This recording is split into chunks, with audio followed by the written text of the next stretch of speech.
We still back? Are we back? Did it completely disconnected?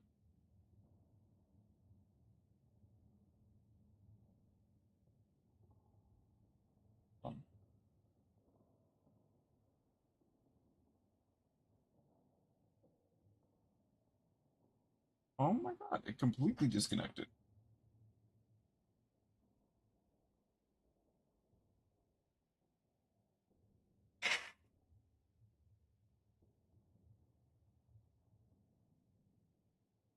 It disconnected everything, including YouTube. Whoops, I dropped my controller.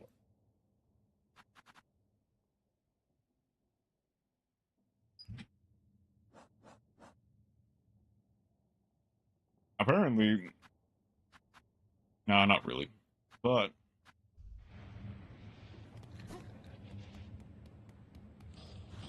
this will be...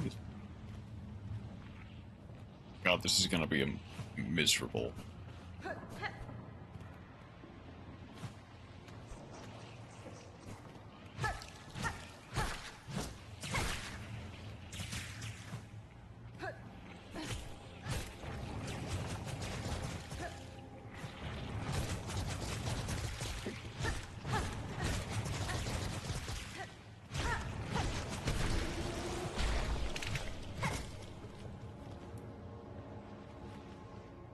Yeah. I guess what are you fighting against? Oh god, I have... Oh, that's right. I have to... Okay, I need to go the other way around. I need to go the other way around. Senpai? Fair.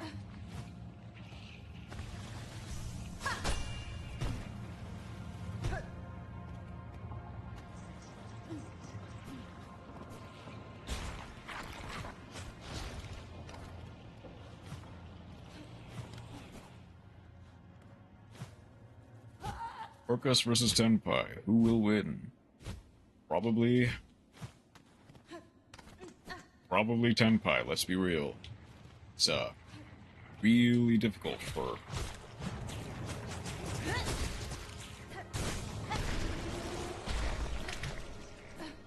It's really difficult for Orcus to win in that situation.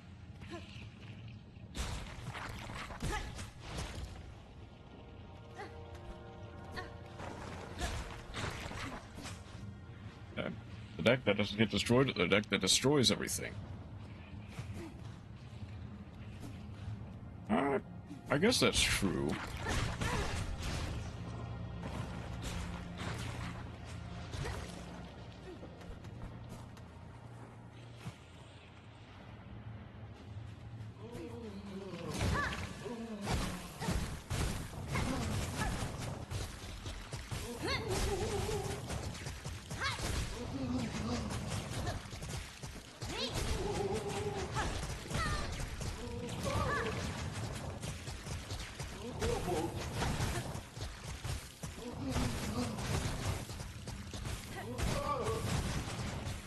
Crescendo, Duster, 2 materials, didn't prevent effect destruction.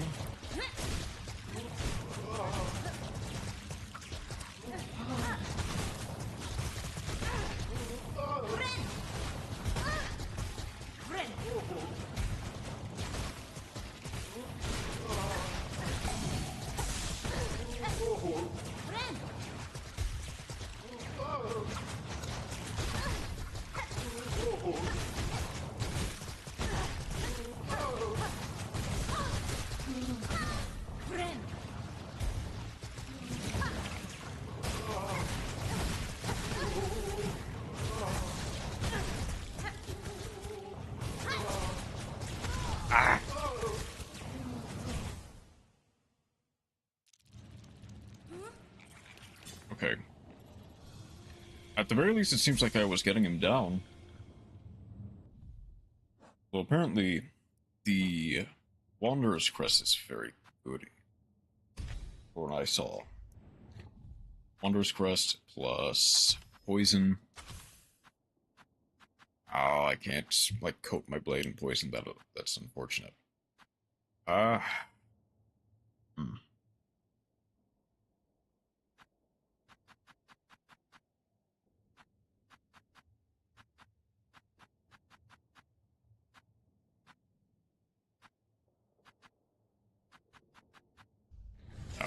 that's about it.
I think to some degree it kind of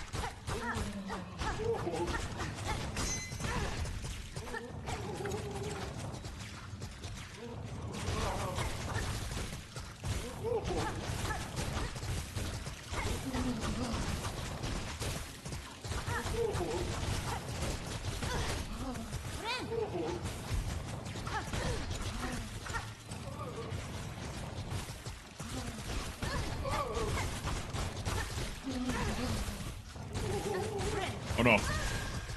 Oh, I'm dead.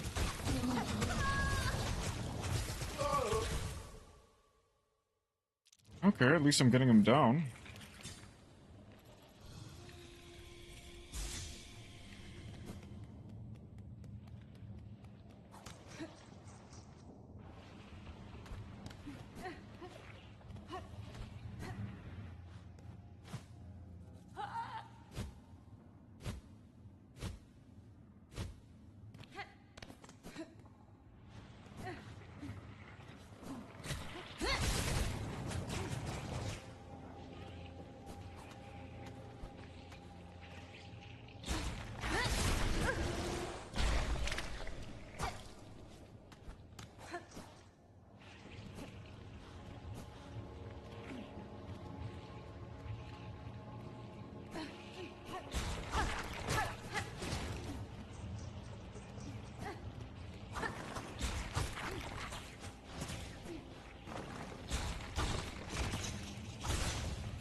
Okay.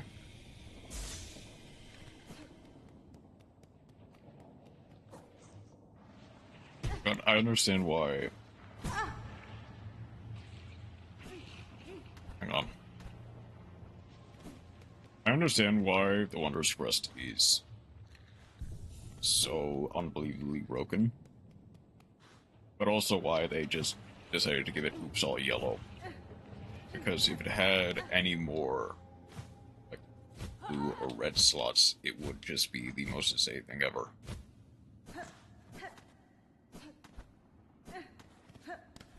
Like, I think I understand now.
especially towards the beginning, the fight doesn't seem hard. It just seems...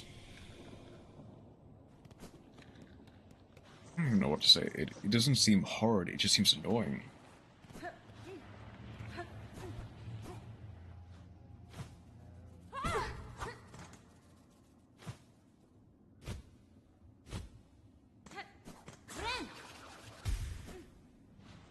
Maybe there is merit to just...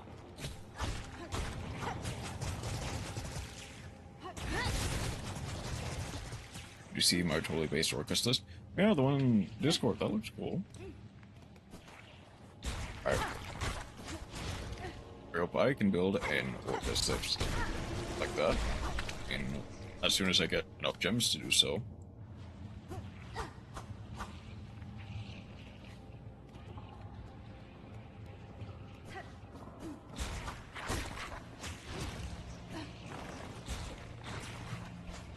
It's two of them. Dice Rally and Stand. Oh.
Oh no, am I dead?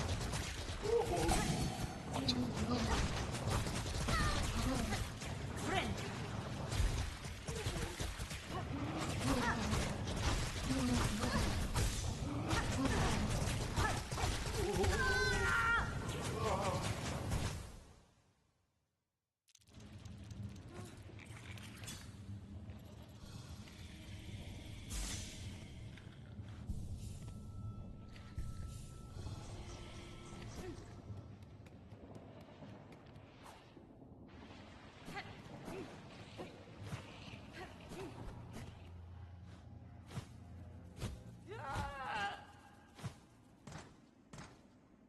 I guess, Chroma, have you defeated this one before?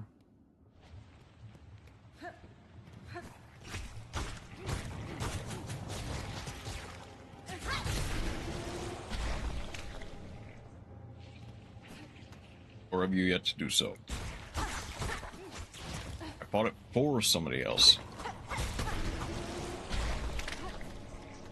Okay, I see. Okay, that's why you needed to know where it was, so that you could do it for someone else. I see. Wait, 3 tries.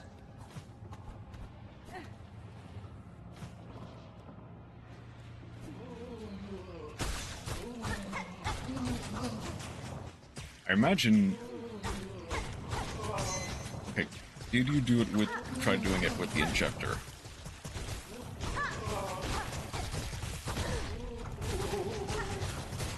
Ah! Oh, I need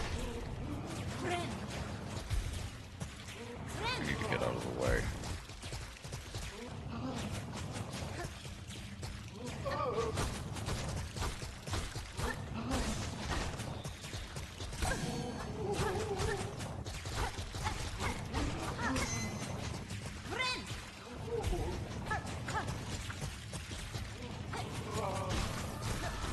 Start a fight otherwise, then stay. Double damage you do, but double damage you take. So basically just...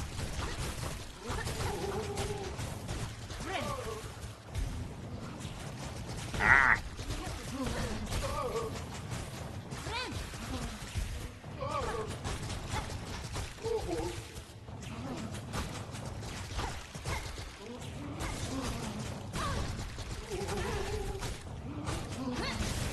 need to get out of the way.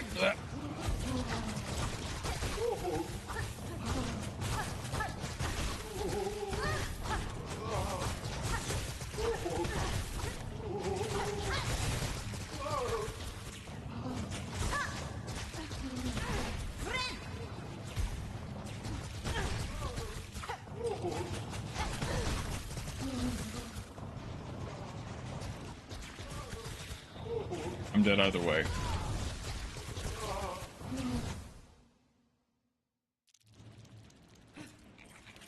Maybe this fight would be easier with the injector. True. Do I?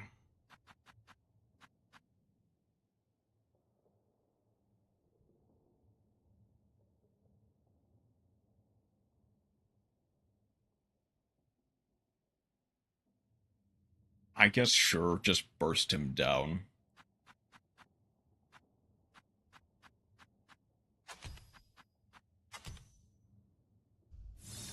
I kind of I wish there was a bench closer to this. Granted, I am kind of just taking the shortest path possible.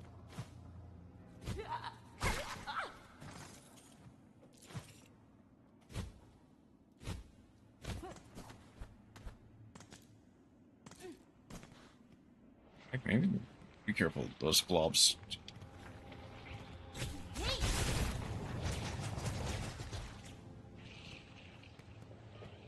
Yeah, I know.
Oh, if I didn't...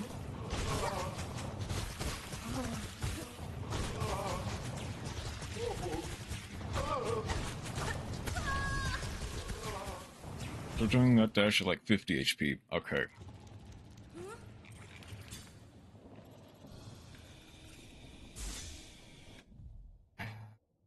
Got a beast shard.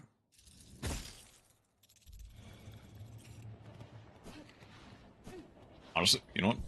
Maybe... End states might be just slightly better.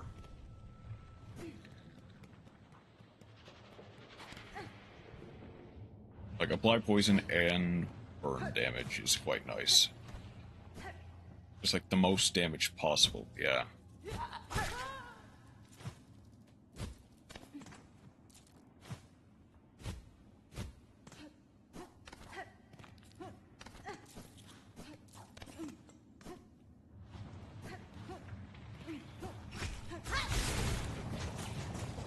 He does. I guess he does start very passive. Well, passive. Passive. Which I guess is what makes at least the start of this fight.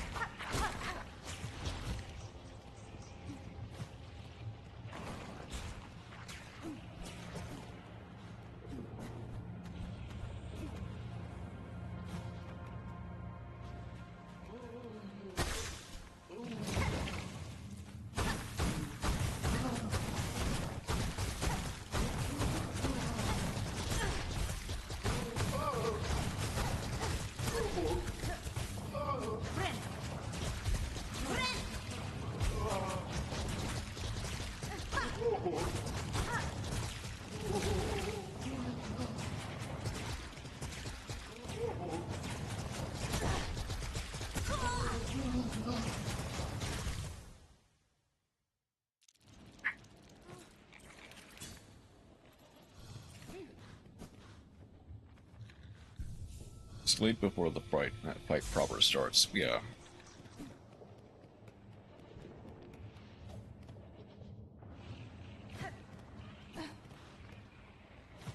Where is 50% damage in one round? Yeah.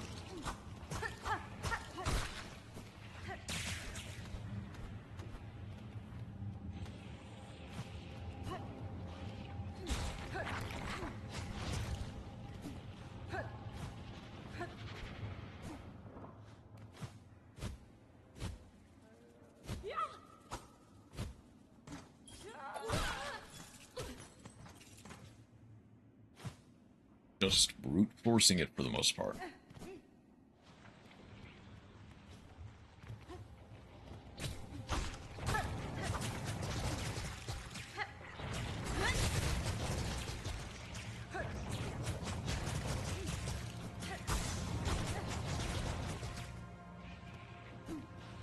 Or burst force, sorry.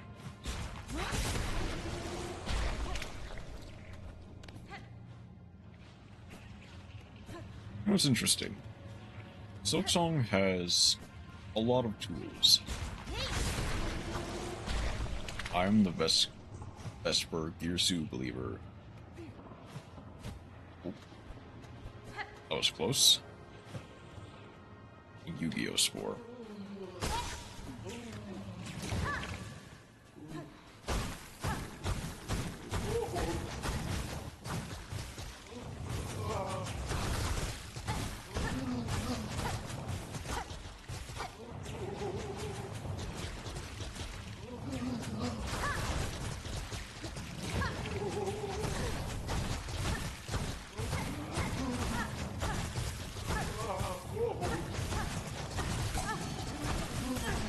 If I didn't dash away from him, I could have been...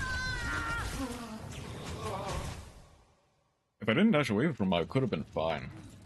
Or dash with him is a bit more accurate.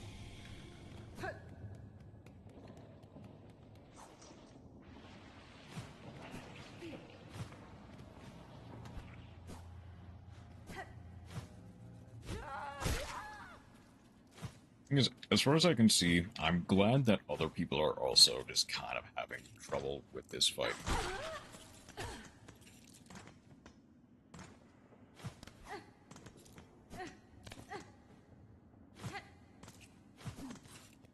Opponent controls two or more monsters than you do. They can send any number of monsters they control to the graveyard, after which you apply the following effect based on the number of monsters your opponent controls. Your life points become half. Your opponent gains 2,000 life points. Banish all cards in your opponent's hand face up. Until the end phase, your opponent cannot activate monster effects this turn.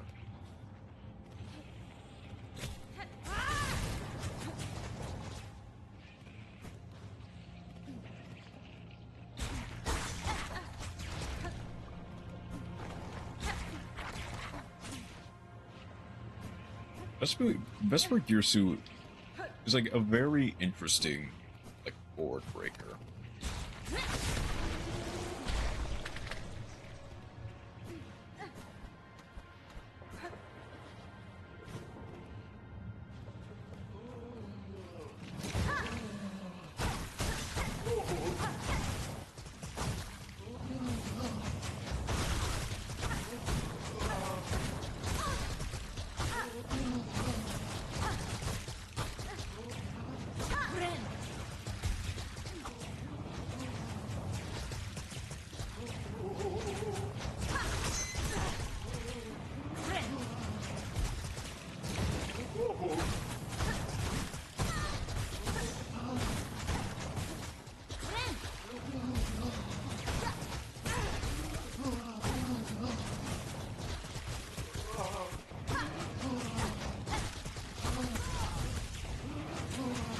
It either forces an Omni-Negate or breaks the board, at the cost of probably your board as well. Or your potential board, to some degree.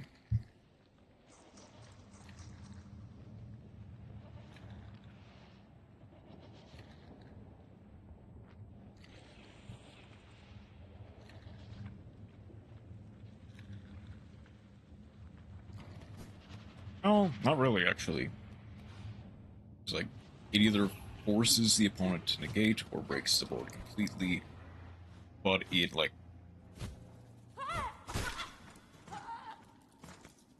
But it has an alleged downside, which basically just makes your opponent harder to kill or you easier to kill on the crackback. I guess, yeah, you don't lose anything specifically by...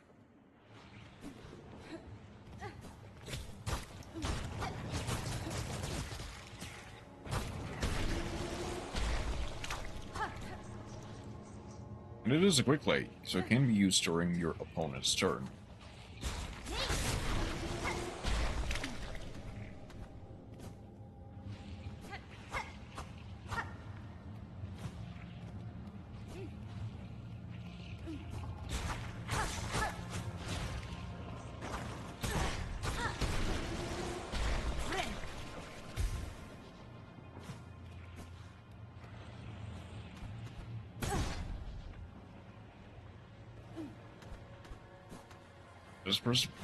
It is not a perfect answer, but it does demand an answer.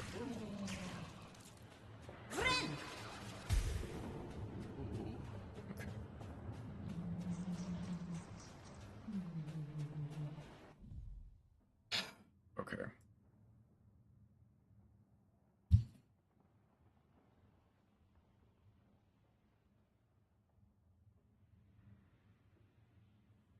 Spam Silk Spear doesn't trigger his name. Excellent classified blood.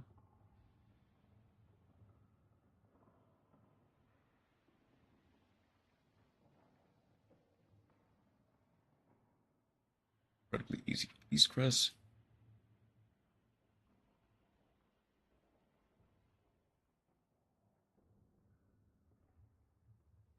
Watch Mitsu players crumble after activating it.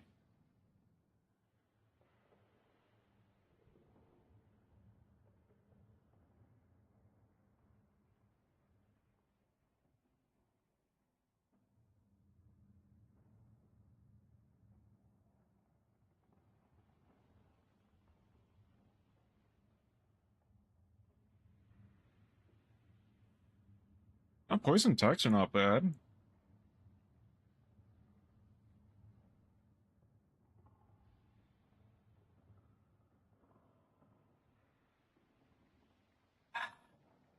Yeah, I think the way you're supposed to do it is by doing the Alchemist Assistant quest.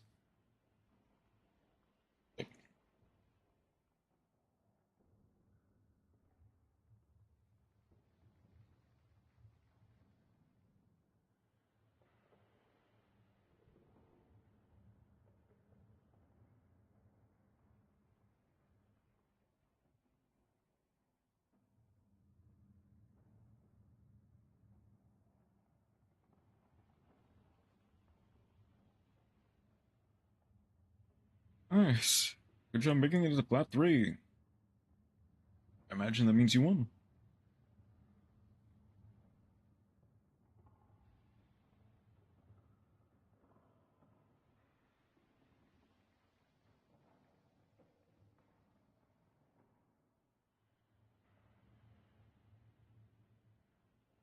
Nice.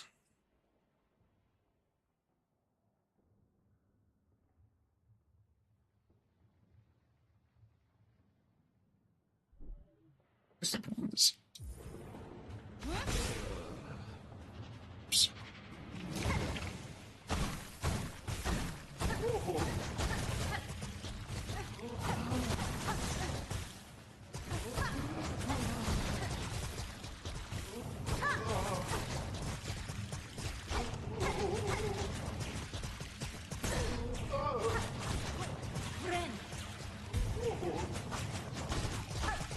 Maybe I should actually go for the Silken Spear.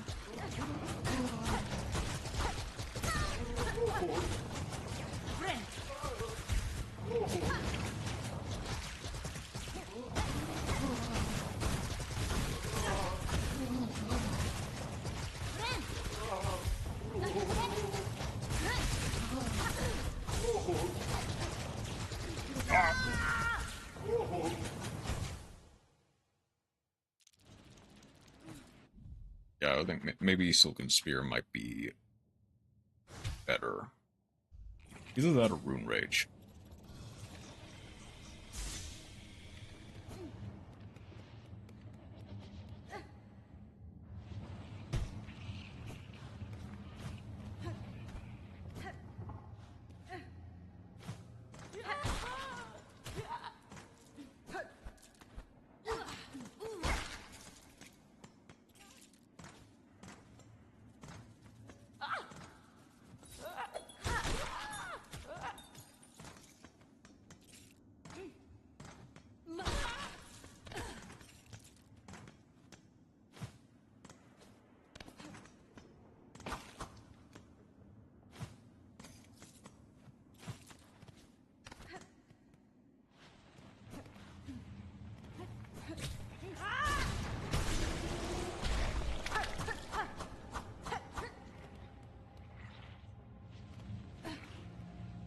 So this actually does a lot.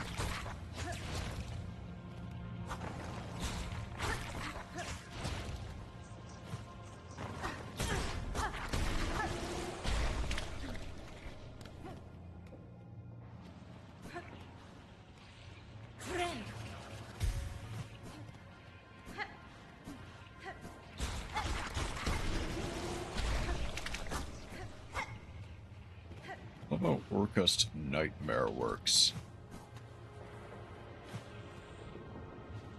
All sarcastic, by the way.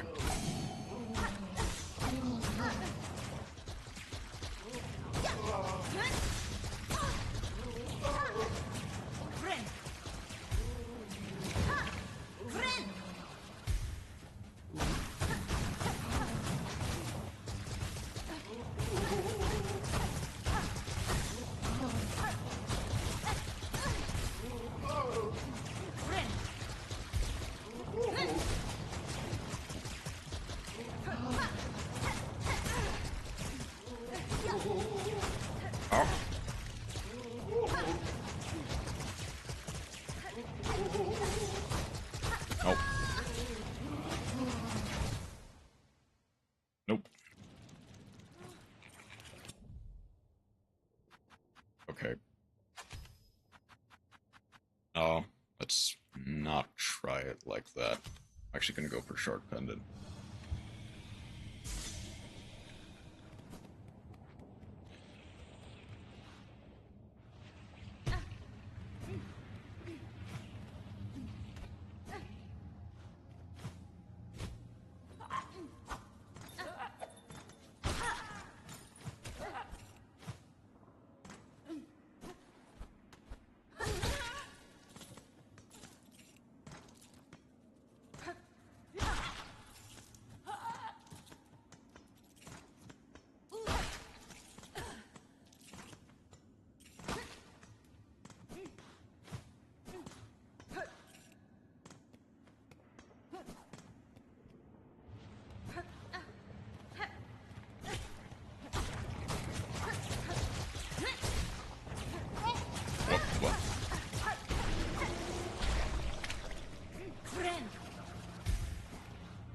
Psoriasis is so boring to play against.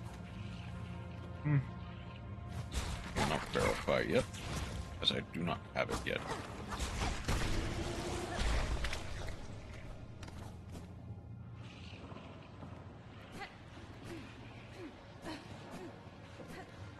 But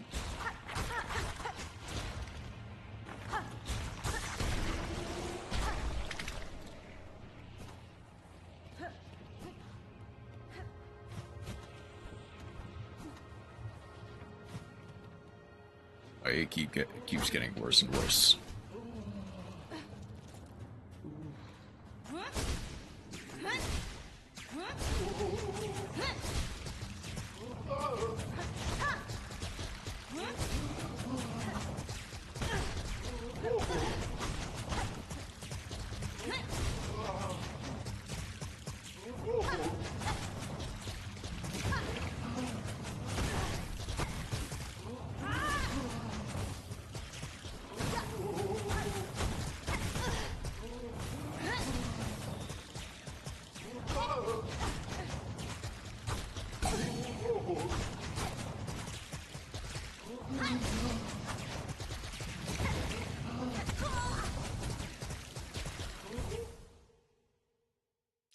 I'm trying to hit sooner than I actually am. Need to type with 4 instead.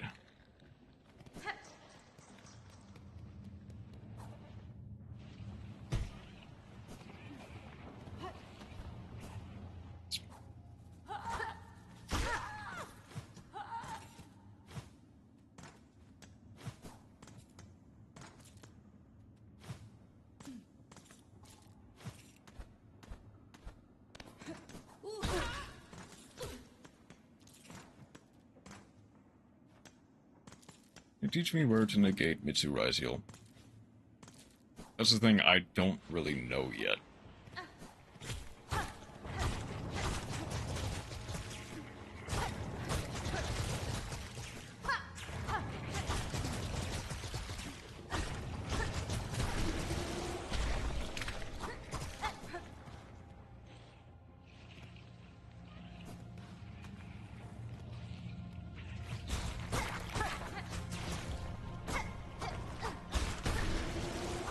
Feels like I have 6 negates in a place for all of them, and I still lose.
No.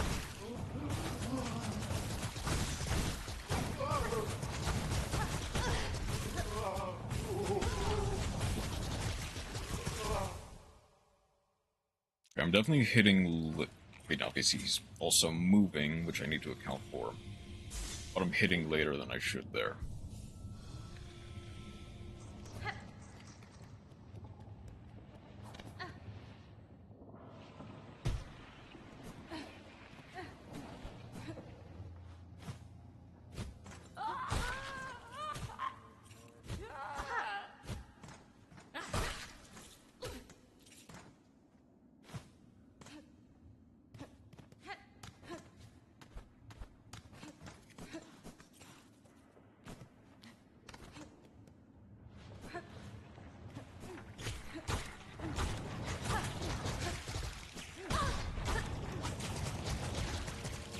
I also have less range, I realize.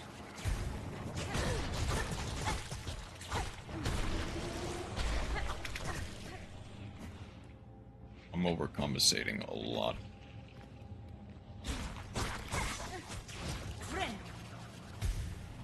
Wanderer.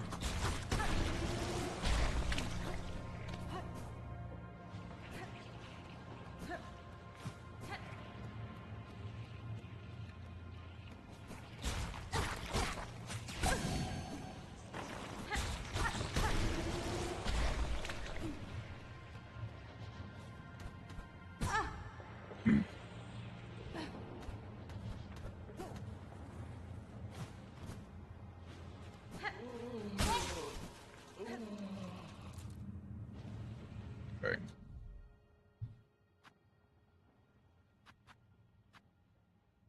Presumably...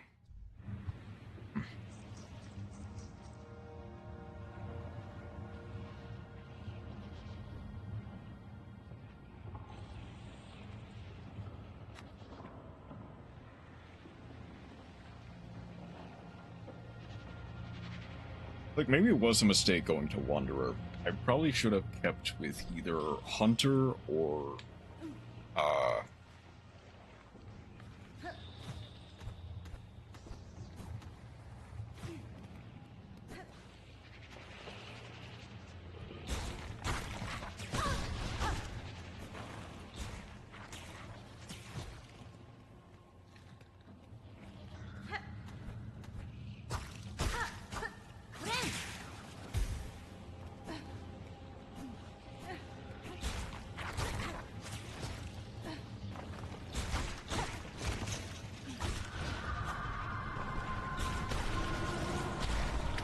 Beast? I saw that apparently Beast is good for this fight. At least someone said.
Just running into him too much.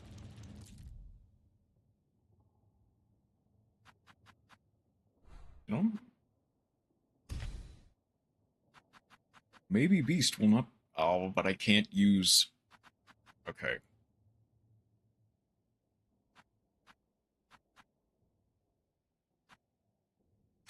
What does... Steal that from...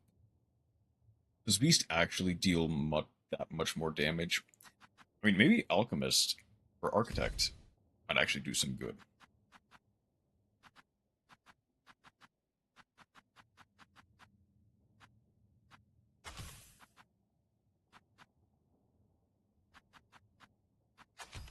I might want to farm a little bit more shell shards, but that might actually do some good.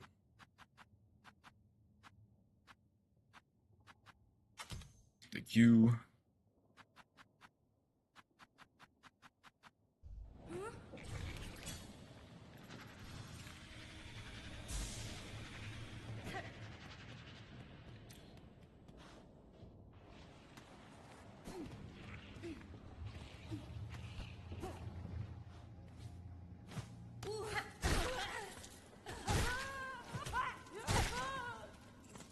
We'll take some...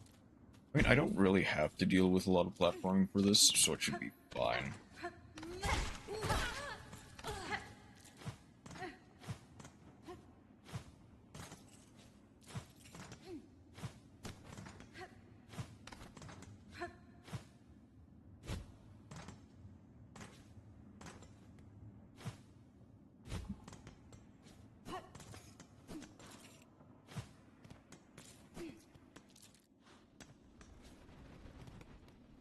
Never knew Pfp Made changing part.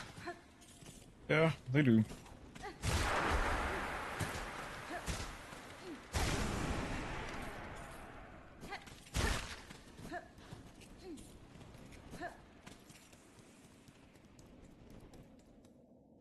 Really? Hmm. Yeah, I see.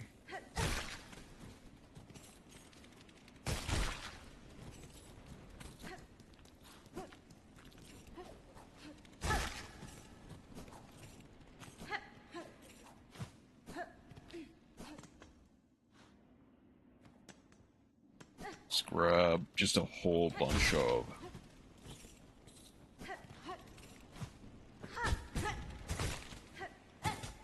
Oh.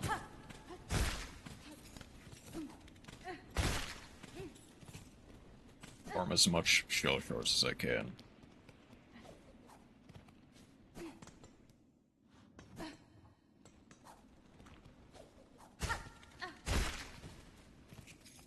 Stealing my ding, requiring me to steal it back. Right after stealing it back with talents into battle phase special jungle.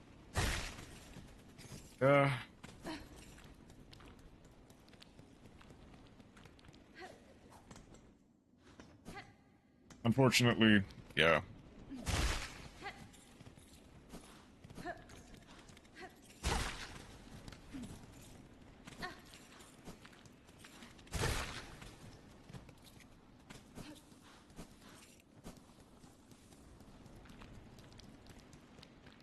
Ooh. Right after a surviving droplet and lightning storm.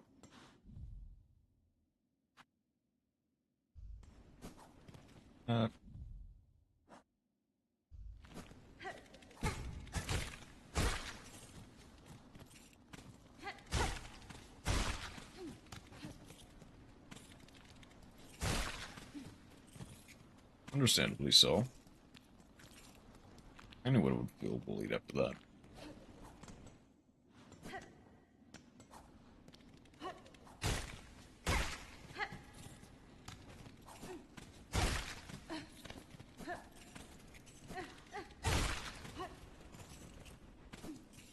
Perhaps Reelman might be fun to play in a format like this.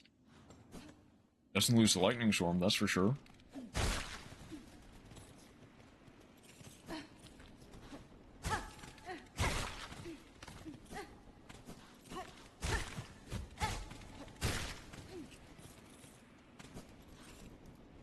It doesn't necessarily lose to droplet, that's for sure. It can, but it doesn't necessarily.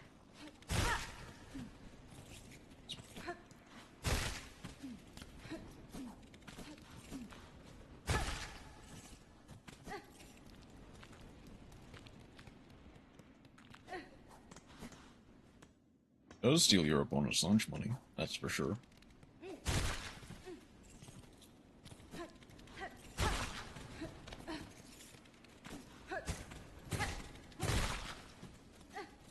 I can just do that, yeah. That'll make it a lot easier, actually.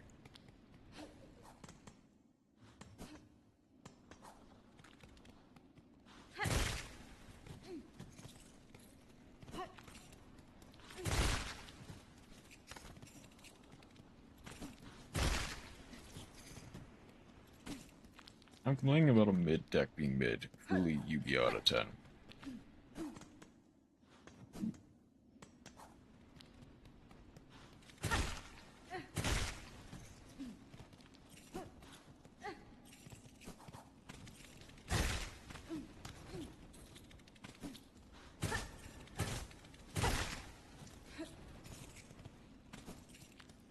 Okay, once I get to 500, I'll go ahead and try again. It's back to the loss of mid-range decks. Players.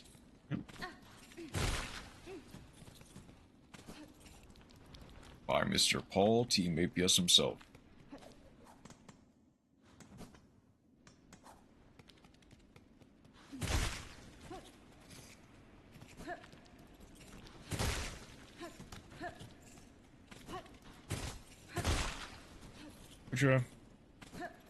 I can generally feel his frustrations. And I and other people have... Yeah.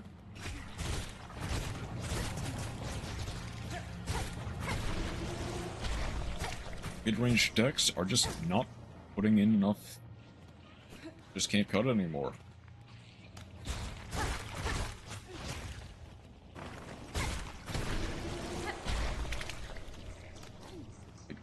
Even voiceless, sharks, 6 Sams. yeah, you can win with these decks, even in, like, Rise Mitsu format. But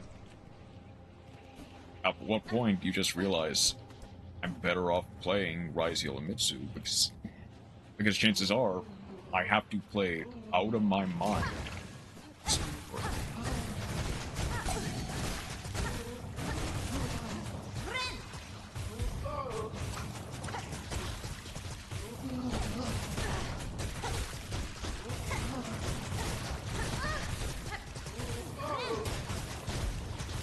I have to play out of my mind just to win against these.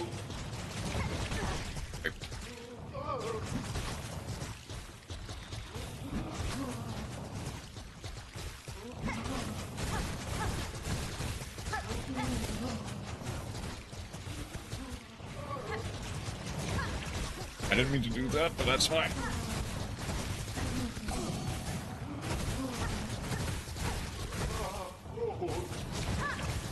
I keep hitting the wrong button. Oh.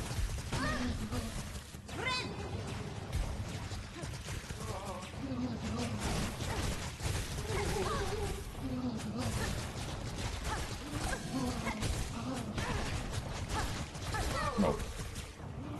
Am I dead?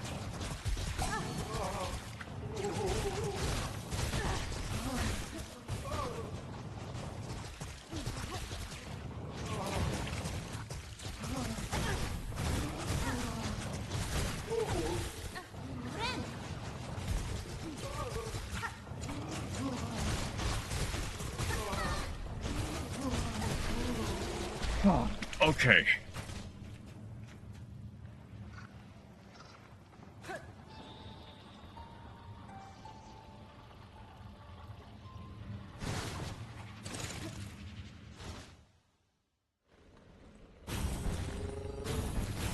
That wasn't even difficult. That was just tedious. Visualized the correct play and didn't do it. Yeah, what?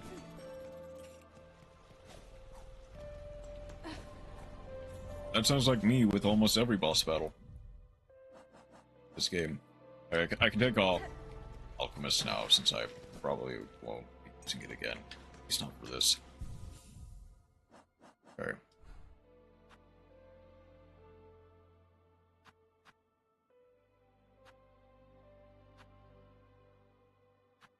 I should probably just go deeper again. Okay. Where's the next marker? I was like, oh, I'll banish Babel, I'll add it to hand with the Elengirsu. Then just didn't do it. Next would probably be Sands of Karak.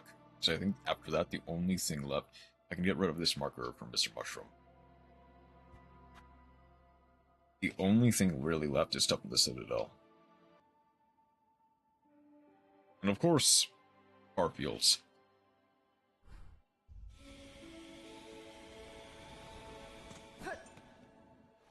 I guess, yeah, let's go ahead and do the boss battle first.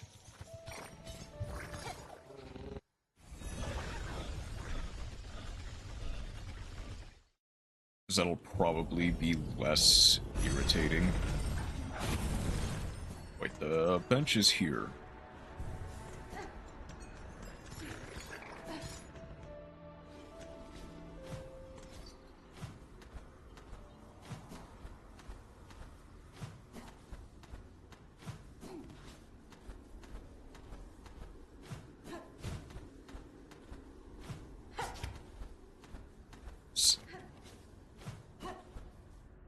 Brain had a 30 blah. My brain had a collective 20 IQ. Consider a play at minus 20 to implement it.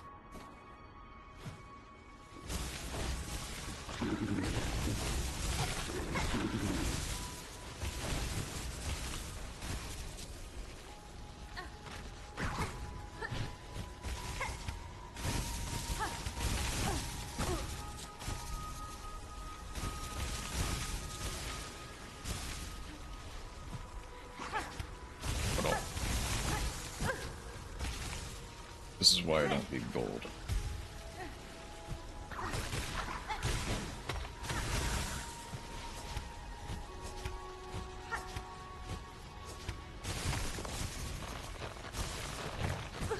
Ow.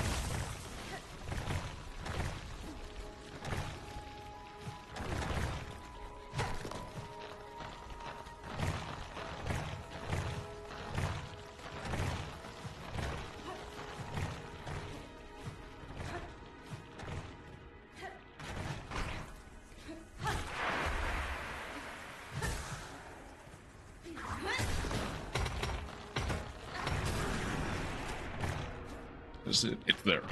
It's right there.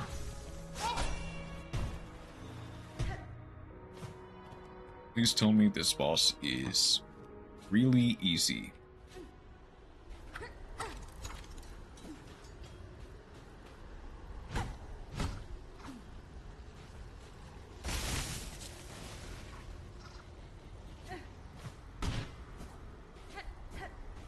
Oh?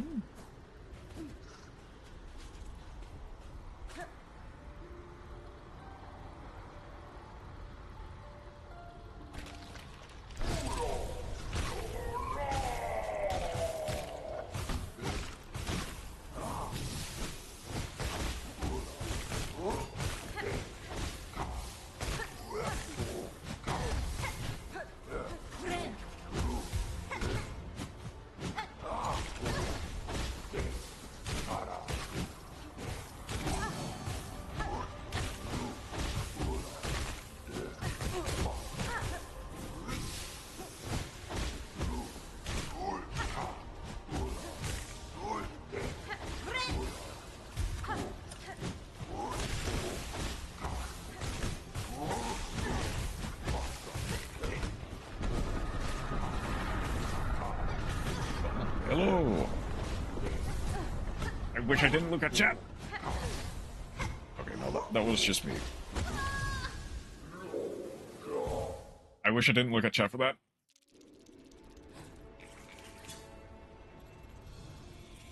But hello, so Noah, how are you doing today?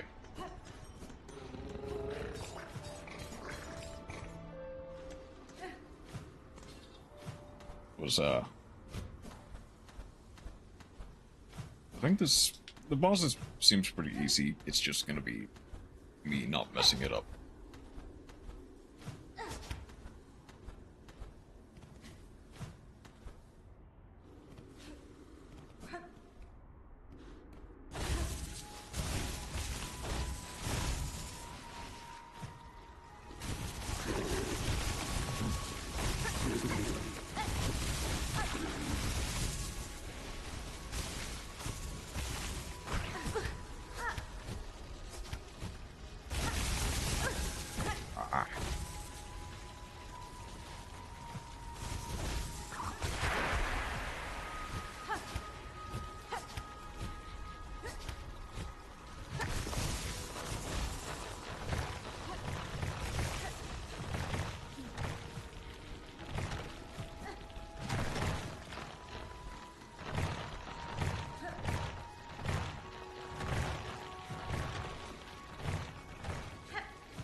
Wouldn't left.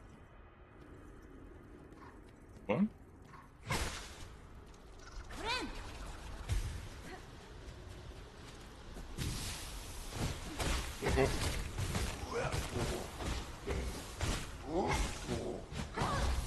Maybe Sharp Shadow is actually.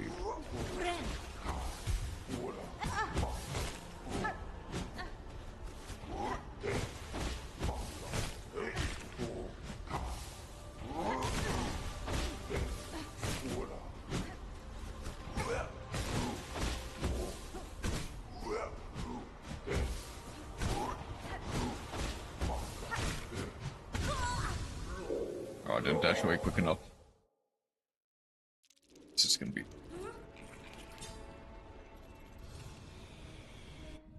Actually, so he wishes he could be on watch night with all his jumping and 3 slashes. Actually, yeah, good point. Maybe. Nah, resting at the Coral Tower does nothing. I don't think there is a quicker way to get to this fight. I think I have to go. Yeah, Watcher Knight is correct. Also, Sharp Shadow. I should not forget. No.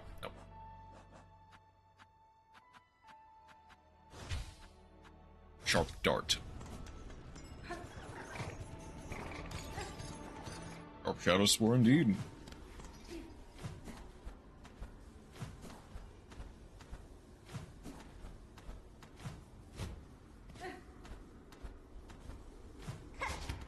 I didn't know it was in the game. It's in the Weaver Nest in the Wormways.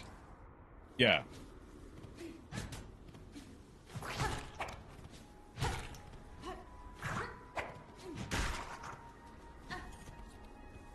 Like, there's a very real chance that you just didn't remember it existed. I do have Sharp Dart. Okay. You were talking about Sharp Shadow. I see.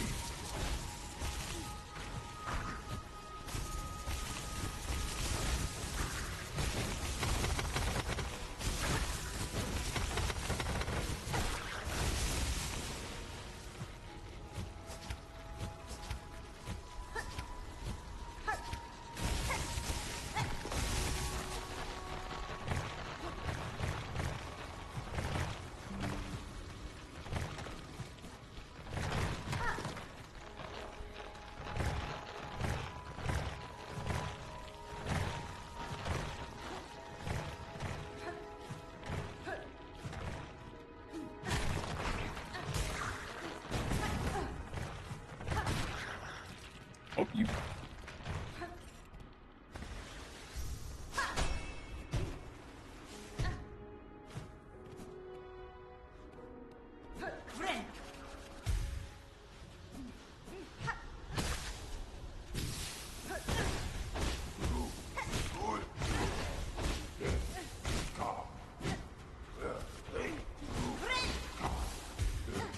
Wait, can you cheese him from here?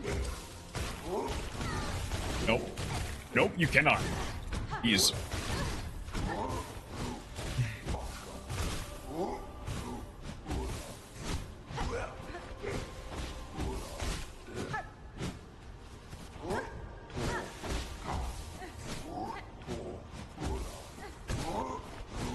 Let's assume he's...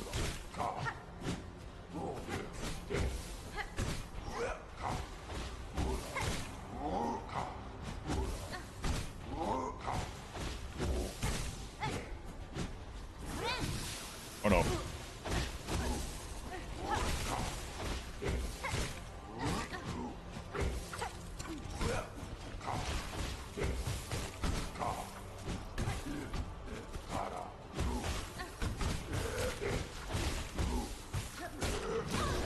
Oh no. I didn't hit the Sharp Shadow, or... Wow. I keep saying Sharp Shadow, because you know what it is.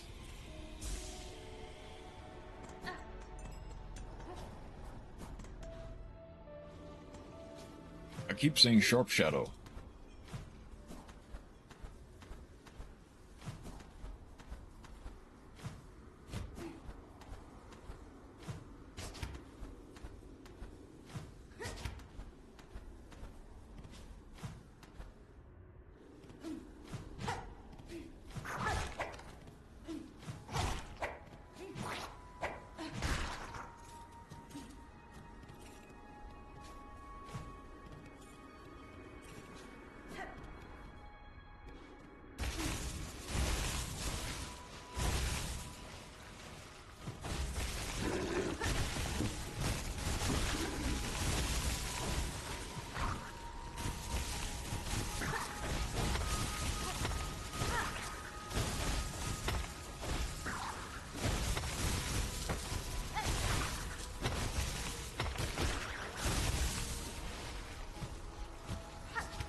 can turn around.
There's still phase 2, isn't there?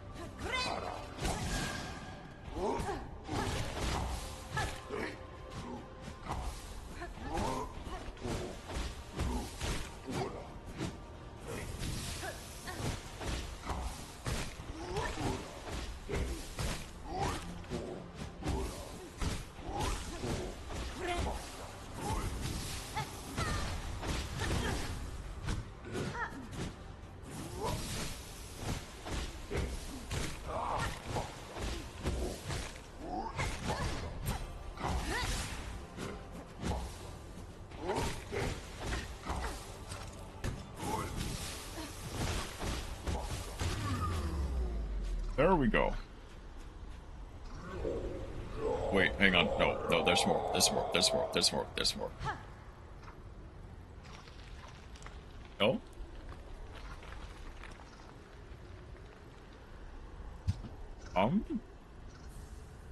Okay, we're good. Okay, here's a question. If I needle in back to the Bellway here, do I die? Build the last Karaka warriors for. I guess we'll find out. Let's see if I die.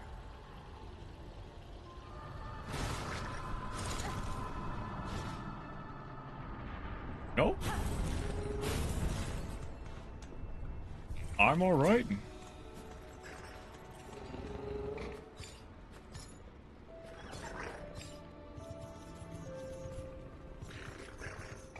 Okay.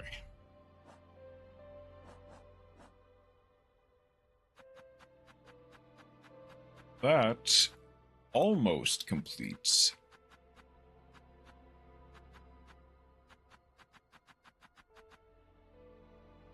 That almost completes the Hunter's Journal. Now, it's these guys, the Cogwork Crawlers. I think one other thing. But that's right, he might only need 4 more bosses. I think it is. I think technically this was the last boss that I needed to do. There's some stuff in the Memoriam I still need to do. Then I think that's it.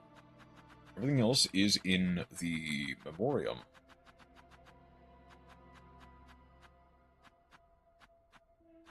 Is in the Memoriam, the Cogwork Core, or Unknown.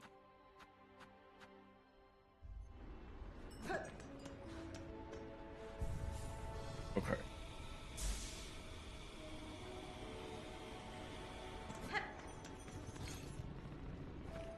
Now, I'm gonna go to Belhart, and I'm gonna get this into my home. That way I have the next Memoriam piece. I do need to go to the far fields in order to do the final race. Because in order to 100% the game, you do need to beat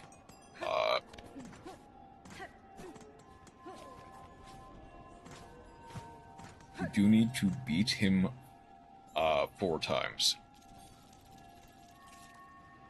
But a few shell charts now. Another memento for the pile. Watch, remember, till time, life anew.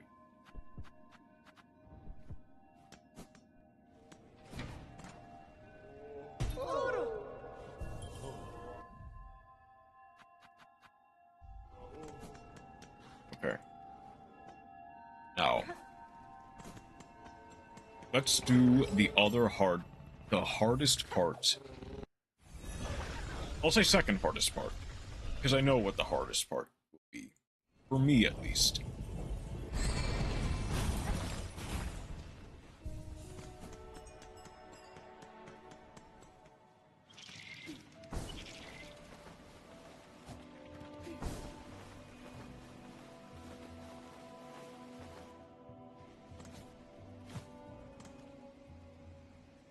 Wait, I can go through here.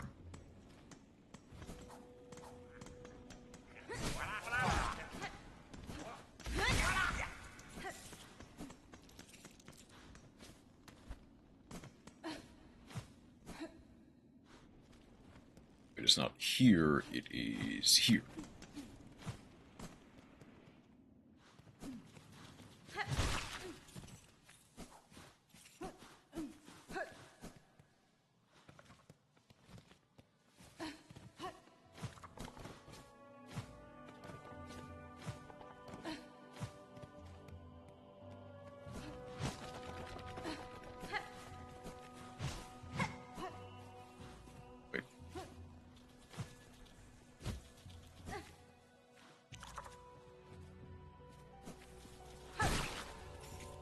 I should farm a bit of extra shell shards.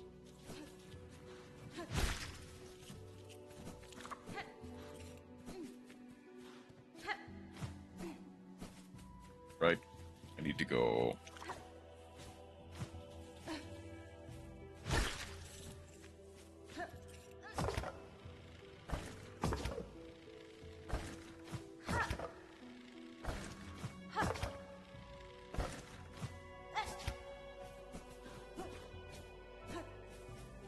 go.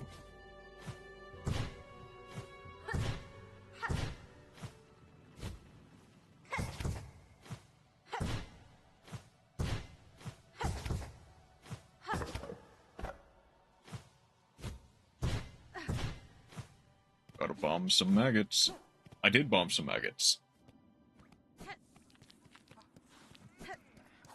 I did bomb some maggots, like much earlier. Okay. Now.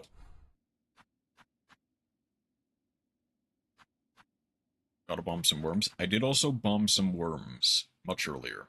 Like, streams ago.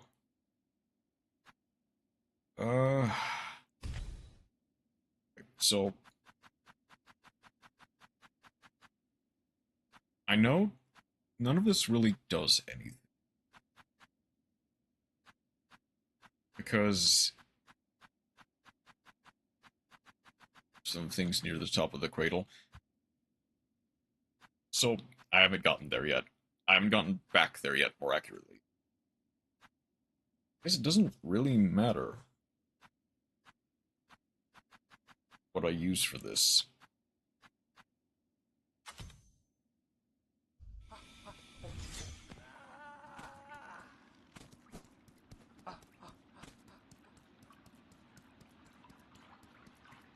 Because the...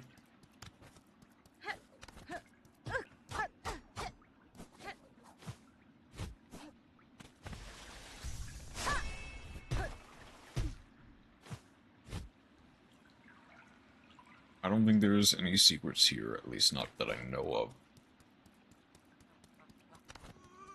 Okay. We'll bomb the things at the top of the cradle when I get to the cradle. When I get back to the cradle, more accurately. Look, you returned refreshed, and so perfectly timed, for I have a new challenge prepared. Course shall remain the same as last, but length, the lapse will be greatly extended. First a test of endurance. I've undertaken many in my time. It's not excellent, though. For this rate, I can only provide slight reward for victory. What's you, Nimblebug? Let us stride fast forth. This'll be probably the second hardest thing I try to do this stream. Gotta bomb the hopes and dreams of the average Farloomian.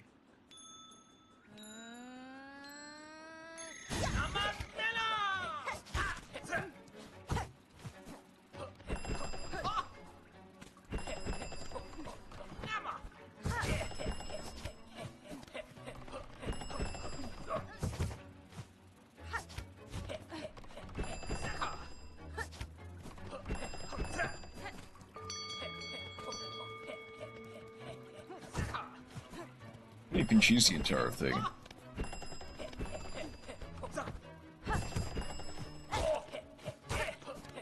Like that. Oh no.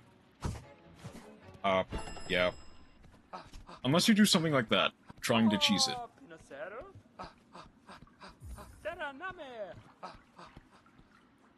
Not what I meant. I think they actually patched out the, like, just stay in place cheese, then complete it.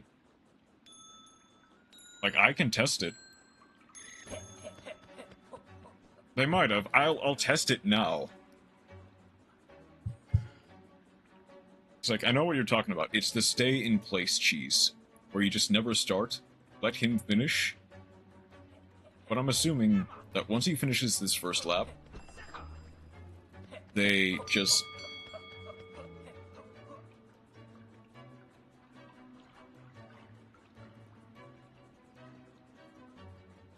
Hold on, I want to see. I guess while I'm testing it. Yes? What happened?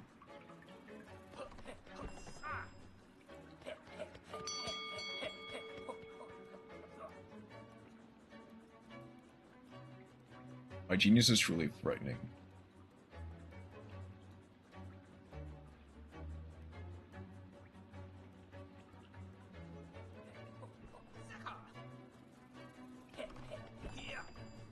Restart sessions. Let him finish, then take your time.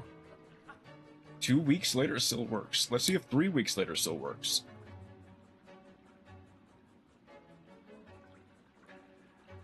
Like, I did...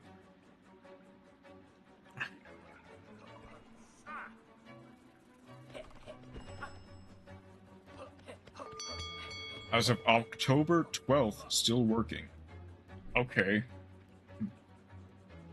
When did they start? When was the last update, I guess?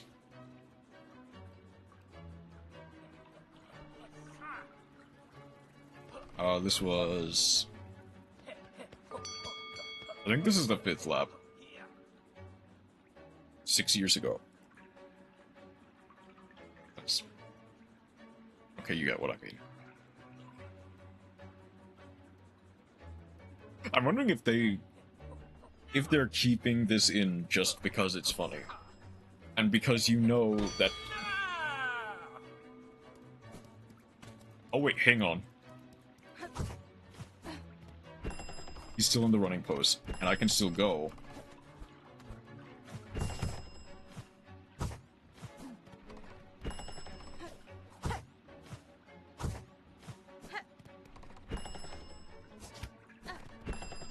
As long as I do the race properly, I should be fine.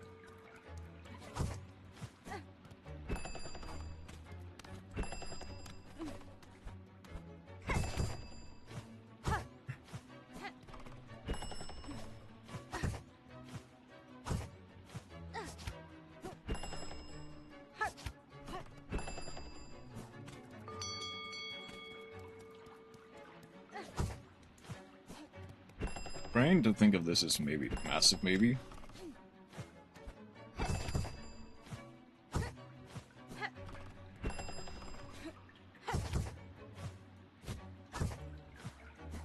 My hands are actually kind of getting sweaty.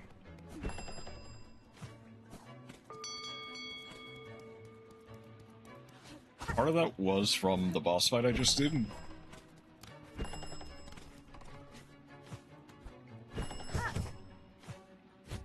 Sweaty from being based. If you can call this space, certainly.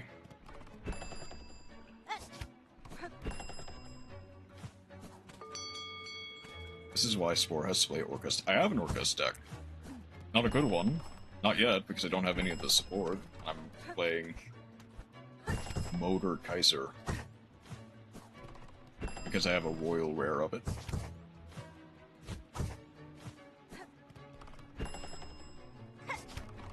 But I am playing Orcust eventually. I really only need... Gotta play this serious Spore.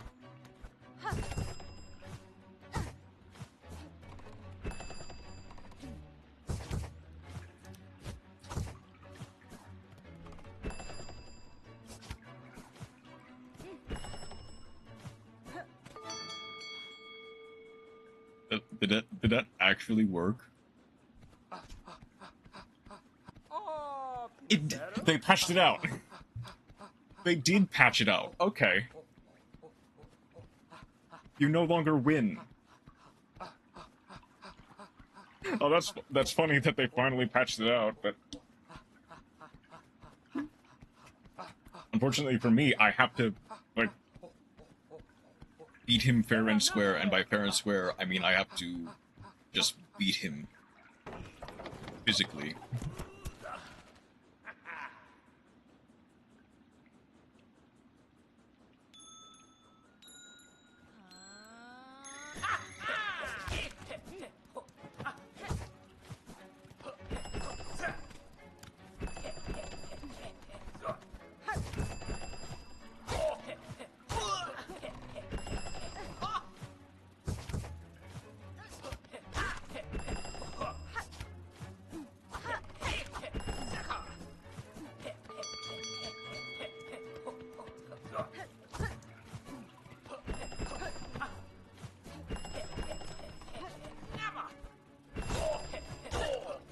Oh no.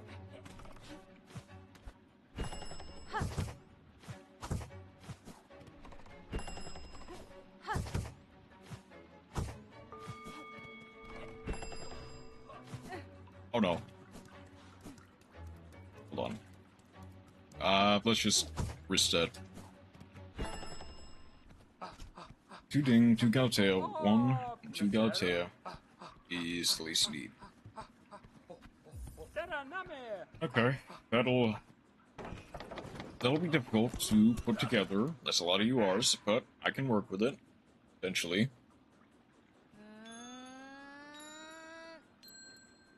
At least 1 copy of the link 4 as well.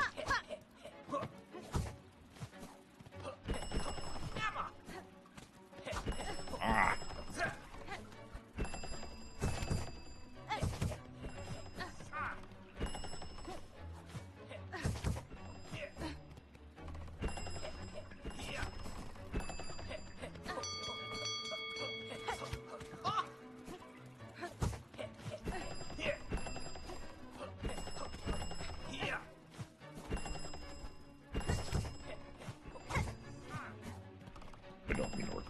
Is who even plays Orchestrion. People pre-support. If you were poor. Okay, I'm forgetting. But legitimately, the thing is, Orchestrion isn't the worst. Like, there could be worse Orcust boss monster, technically, quote-unquote. Like, yeah, I guess that's the thing. There are just better alternatives in Access Code Talker.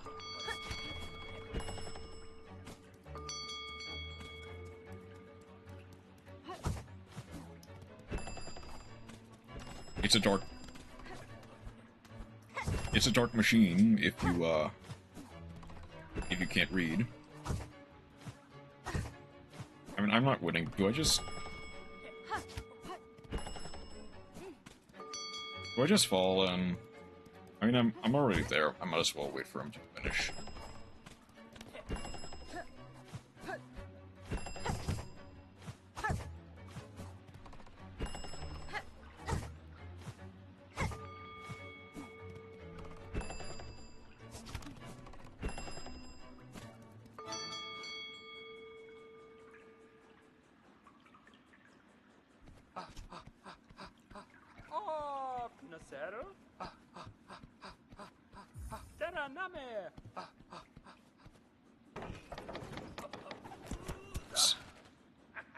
It does the same job, but even better.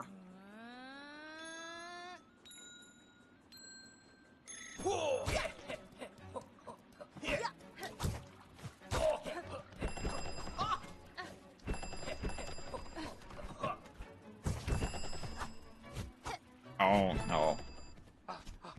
Yeah, okay. I mean, if I can't do something like that, I'm just bad.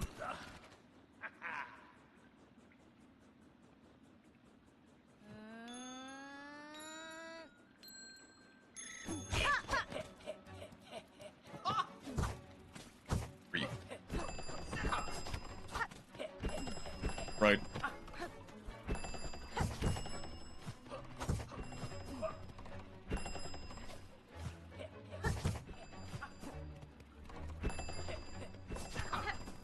Oh.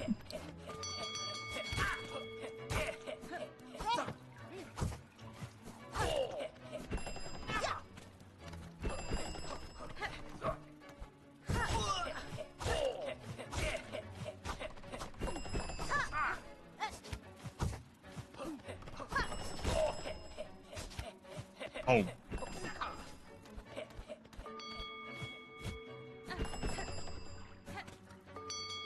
No, I've already lost.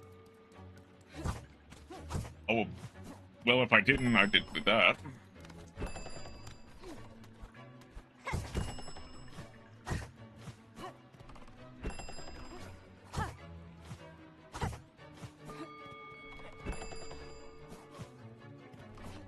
No, okay, next up round, I'll just fall.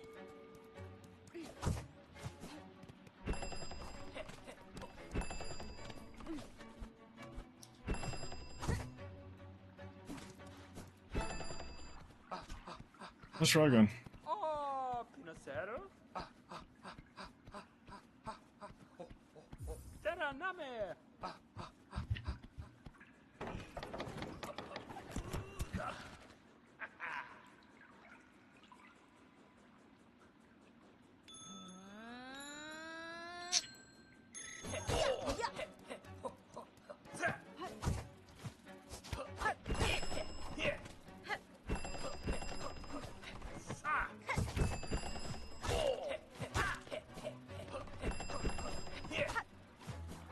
Yep.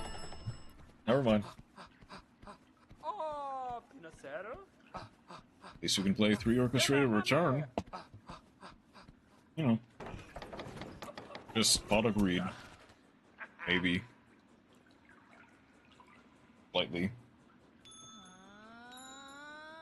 If you squint.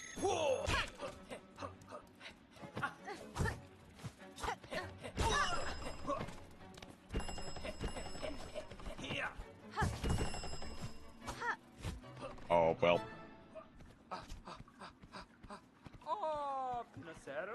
Okay, I did this with Wanderer. Obviously, the crest matters. Only slightly. Like, Reaper is just not a good crest for this. It, like, the downswings have too much investment in them. Take too long. Hunter might be fine. Beast is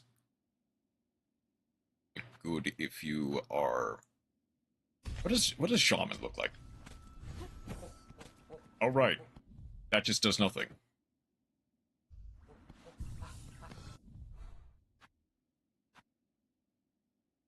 I was gonna say Beast was the worst for this. Shaman is the worst for this. Maybe I can try a Hunter? Even that is kind of a...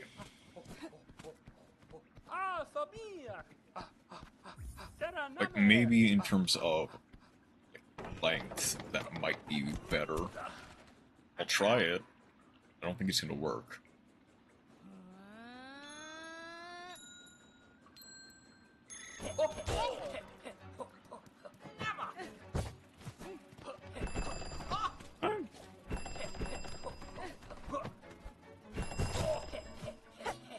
Yep.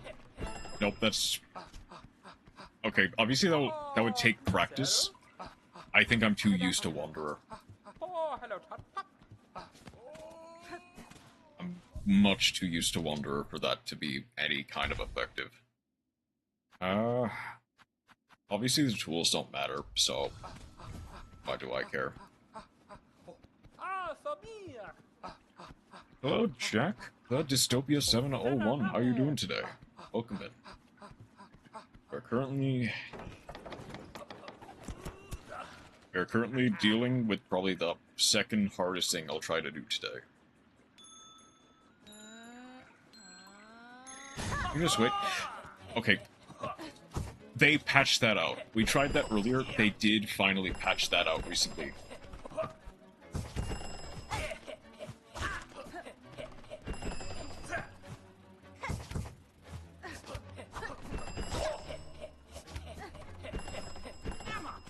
Yeah. They finally managed to pass that out.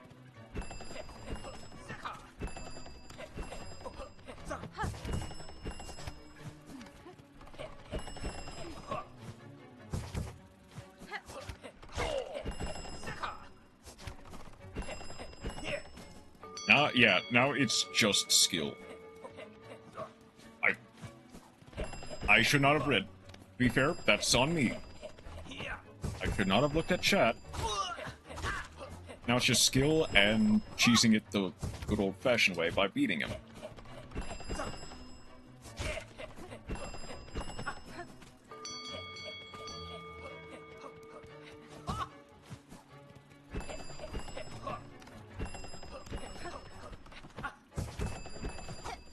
Ow. Nope. Okay. Try again.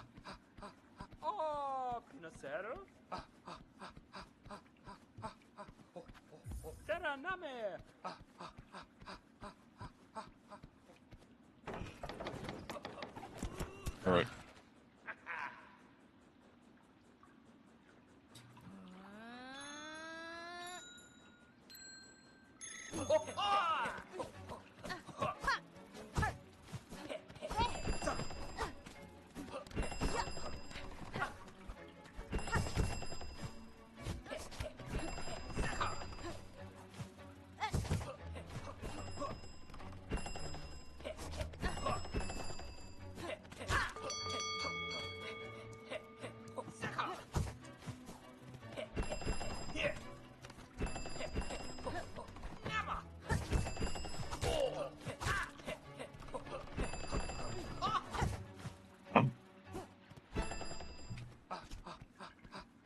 Make Chivalrous Dragon's Fox Sword. It is a Dark Link, ignore the Dragon type. Yeah, surely, that is... I mean, actually, that does slightly work. Unless you specifically activate the banished effect of Gryffindor.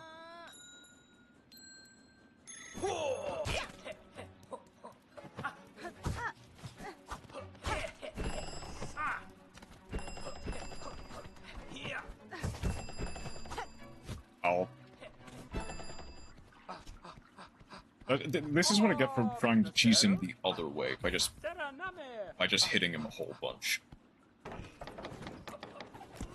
Well, I think we can still do this.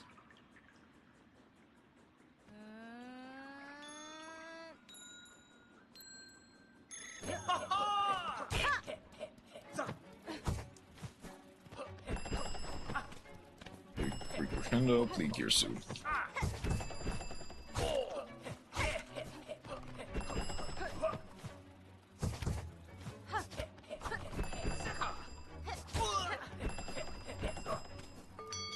Crescendo, Girsu, and you will be fine, surely.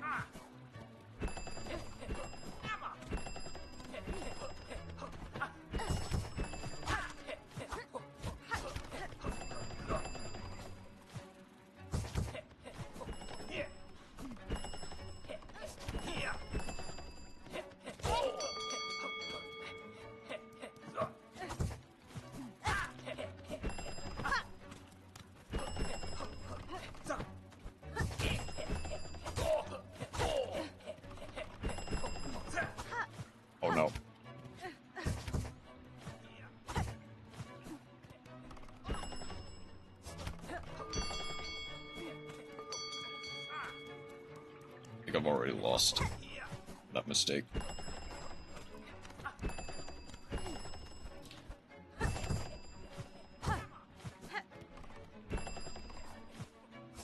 Nope, okay. Let's reset.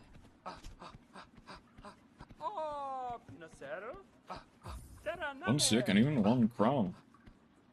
Return free harp to symbol. Stick 1 crown.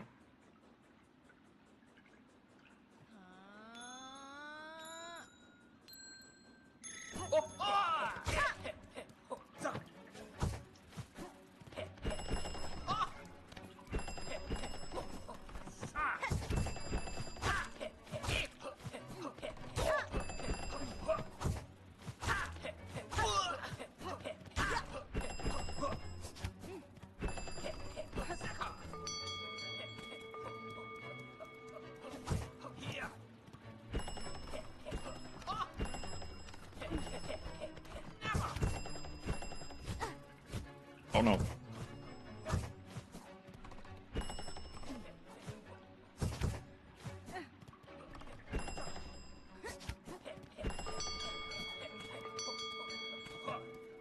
There's no chance of me catching up with him now.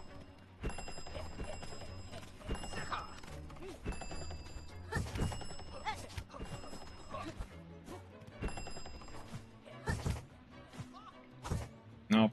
Let's try again.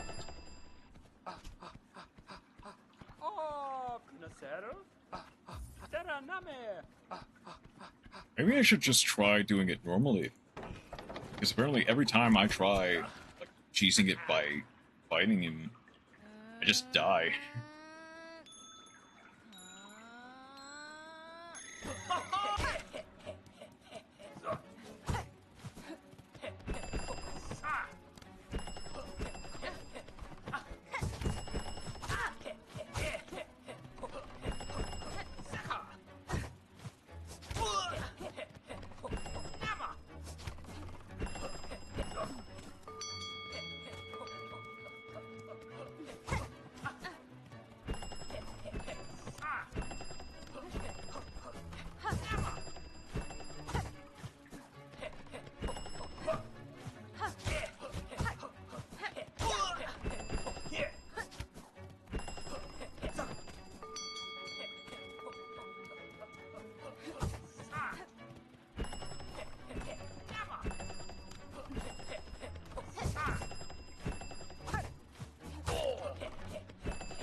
Oh.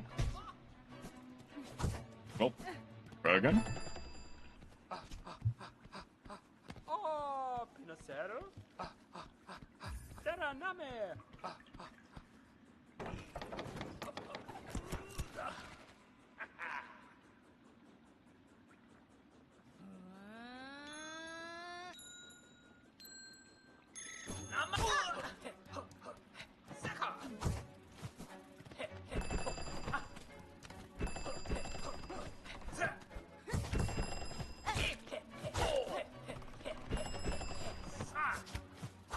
Oh. Okay.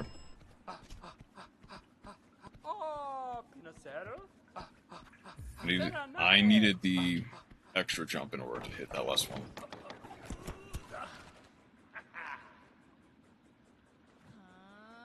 Okay.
Oh, let's go.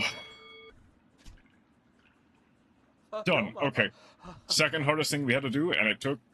I don't know how long it took.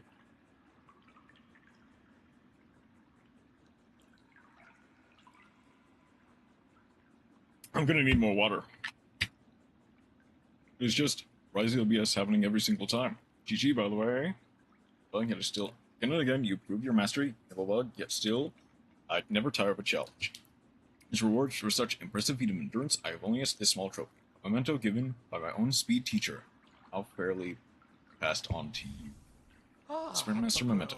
I shall remain and train. And no, though I have no more reward to give, you are welcome to grace my track as many times as you wish.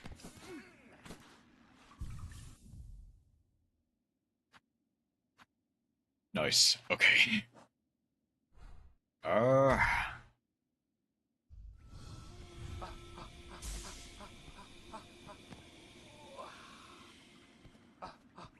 That is the fastest in Portland done. Now.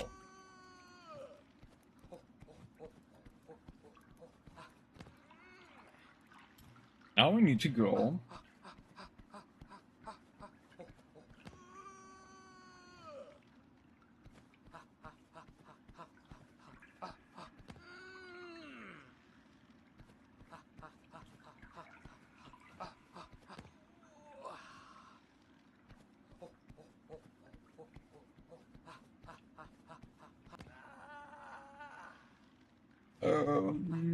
Now where does Seth appear first? First Raymore, Shellwood, then the Grand Gate.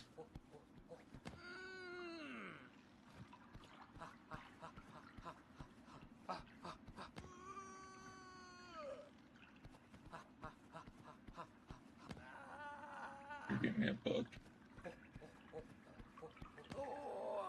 After being the final boss and he finally showed up. Okay.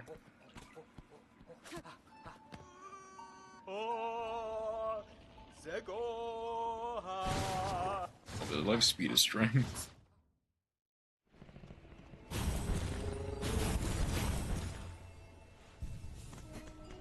Now, apparently the Grand Gates of the Citadel is where he appears next.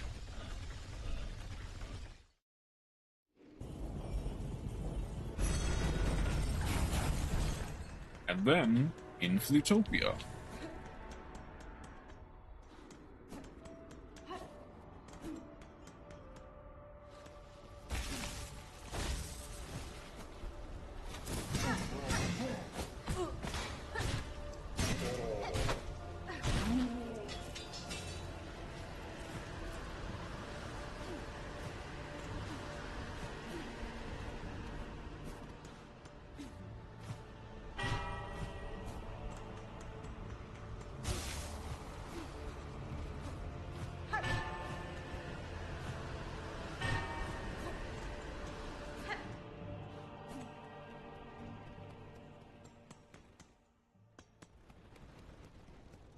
Supposedly here?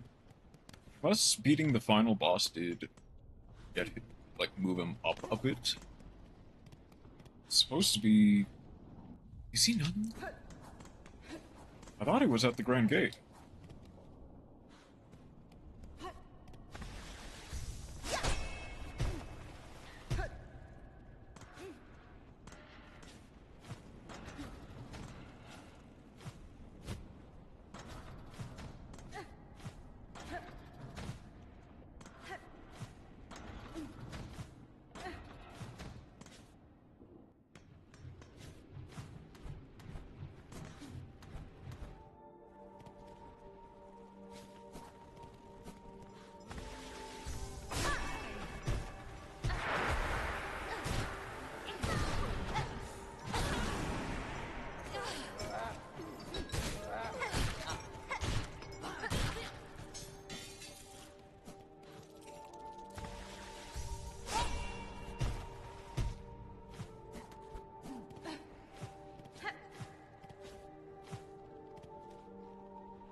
Grand Bellway. I might as well start working with the flea bounce.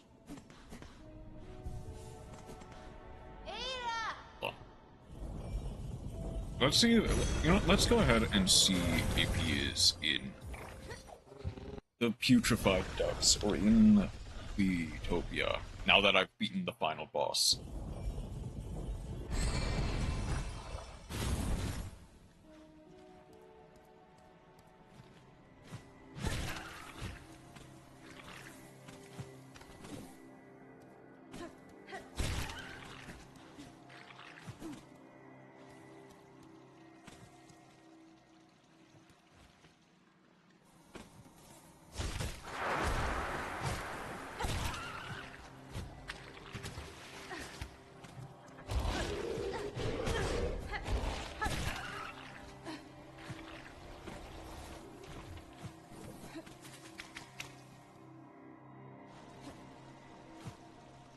At the very least, I don't have to worry too much about... Oh? Steph, there you are! Of course, it's... Even pleases you, Miss Hornet. How much joy and drink much. Be merry before all ends, who is made enough for all. No charge for you if needing more. Why waste when the future is final? I kind of wish that I could get the recipe, but also... Hey! Greetings, Seth. It is a welcome surprise to see you here amongst the festivities. Hello, hello. Yes, my wandering was long. Here I would meet my end in those sticky swamps below. How lucky I was to stumble upon the home of these friendly revelers. They said I could be a flea here with them, so of course, I agreed. They eat morwing, yep. Seems as good a place as any to call home, at least for a time. Now I just need to grow a little fur and spread some wings, eh? Okay, but now... Hold on. Let's... Whoops. Not what I meant to do. I actually wonder how... How does Shaman work with this, actually? Because that might actually be very good. So now I have to beat all of Seth's records. 55, 90, and 68.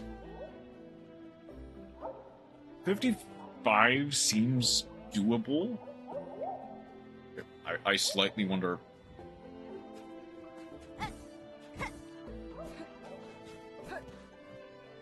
That's grand ceremonies ended, but we still play. The honors with our display of Pele Juggle is Grand Champion Hornet. They're still calling me Grand Champion even though Seth is better. Hornet has a lot of meat, although... But also, Big Flea will eat all of them. Yep. Flea is big, but so is Morwing.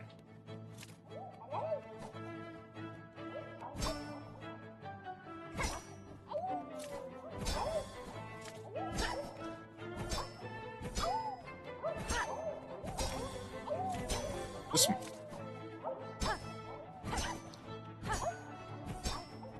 they might have nerfed it just...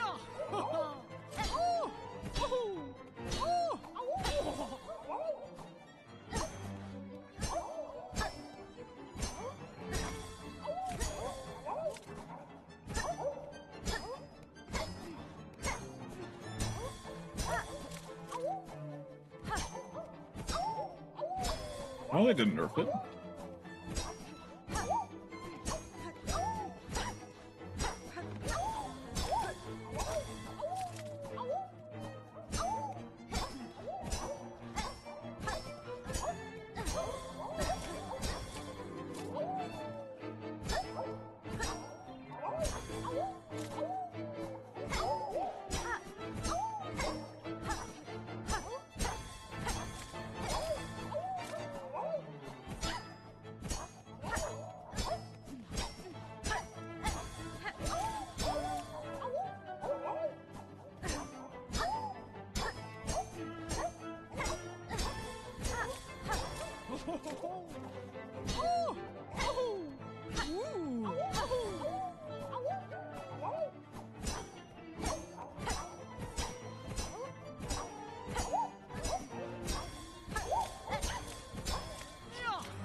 Oh no.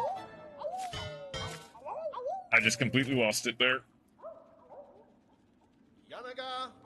The game is ended, but you can play again as much as you wish until the end of the world comes for us all.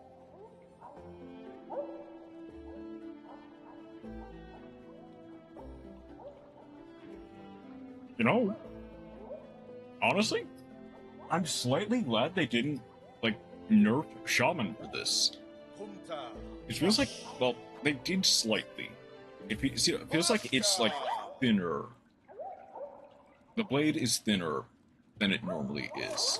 Which maybe that's just because I have the long claw on.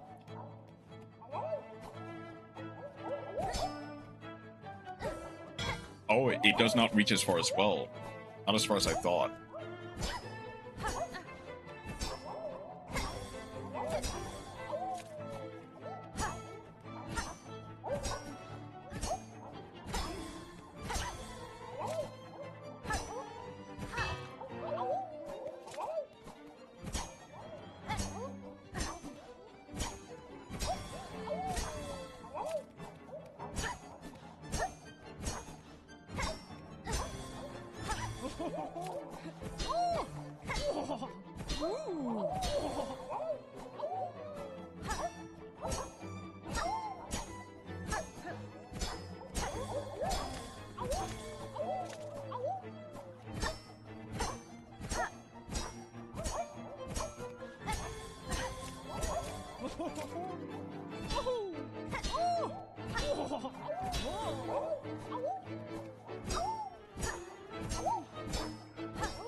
No, I was too late on that one. This is going to be the hardest one. Okay, so... what does it look like without long claw? I'm assuming it looks... Did I actually even take it off? I did.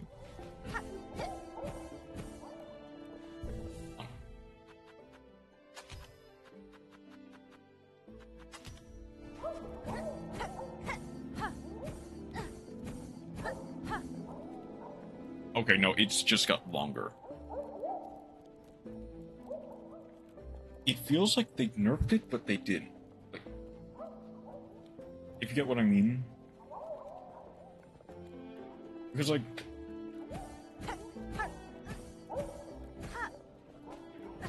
no, this is fairly standard, actually. This one that doesn't matter for you. Yeah. I think they just barely nerfed it by making it slightly more narrow.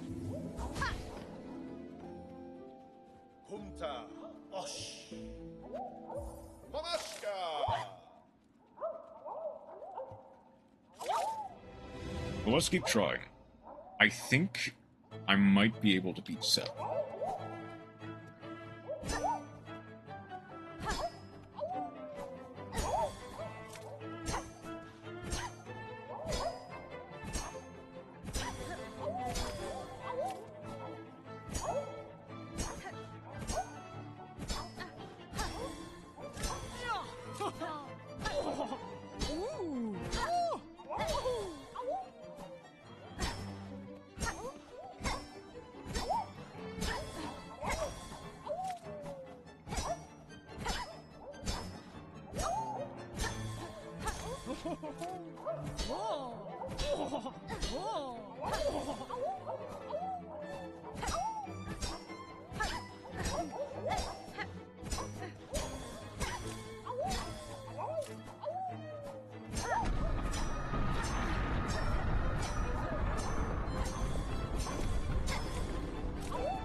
was just off. Yanaga Mushke.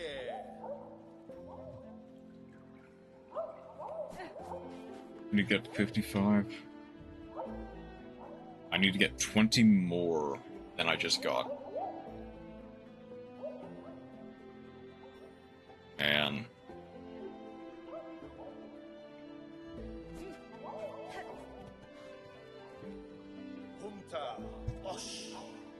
Yeah, you know what? I don't envy your position. I'll be honest. This is... like, at least the Flea games are slightly fun. As opposed to... that.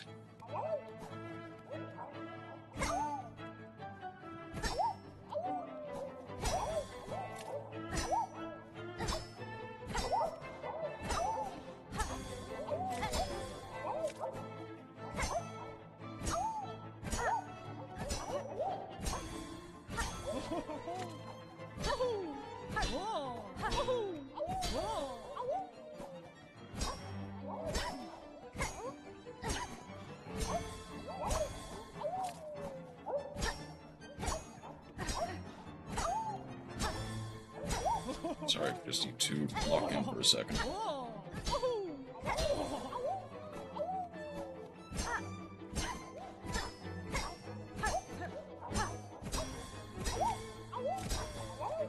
I didn't realize that one was not done.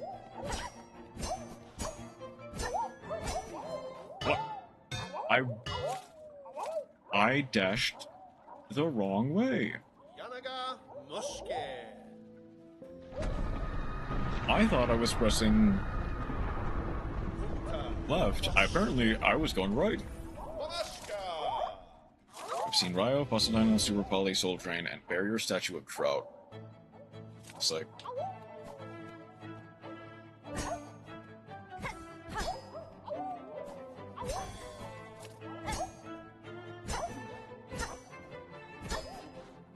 Yu-Gi-Oh! Is a fun and interactive game, that's for sure.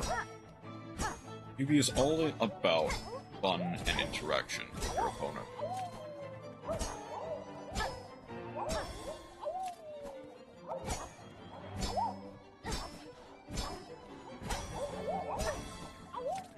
Solemn Judgment and Normal Summon Heart.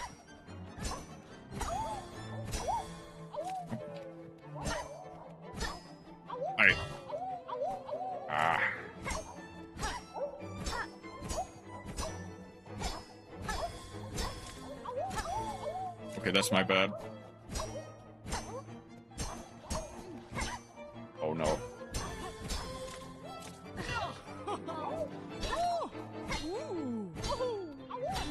This is my bad.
Oh.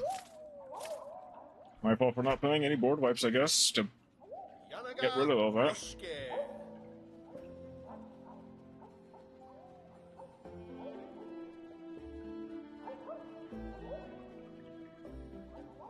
Oh, that's rough. That's so rough.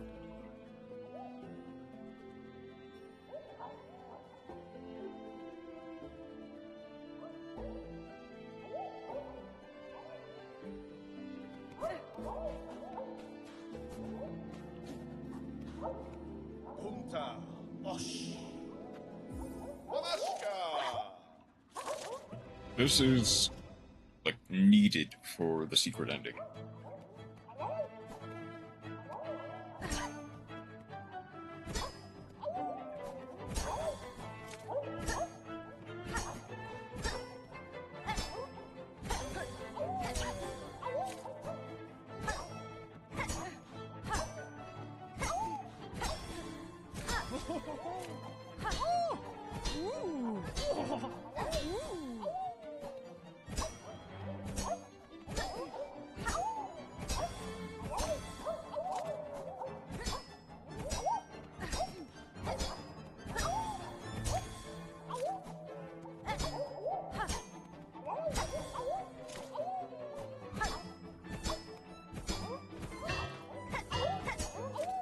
Oh, I fumbled so hard.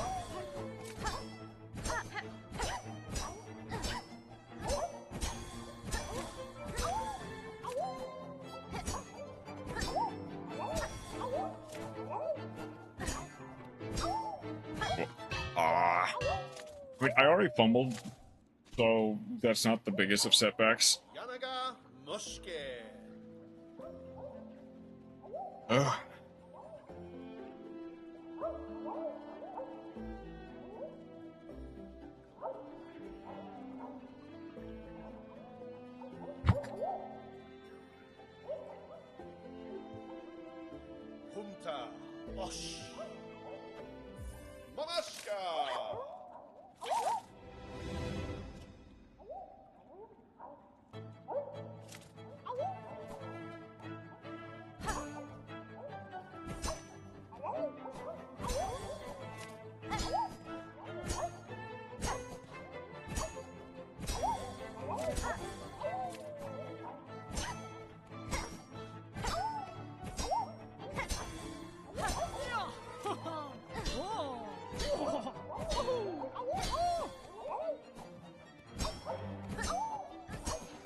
What? No. Ooh.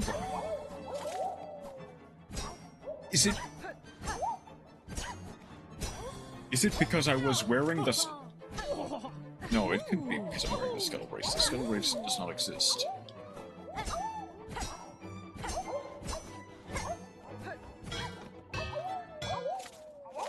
No, that's my bad.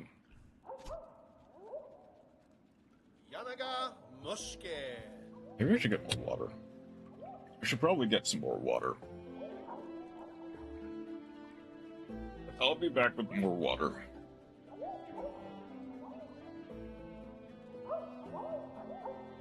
But I'm not thirsty.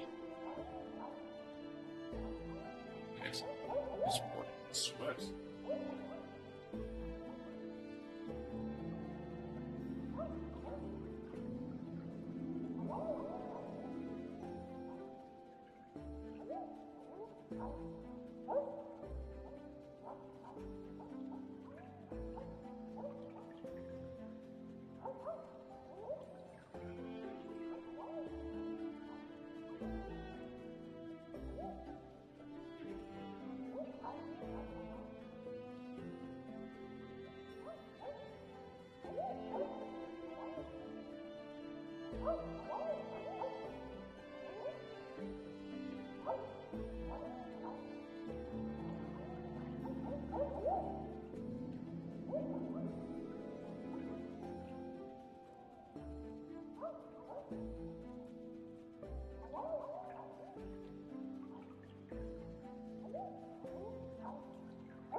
That's how it goes. You have imperm, I have imperm. Yes, you activated the imperm first.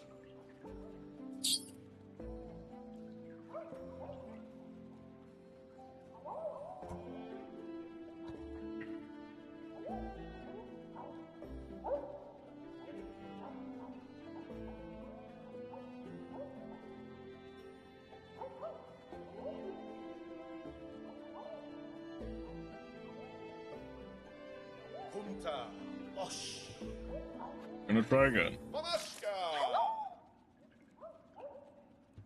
Gonna keep trying. Still... Look it up. My days are over, Spore. Well, that's what happened in just a second.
Oh,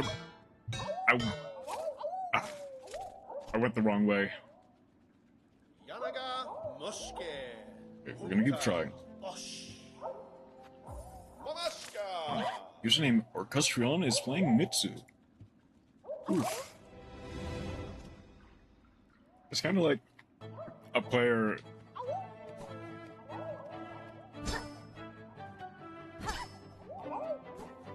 naming themselves Second Pie and then playing like U-Bell or something. Not... I mean, it's not exactly, because that's like...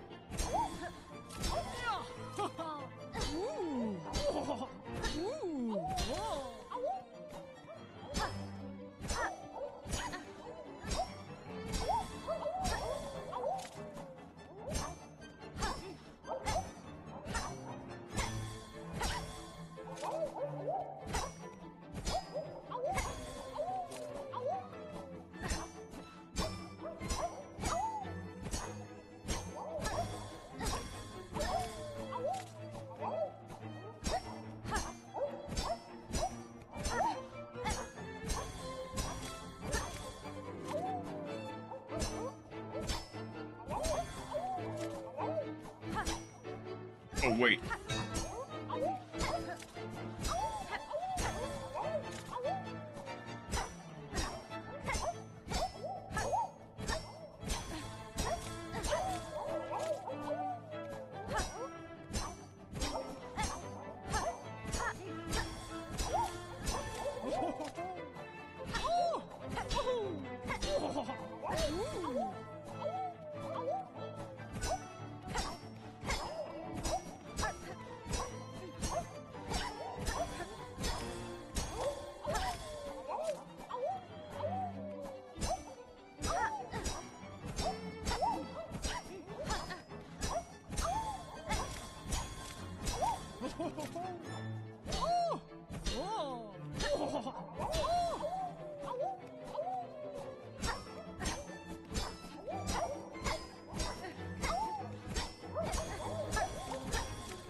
What? That was so good! I did so well, too, and it was owned it. Set an even higher score, traveling all up, dear please, at the might of our dear Miss Hornet.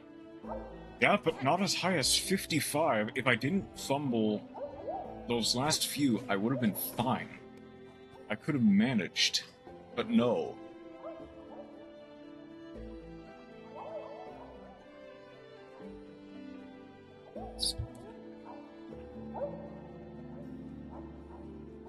And all that promo run, but I thought I fumbled. Oh my god, I hate Mitsu. I would kill anyone who plays Mitsurugi. Not actually. Not actually.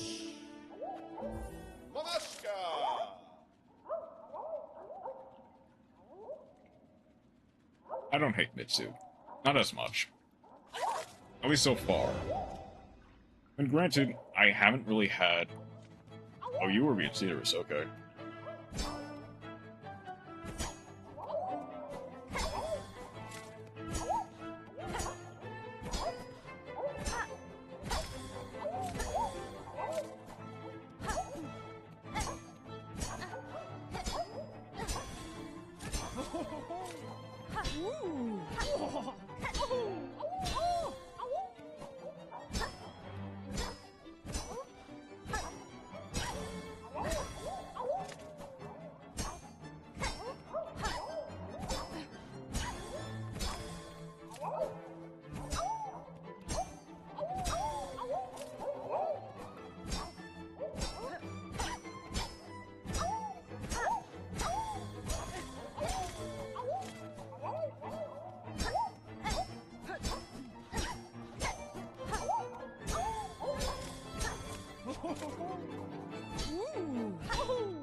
What?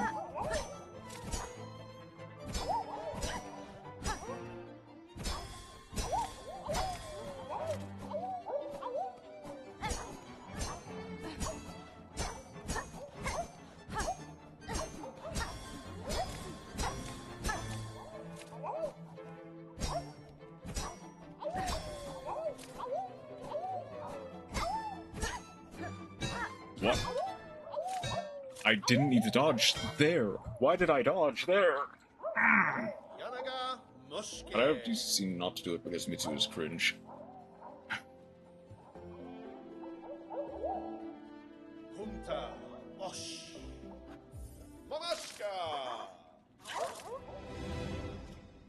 Yeah, unfortunately.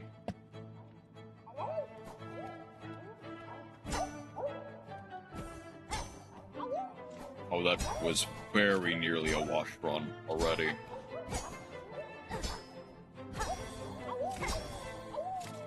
Ouch. I should not be reading chat. I should not be reading chat. That's right. I should not be reading chat while doing this. I should be locked in.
Oh, I just barely missed that last one.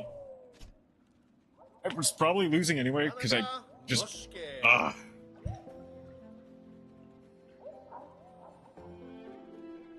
So I was probably still losing that one anyway, because I fumbled that one more towards the middle, but I managed to salvage what should have just been a dead run. And then I squandered it.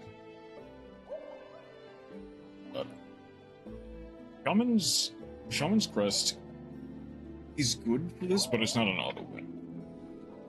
I think it's like the best one for this specific one, just because it has the longest reach of all of them. But it's not an auto win. Back to mouse, I'm creating unfun game states. I go.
No! I just barely missed it. Oh.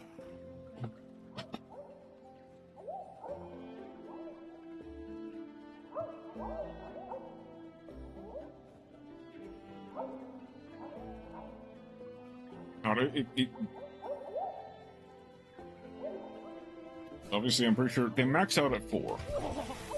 How much is for certain? They max out at 4 these, but they get lower to the ground each time.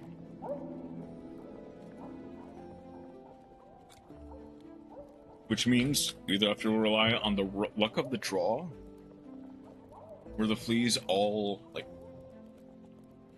are at the same place. No longer playing Ash. Oh. I guess that's fair. It's weird. I'm playing 3 Skullmeister instead. Because people did play Skullmeister in Seikai's format, so I don't see... It does more against Mitsu, fair. Yeah, like, granted I don't know the Ash targets from Mitsu. At least not like the back of my hand. But I know that a lot of time, like, Droll and Skullmeister tend to do a bit more, just because they rely on the attributing stuff. Alright, let's talk in.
No, I just barely.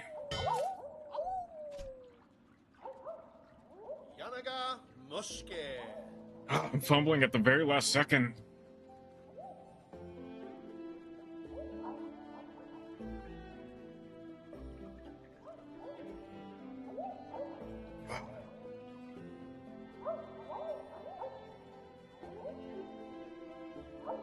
I gotta also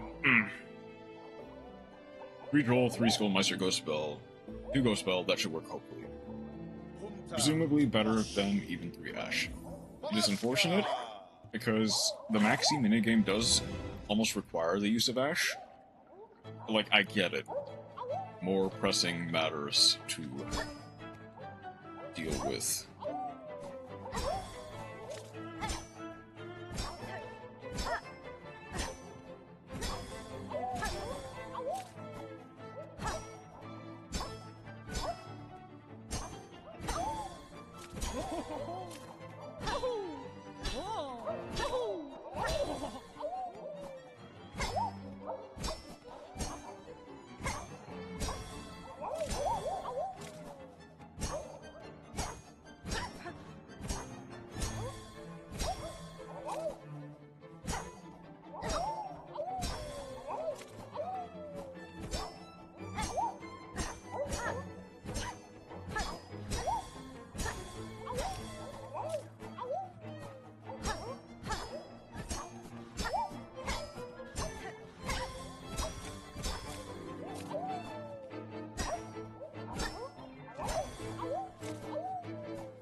Oh, I fumbled it!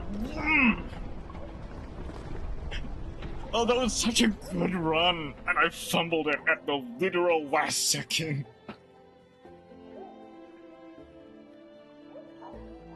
I can't even tell if... No, it's not.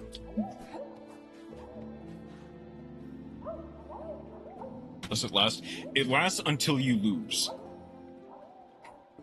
I am now tied for the top, but I need to beat it. I need to beat the top spot. God. Could you hear that? No. No, I was so disappointed. And if I had managed to not fumble that one fleet, I would have won. I could have...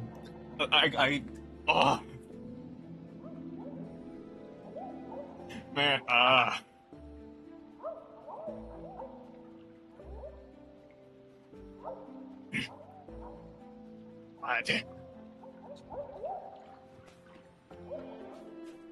I locked in so well for that.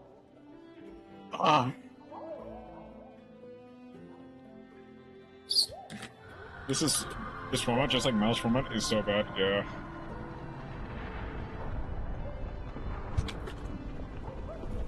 But that actually reminds me, I haven't really logged in to Master Duel in a couple of days. And like, I'm not really playing ranked that much. Just because the format is just really unfun. Just, you know what the worst part is? When we get a lot of the fun decks in Just a Tether, like Dragon Tail, they'll kind of just have the same problem. Some friendly duels at least war. What is it? How did I put it? How much did I put it at? Like 8,000. In a second. I want to try to beat this.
What?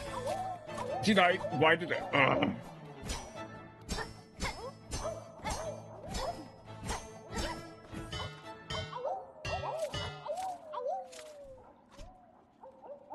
I didn't even know how that happened.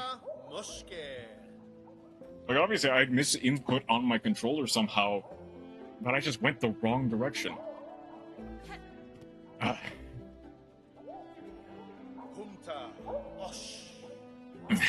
not even playing a meta deck. I want to play some non-meta decks and have fun. I'm not even playing a meta deck.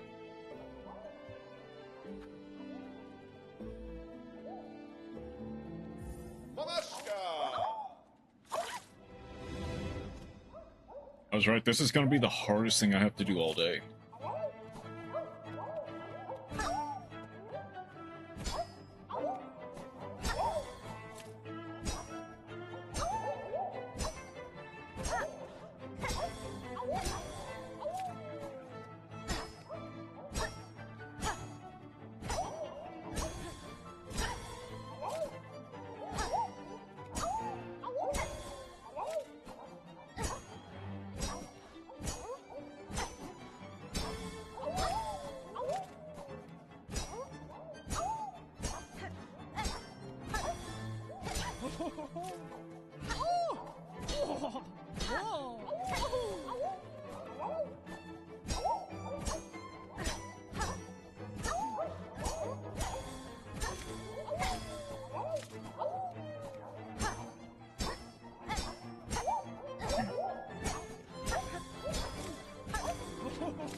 Yes!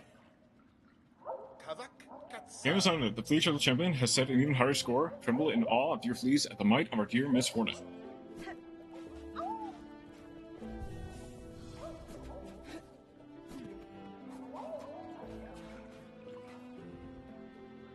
Done. High score.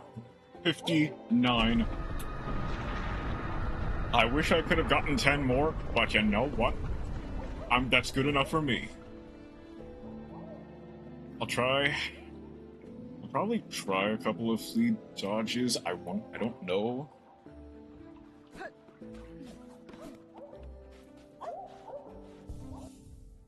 How good that's gonna be. Part of me wonders. Which I'm tempted to say Wanderer, or oddly I'm not FlipWitch. It's probably the best one for this. Well, I need to... what's a good one for witch? Obviously Longclaw. I can add poison.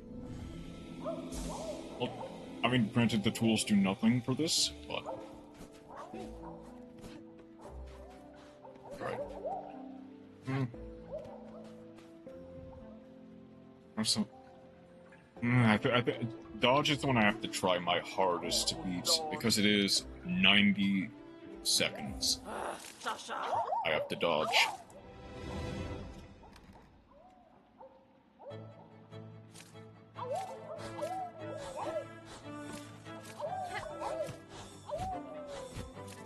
Oh, nope, okay. We run it back. I'm just excited from... Okay, but, you know what? I need to refocus.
Okay, better than nothing. Better than literally nothing. That was my last attempt. I'd have to do better than that. That's for sure.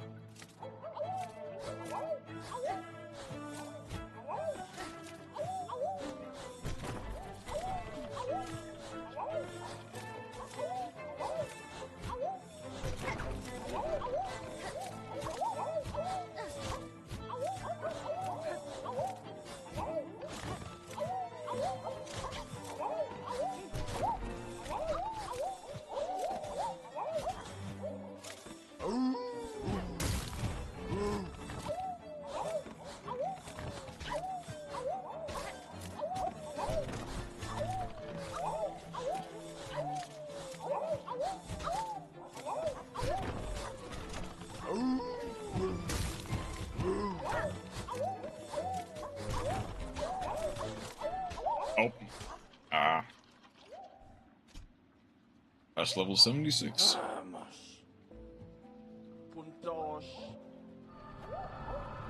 I'm gonna keep trying for another at least 15-20 minutes before I finally take a break to get some food.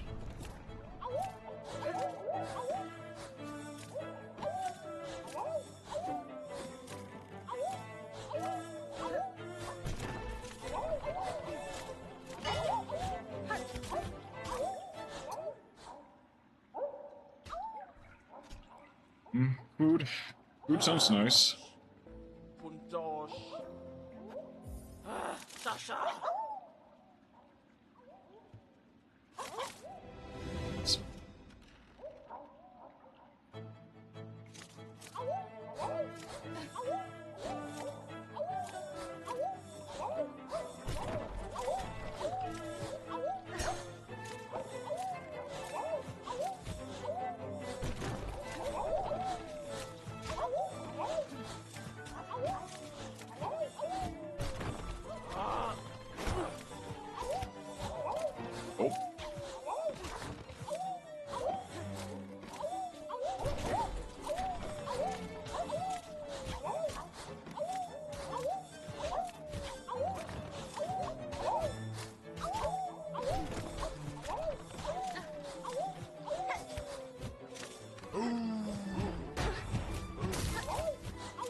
to grapple onto the big flea. It's supposed to. It's supposed to do that.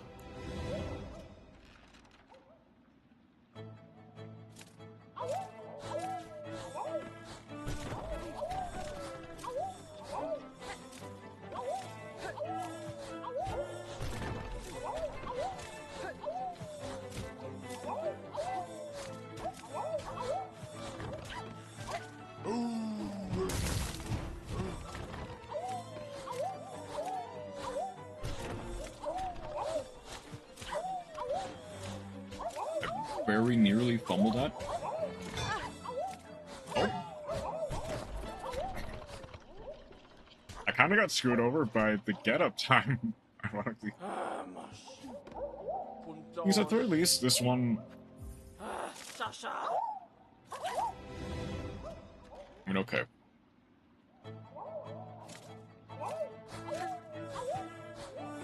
These one, like all of the trials are honestly still fun. Like, in spite of my frustrations, they're still quite fun. Oh no, well.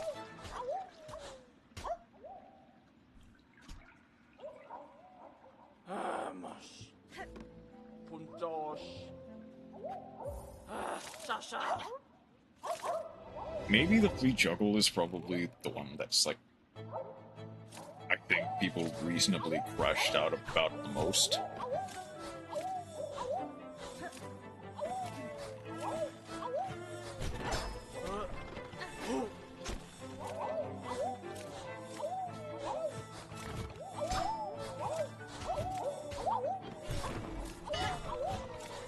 Well, nope. One more win and we got the plat too. Nice. Wait, hold on.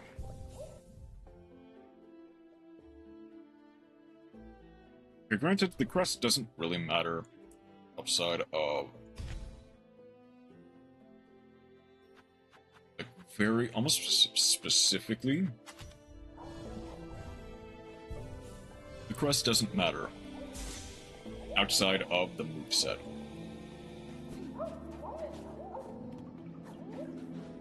You can do... Like, you can probably do all of these trials with... even just with Hunter or with Reaper. With Architect, even.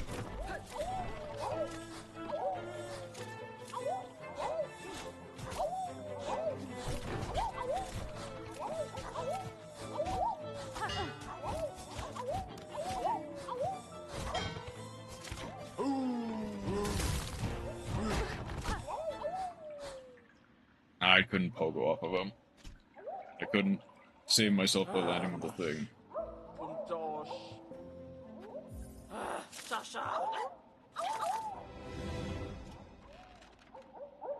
Look at this stuff, there's not really practice, it's just trying it until you win.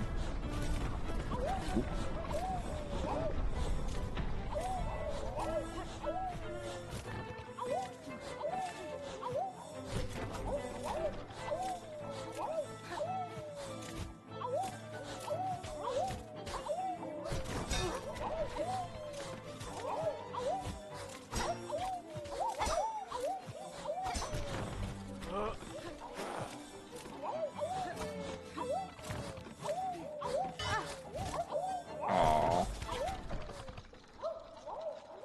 That hit me just right in order to knock me between the platforms.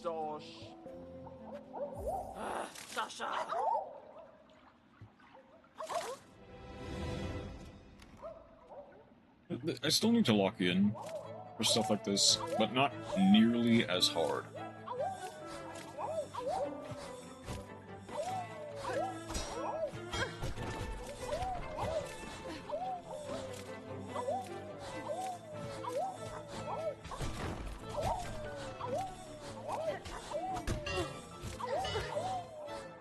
I was not quick enough on the claw line. Your Orcos a diamond? Maybe. Might be able to.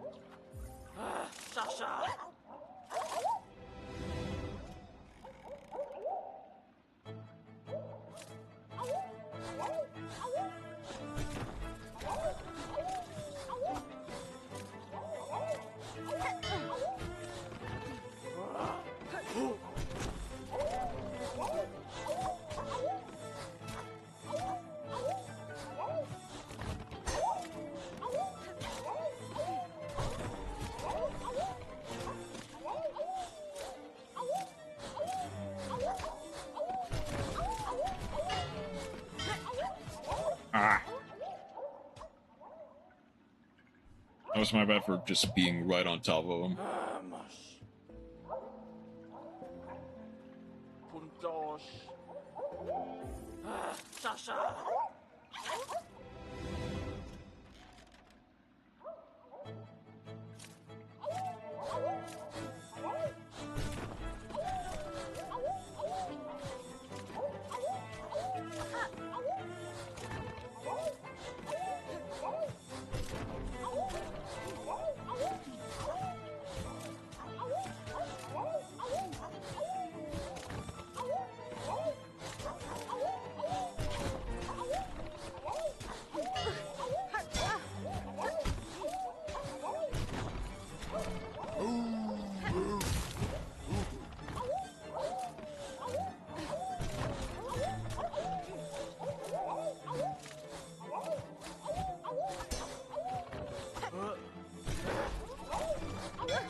I was just barely off from being able to climb up. Otherwise, I would have been fine. This is difficult. And I'm wondering how difficult it gets when you actually get to the time that you're supposed to.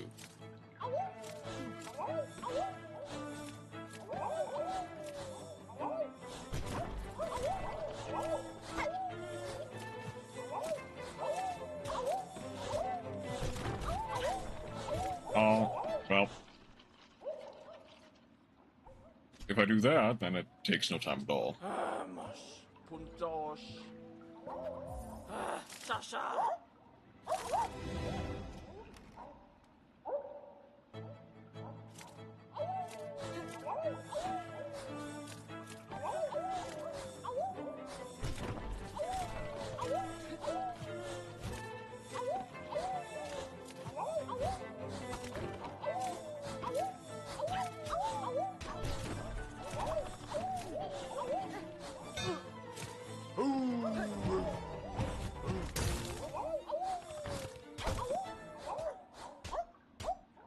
I needed to pogo up at least one of them, or to stay up long enough for the floor to come back.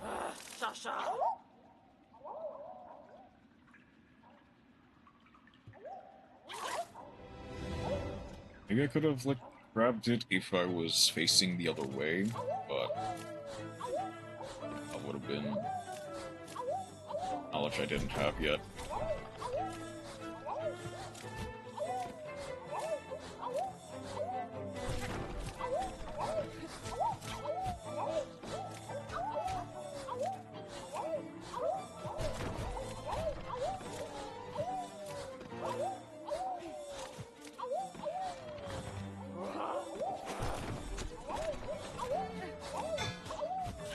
Nope. Oh.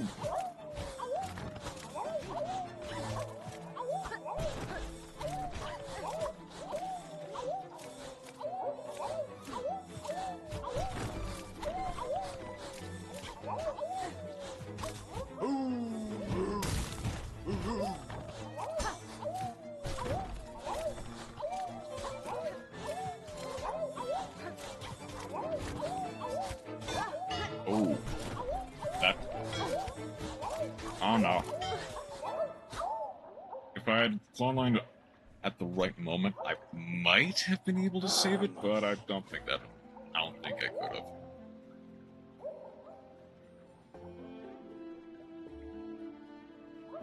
But I'm getting better. And yeah, I guess yeah, the getting harder is just adding more pleas, like going different directions at all times. I think the only real criticism, I'm not down with this meta.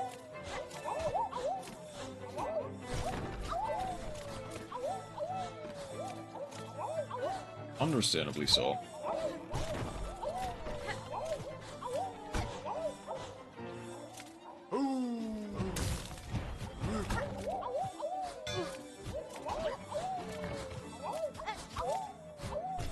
Oh, I overshot it. That's unlucky. I just overshot the platform.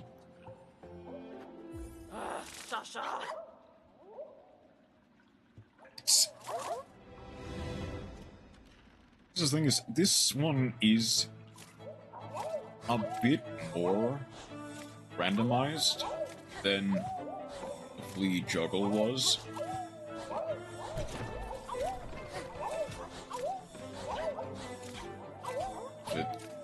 Alright, Yubel, Raizio, Mitsu, Azamina Snake Eye.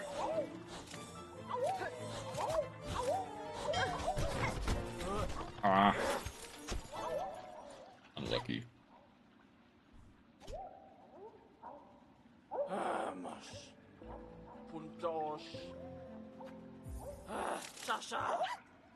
Alright. I'll give it one more try.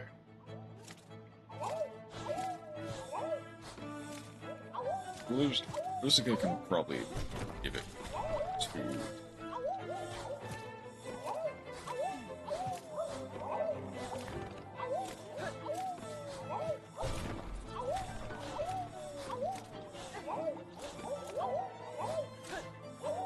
Really?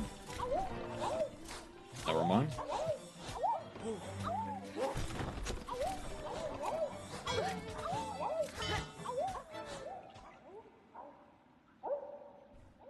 I got screwed over by an energized flea.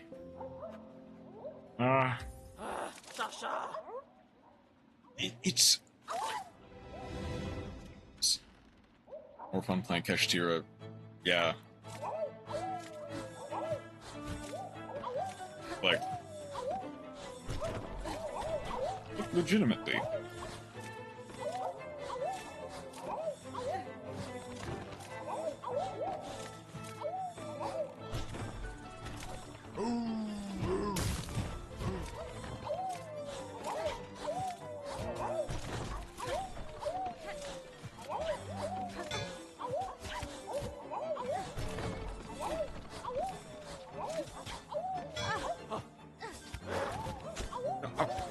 What?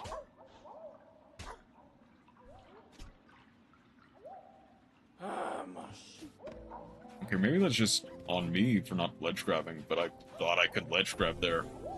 Sure, you knew you were gonna lose probably, but it also just had some choke points. Tier was nigh unbeatable, but it was fairly interactive against like lower power decks, and you could still like sack it if they threw a bad hand.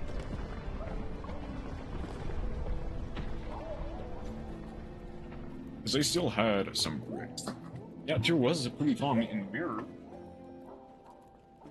Yeah, again, you were probably losing anyway if you didn't draw like the exact right hand. But you could still like have a fairly fun and interactive game. Like, I remember I was playing against Tierlman with like my zombie pile, and I actually managed to like break their board for a bit. Like, it was a very like interactive match. Where, like, I feel like they were probably still gonna they won anyway. They were probably still going to win. But I had the ability to play some games against Tier and not insta lose every time. Yeah, exactly. You still had some ability to play under Tier.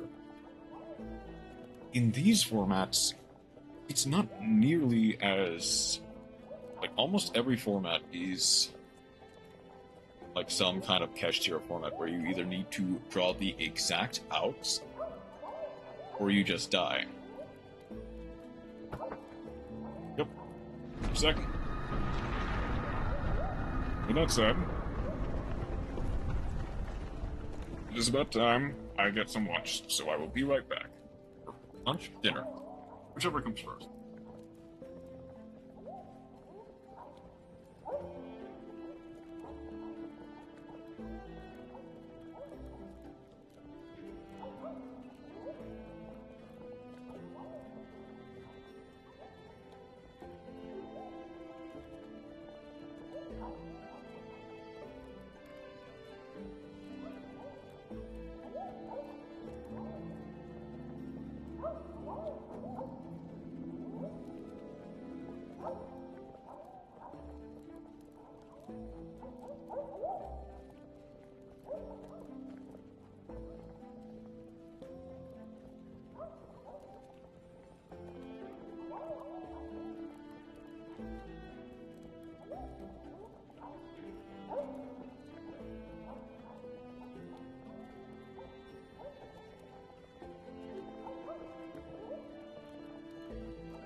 Okay, so pizza has been ordered.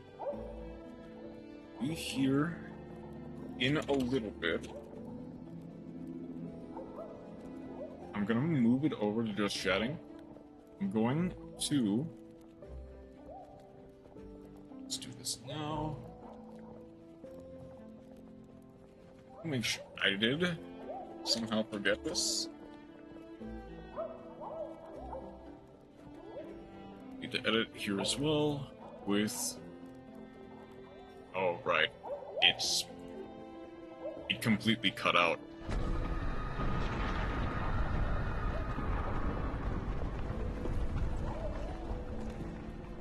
Breaking international snack law?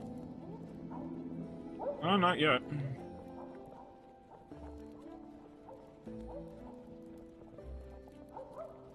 Gonna put all this here.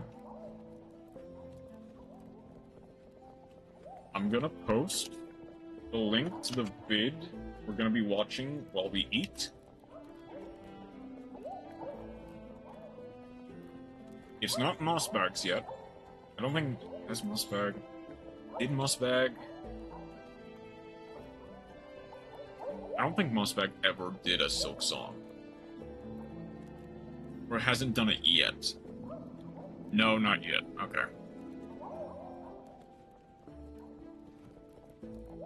I'm gonna get it ready.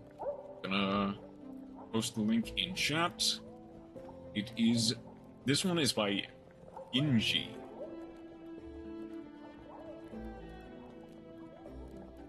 Watch this while we eat. I'm gonna go to the bathroom as well, real quick. I'm at it, I'll be right back. Again, with Mossbag. But presumably this should give it some context as to Silksong's lore.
Alright, good. Food. Food still is here. But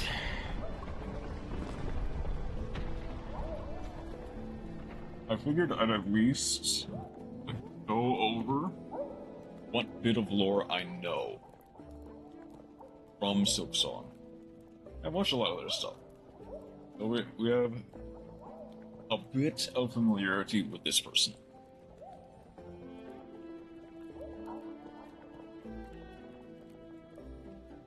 Let's see.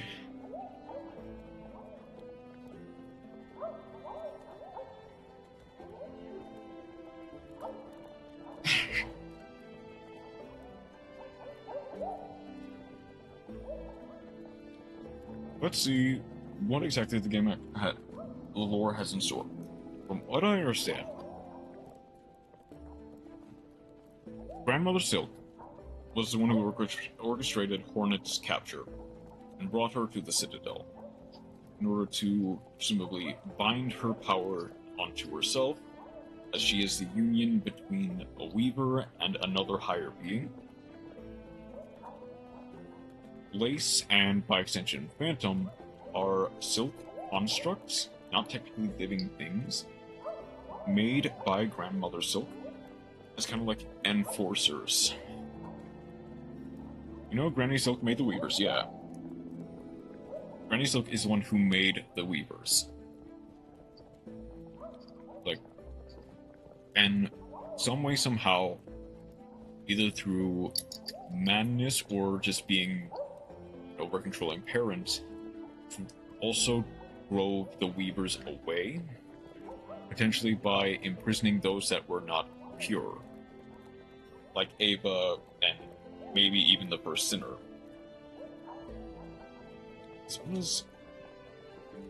First sinner's sin was, what was it called? It was apostate. Apostate meaning a person who renounces a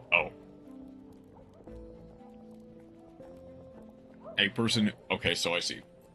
First sinner, like, renounced the. Would the sin be turning their back on Silk Mother?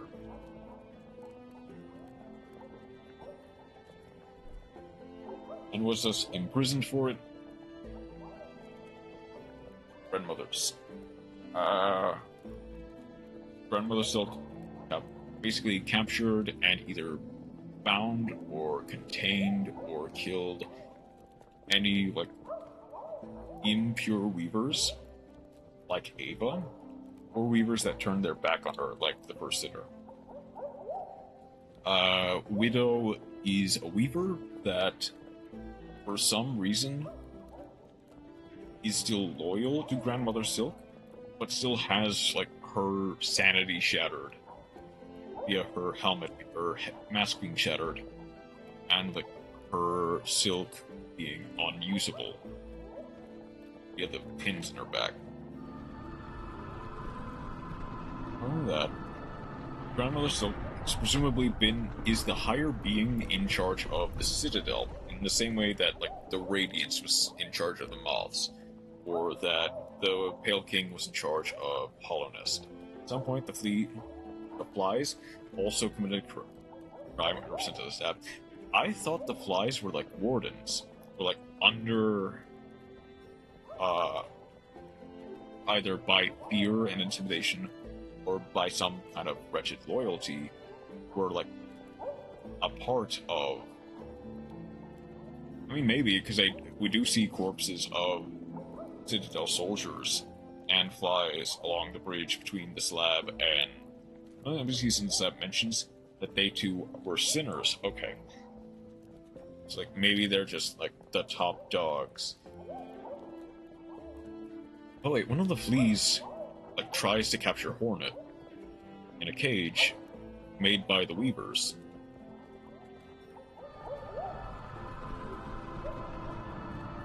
But, I guess maybe to some degree they have some power now that Grandmother Silk has like weakened and are trying to capture other sinners to like exercise that power over them, using the same tools that the Weavers did to capture them. Yes. What else is there? They were forced to be wardens years ago, but nobody remembers the crime they committed. Okay, I see. It's like they're prisoners who got a promotion, basically. Then, what else is there? Bile water is like the results of like a lot of. Ooh. Oh, that's just my controller not dying. Not turning off. Okay. Plug this in first, then I'll plug that in. Yeah, crazy.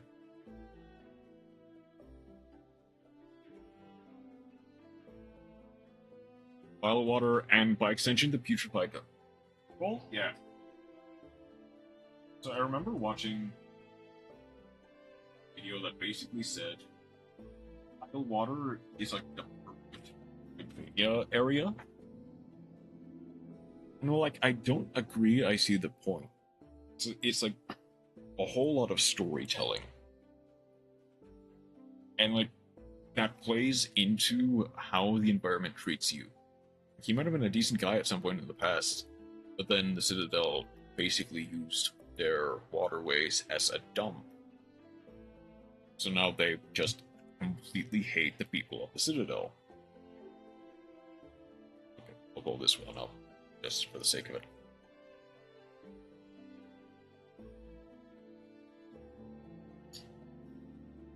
And you can kind of see that in the fact that bile water is by far the most hostile place to you. Like, actively setting up traps, actively, like, ambushing you. No Grohl at some point killed a snail shaman. Yeah, who is the cousin of the guy at the church, or at the first shrine. Hold the soul. Excuse me. Item we used to ensnare Grandmother Silk.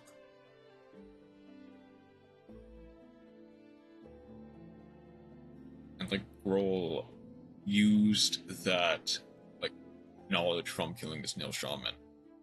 Or like maybe force the snail shaman to teach him how to wield his own soul in combat, which is why he has like that mode where he uses his soul abilities.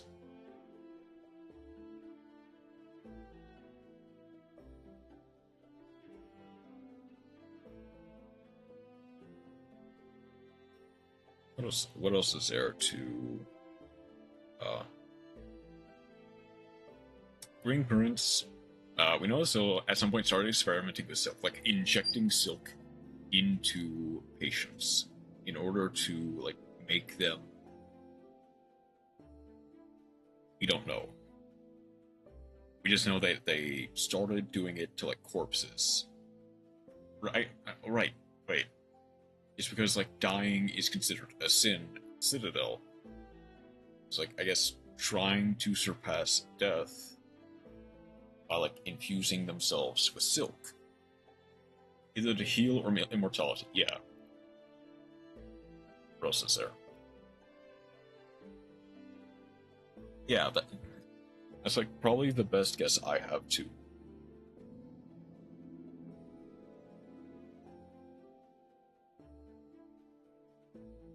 I was gonna go like Green Prince is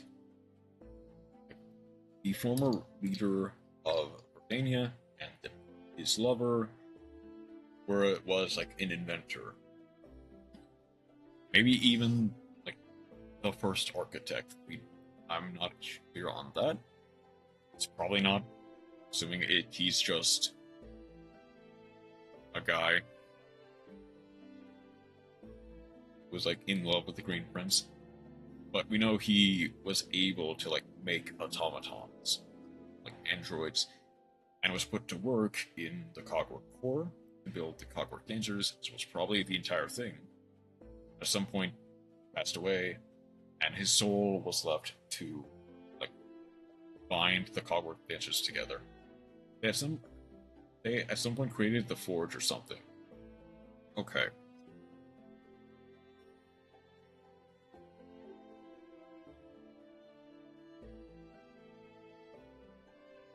I guess where does the Cogwork Dancers actually come to that? So I remember distinctly from the Green Princess dialogue, witnessing the Forge daughters. Yeah. And the Forge brothers. I guess the thing I was more thinking is I remember in the Green Princess dialogue, they said that like they made the Cogwork Dancers, and that their soul was like the thing that bound them together. One soul in between two beings. It's like from the Hunter's Journal.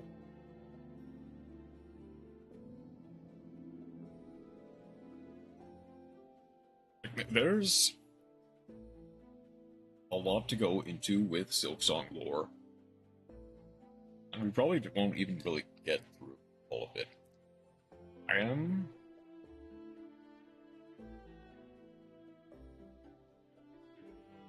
just very quickly. I am going to BRB. Like, more lore we know is that they at some point found the Abyss, but didn't explore or use it. Just in the way that, like, the Pale King did, yeah. Like, presumably the Snail Shamans were also, like, obviously the Snail Shamans are aware of the Abyss, as that is what they called to defeat the Grandmother Silk. But then, since Ballo makes a mention of this, oh, yeah, because they have the diving bell. The diving bell, like, is the way between Deep Docks and the Abyss. Of course, they would need them, and by extension, the people above them, would know about the Abyss. Saying that nobody has assisted with the bell, or at least nobody alive knows how to properly use it. Yeah.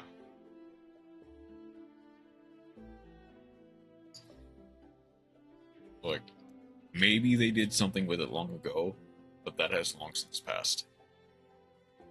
And maybe the Snail Shamans were involved in that. You're not. There's a lot of stuff that is not quite clear.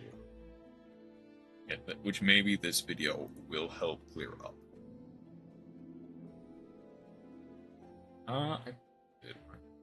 Maybe they agree. I think. Look at this black frame.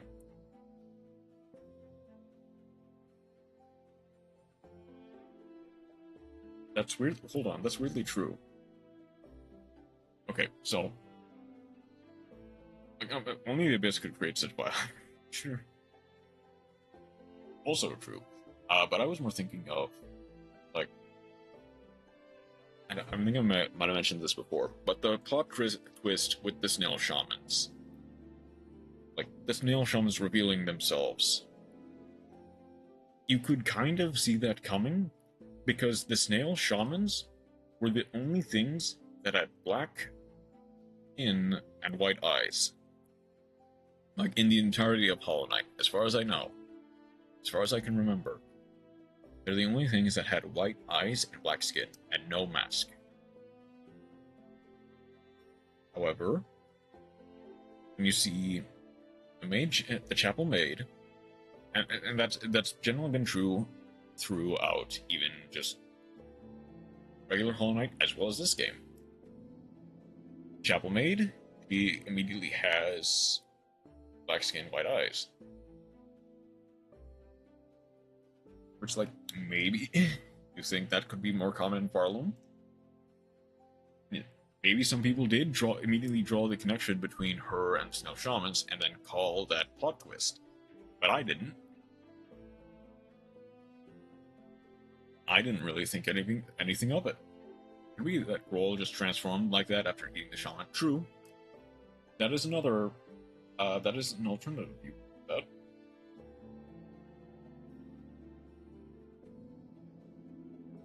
Because, like, we'll find out once we view a bit more. I am going to write back real quick, just to check.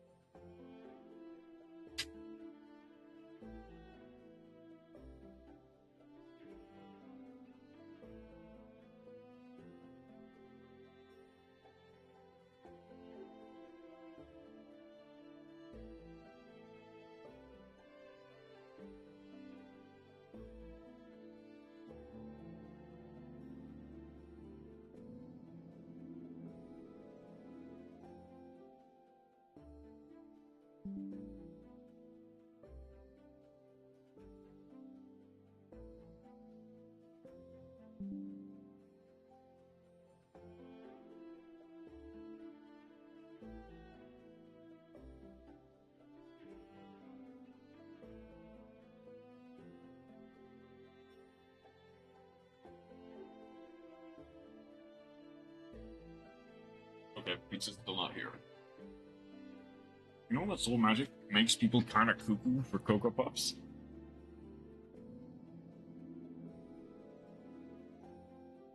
To varying degrees, yes. I think you could argue.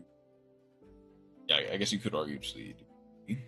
Because, like, Soul Master purposely injected soul into himself as well as his followers and then went crazy.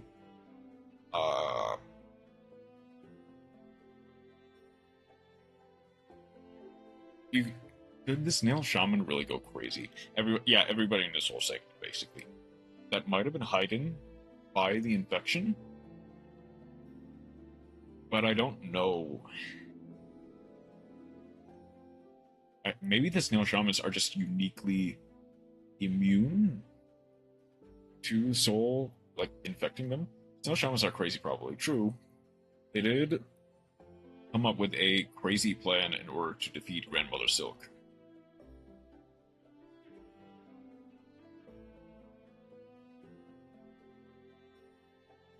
It's like, while we're...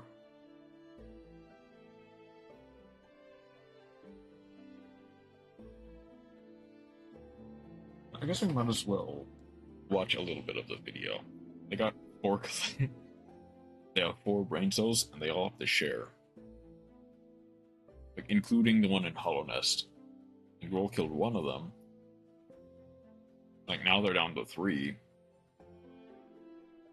Like, maybe they're only down to 1. Who knows? Maybe the cousin had all the brain cells between them. But I guess... Okay. Like, as I understood it, the reason the plan failed was because Lace interfered. Not necessarily because Grandmother Silk was caught. Like, the plan went wrong. Like, Grandmother Silk fought to try to keep the child, in this case, Lace, alive, must be a bad plan. If it was still a bad plan, right? I guess so. If it loses to a child, yeah. Like if I remember what the snail shaman said, like before you even dive into the abyss for the first time, he said like Grandmother Silk's thrashing that like calls the abyss forth and broke the abyss free from its constraints. He said it was trying to like get Lace out. Lace isn't exactly a child. Like by extension, it is the Grandmother Silk's child. It's kind of like permanently stuck, or like cannot age.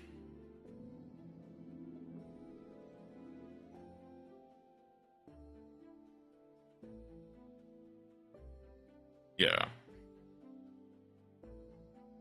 It's like while we're waiting for pizza to be delivered, might as well start with the complete story of Hollow Knight Silksong. This video will explain the entire story of Hollow Knight Silksong. We'll be going over the backstory of the kingdom, the events that led to its downfall, the main story, and its endings. You got that 18-year-olds with 20 years of experience thing going on. Yeah. So if you've never played the first game or don't remember much of that entry, then I have you covered. I also want to issue a massive spoiler warning for the game, especially since we'll be talking about some endgame content very early in this video. So please be sure to beat the game. Early in this, okay. As always, like the video if you enjoy and subscribe if you're new. I mean, I'm at 99%. We should be fine, at least until, like, maybe secret ending stuff. And so, without further ado, let's get started. So, that bird, the story begins in a kingdom known as Farloom. Farloom in our time is run by a monarch, one who we will discuss in much greater detail later. But Farloom as a kingdom existed before the arrival of this monarch. 4 tribes were known to have existed before their arrival.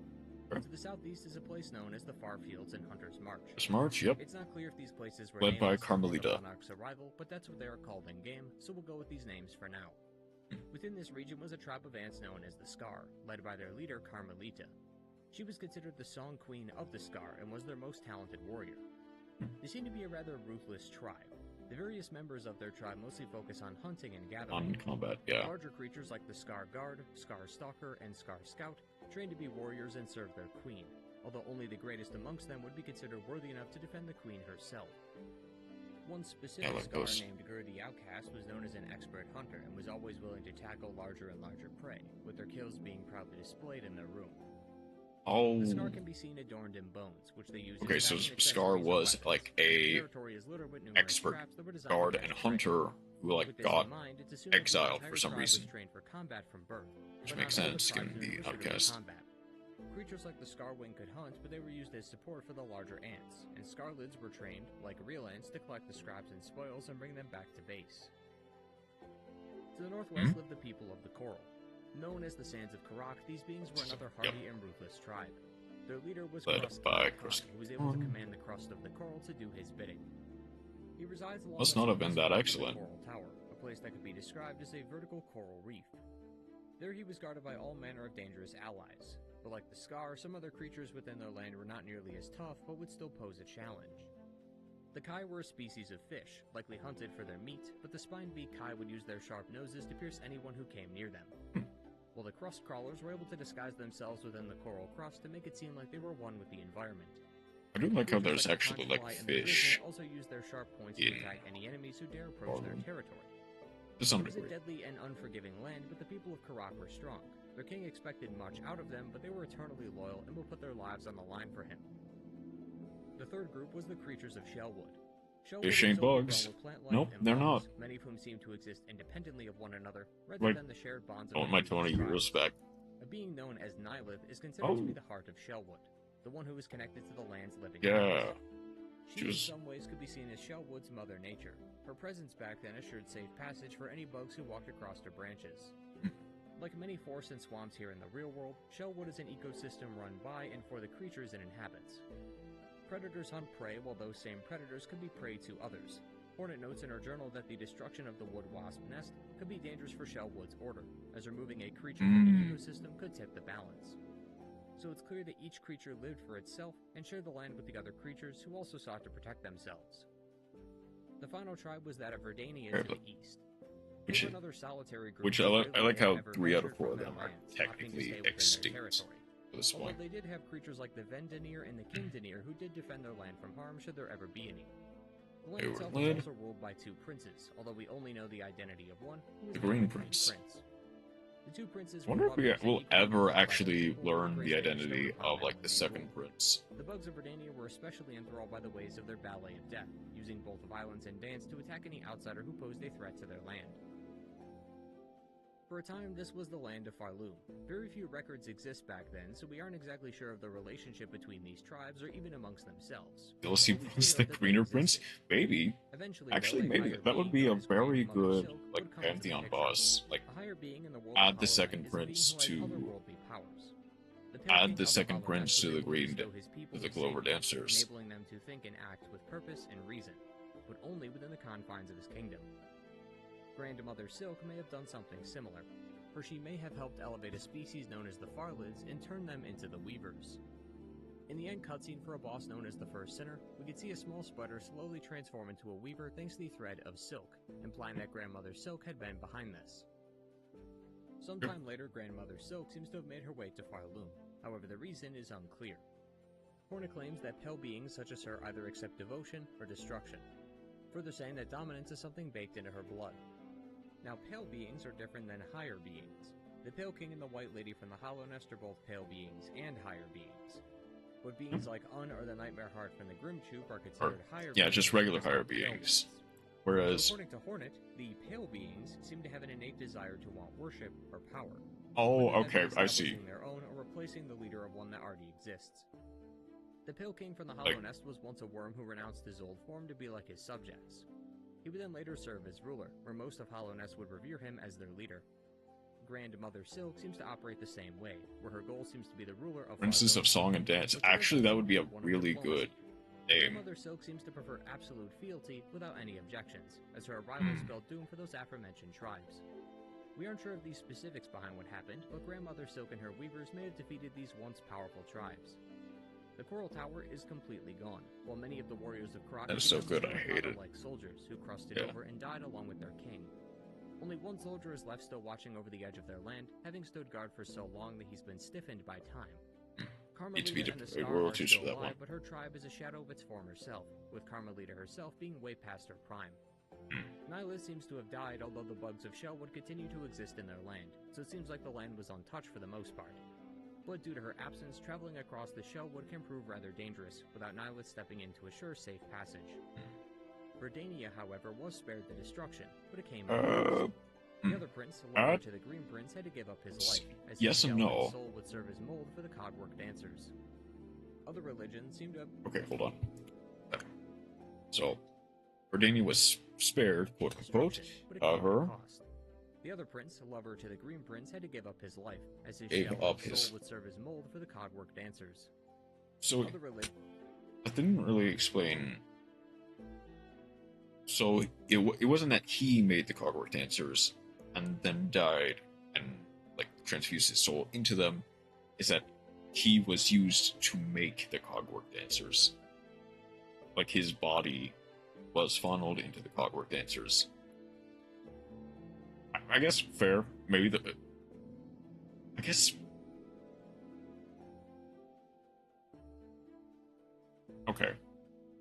I'm coming to terms with that. I'll accept that. I don't know what that means, but I'll take that as a correction of myself. Think about it. The bugs in Shellwood don't seem to be inflicted by the Silken Curse specifically. Outside of maybe the Hunter...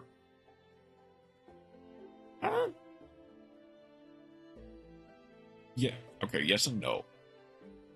I guess, like...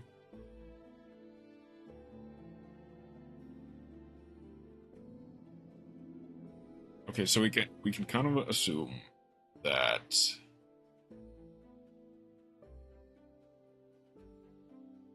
like maybe the sentient bugs are a bit more affected by the Silken Curse compared to you seem unless you pose a threat. I guess. I mean, specifically the water skippers, and like maybe the ones in the shells. I guess yeah, they are mostly passive, except for the hunters and the pilgrims, as well as like the stick bugs, the splinters. Like those ones are actively aggressive, whereas most of the other ones are relatively passive until you get close to them. They don't actively seek out to harm anything.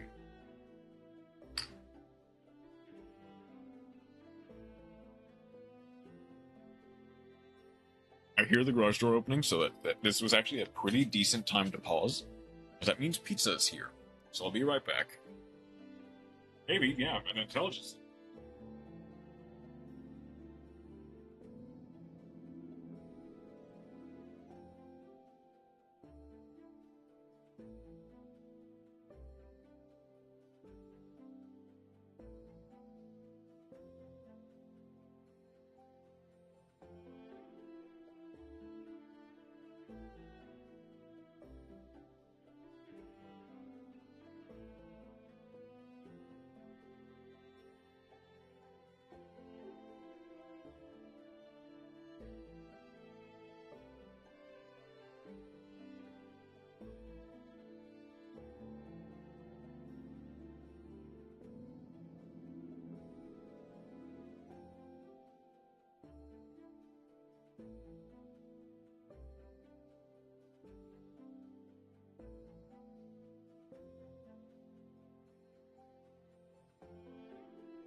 Right, pizza has finally arrived. Let us continue with the lore while I eat. Legends seem to have been stamped out as well. Yeah. The chapel made near the ruined chapel says that this is the price for choosing a different path, implying that the chapel was shut down or destroyed. Despite that, there are various smaller sects across Farloom, such as these smaller chapels strewn about the region, and then there's the people of Wisp Thicket, who worship the Father of the Flame. This attempt at removing these places of worship was likely to funnel everyone towards their own. Because Father of the Flame, its own higher being? Worshipped by the people of Farloom. Weaver shrines can be found throughout the land, and most important are the presence of effigies, which are small objects used in times of prayer. These bugs are praying to specific weavers, like Atla, Weaver of Time, for prosperity and grace, reinforcing that the bugs of Farloom had worshipped these beings at one point, although they may not have done so willingly. Ghost silk on the surface implies that these bugs were lured here by the weavers, so they seem to have manipulated people to come to the kingdom and worship them. As for the religion itself, it seems to be one built on like weavers are much of the game references might be like primal elementals. Yeah. Quantity.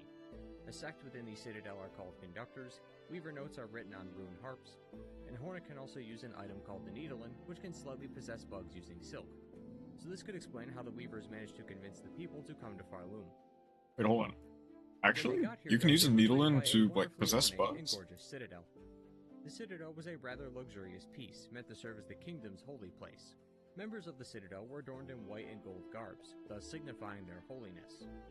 Some were even given further roles within the Citadel. Some become envoys who were later... Not the greater of a god or element, but something with a godlike mastery of it. Yeah, I see. Some of them would even become soldiers, guarding the public from any threats or quelling any that happen to be inside the Citadel.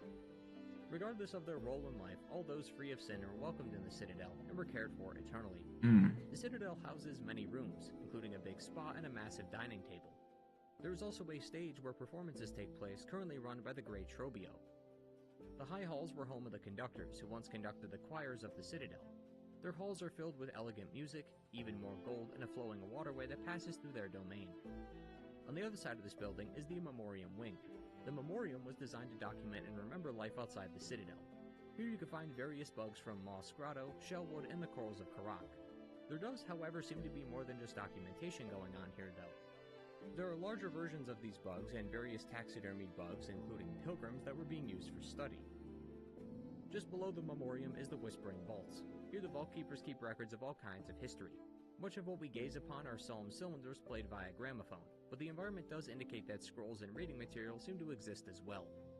Many younger Vault Keepers, known as Vaultborn, will eventually, after enough training, become scroll readers, who read and retell many different scrolls of prayer, while the Vault Keepers specifically handle prayers outside the vaults.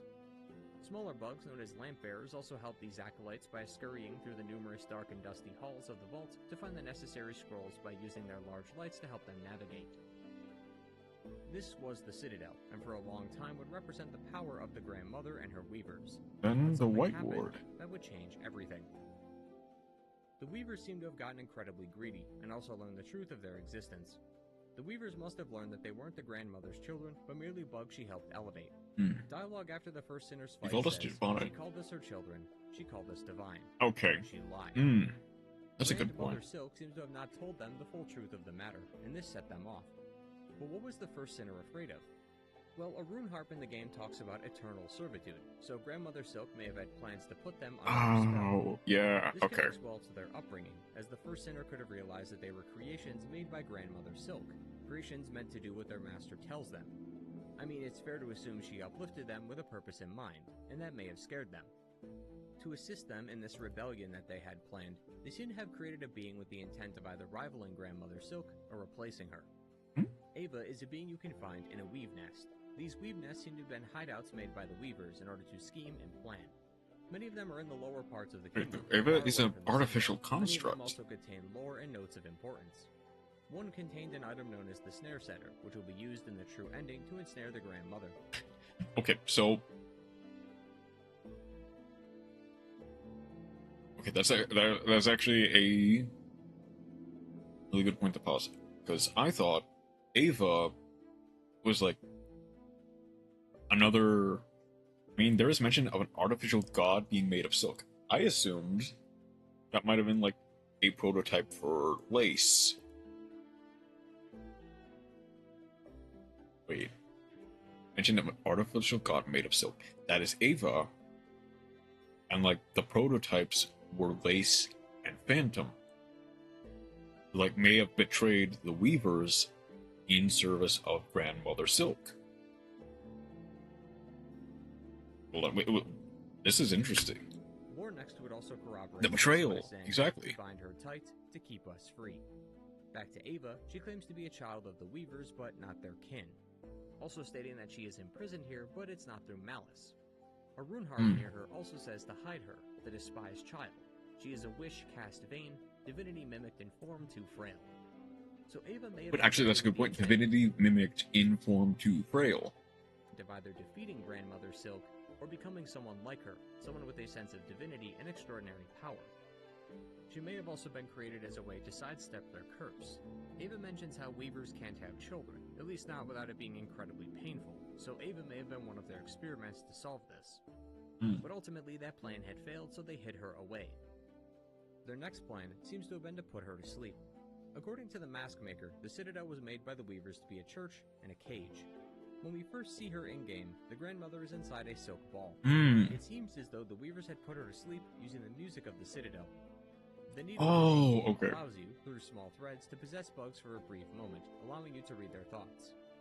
As I mentioned earlier, they may have used this power to bring people in from outside the kingdom. But for what purpose?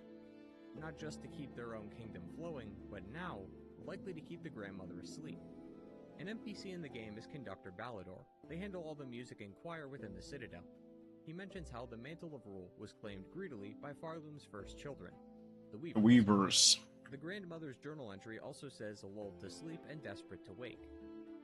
Based on these lines, it seems as though the Citadel, while built to be a holy place for the newly established religion, would also be a cage to trap the grandmother, allowing the Weavers to rule unopposed. The mask maker also notes that this was an act of defiance by the mortal bugs, goaded by the Weavers, meaning the Weavers did not act alone. They likely worked with the conductors to put this plan into action. It's like that is... It seems like they fled the kingdom. A rune in Weaveness Syndrome shows a map of paths outside Farloom, showing us where these Weavers would flee to. We remember from Hollow Knight that some Weavers had arrived from a distant land and settled here in the Hollow Nest, and now we know what that distant land was. In their absence, the conductors seem to have taken over and kept the system going. It's unclear how long this went on, and to be quite honest, I'm also not even sure about the timeline for this next part. See, the kingdom was still operating, but there was many things going on inside and outside of the Citadel to help keep it running. But whether this occurred after the Weavers fled or before is not clear.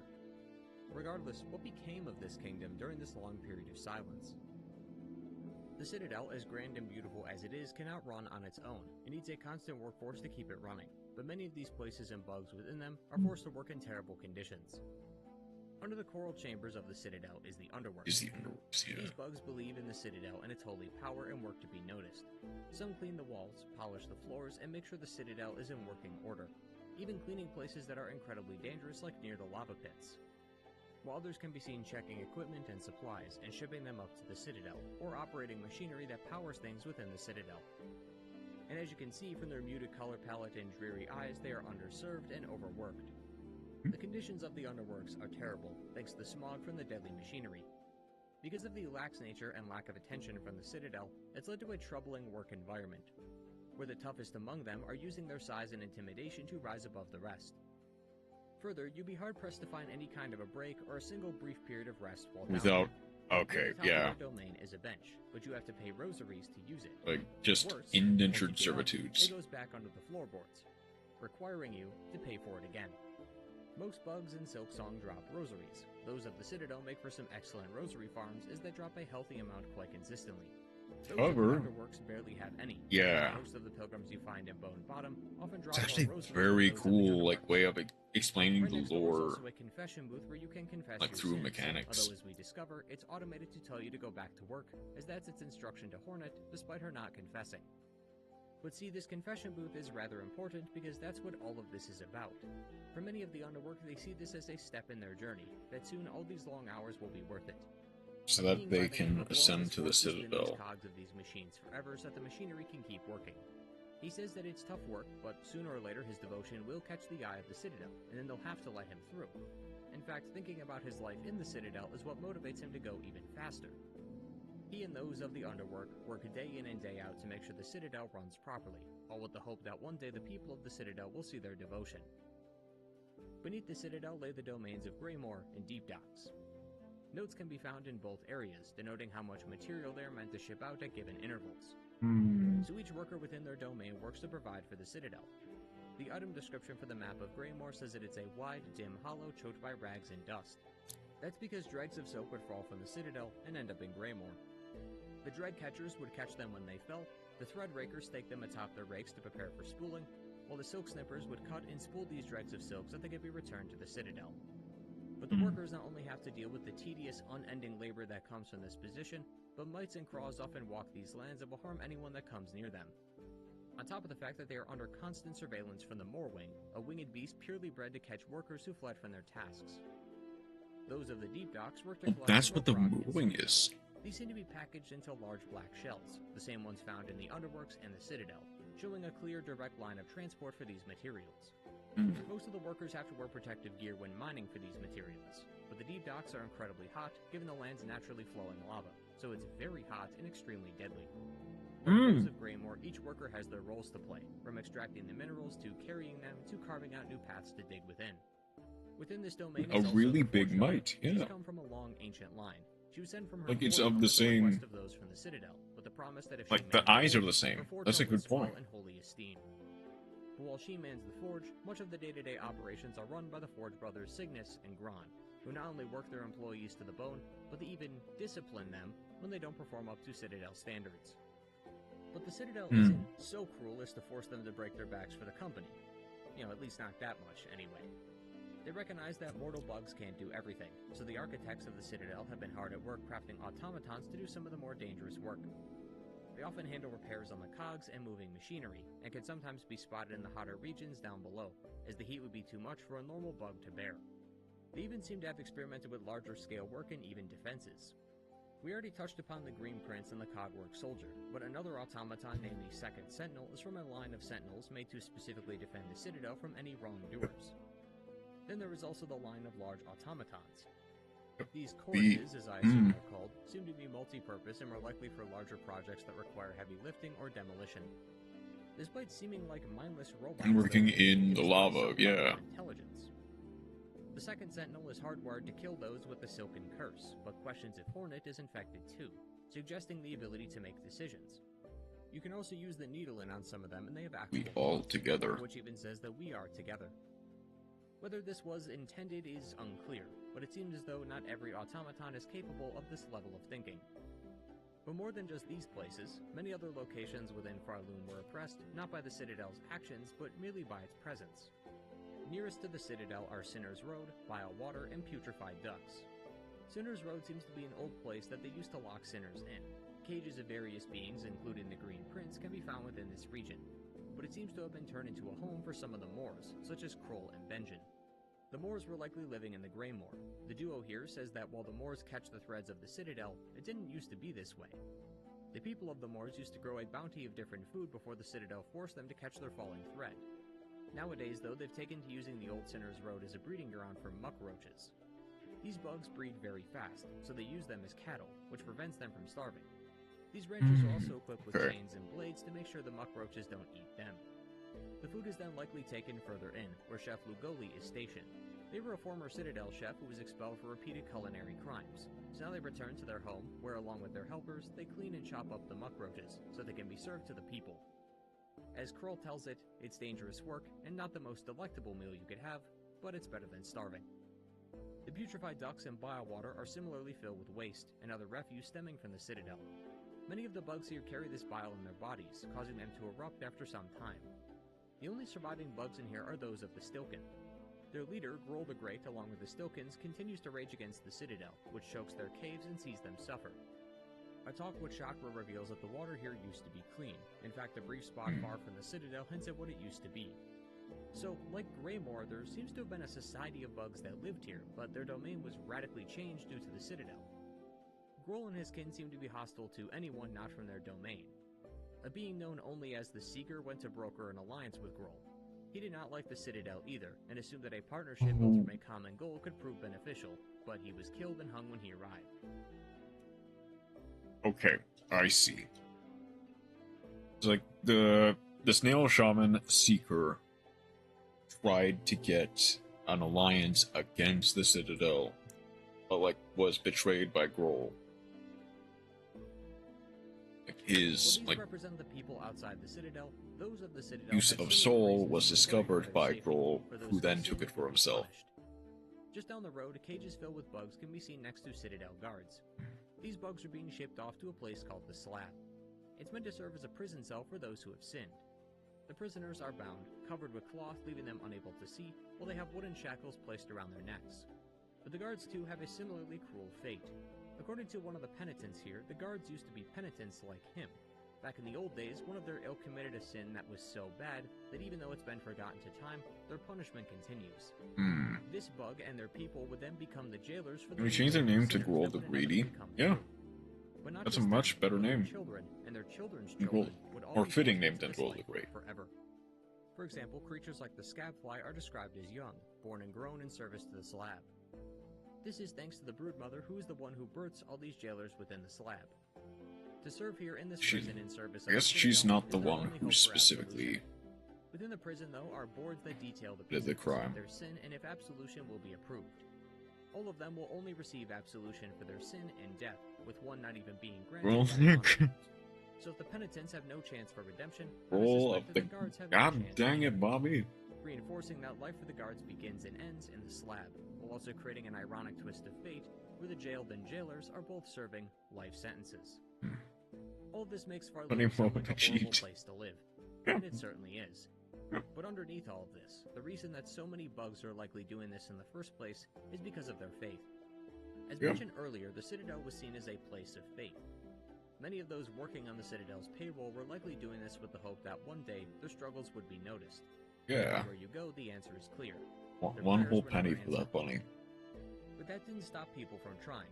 This reverence for the Citadel would cause many bugs Okay. to become pilgrims, and would embark on pilgrimages to visit this holy place. Bugs from all over would come to see the Grand Citadel, traversing the path that's been laid out. On this path, there are not only signs that show the pilgrims that they're on the right path, but towns and rest stops for those who pass by. But the path to the Citadel is not easy, although I guess a pilgrimage isn't supposed to be. Mind and body will be tested during this time, and success not only shows devotion, but faith.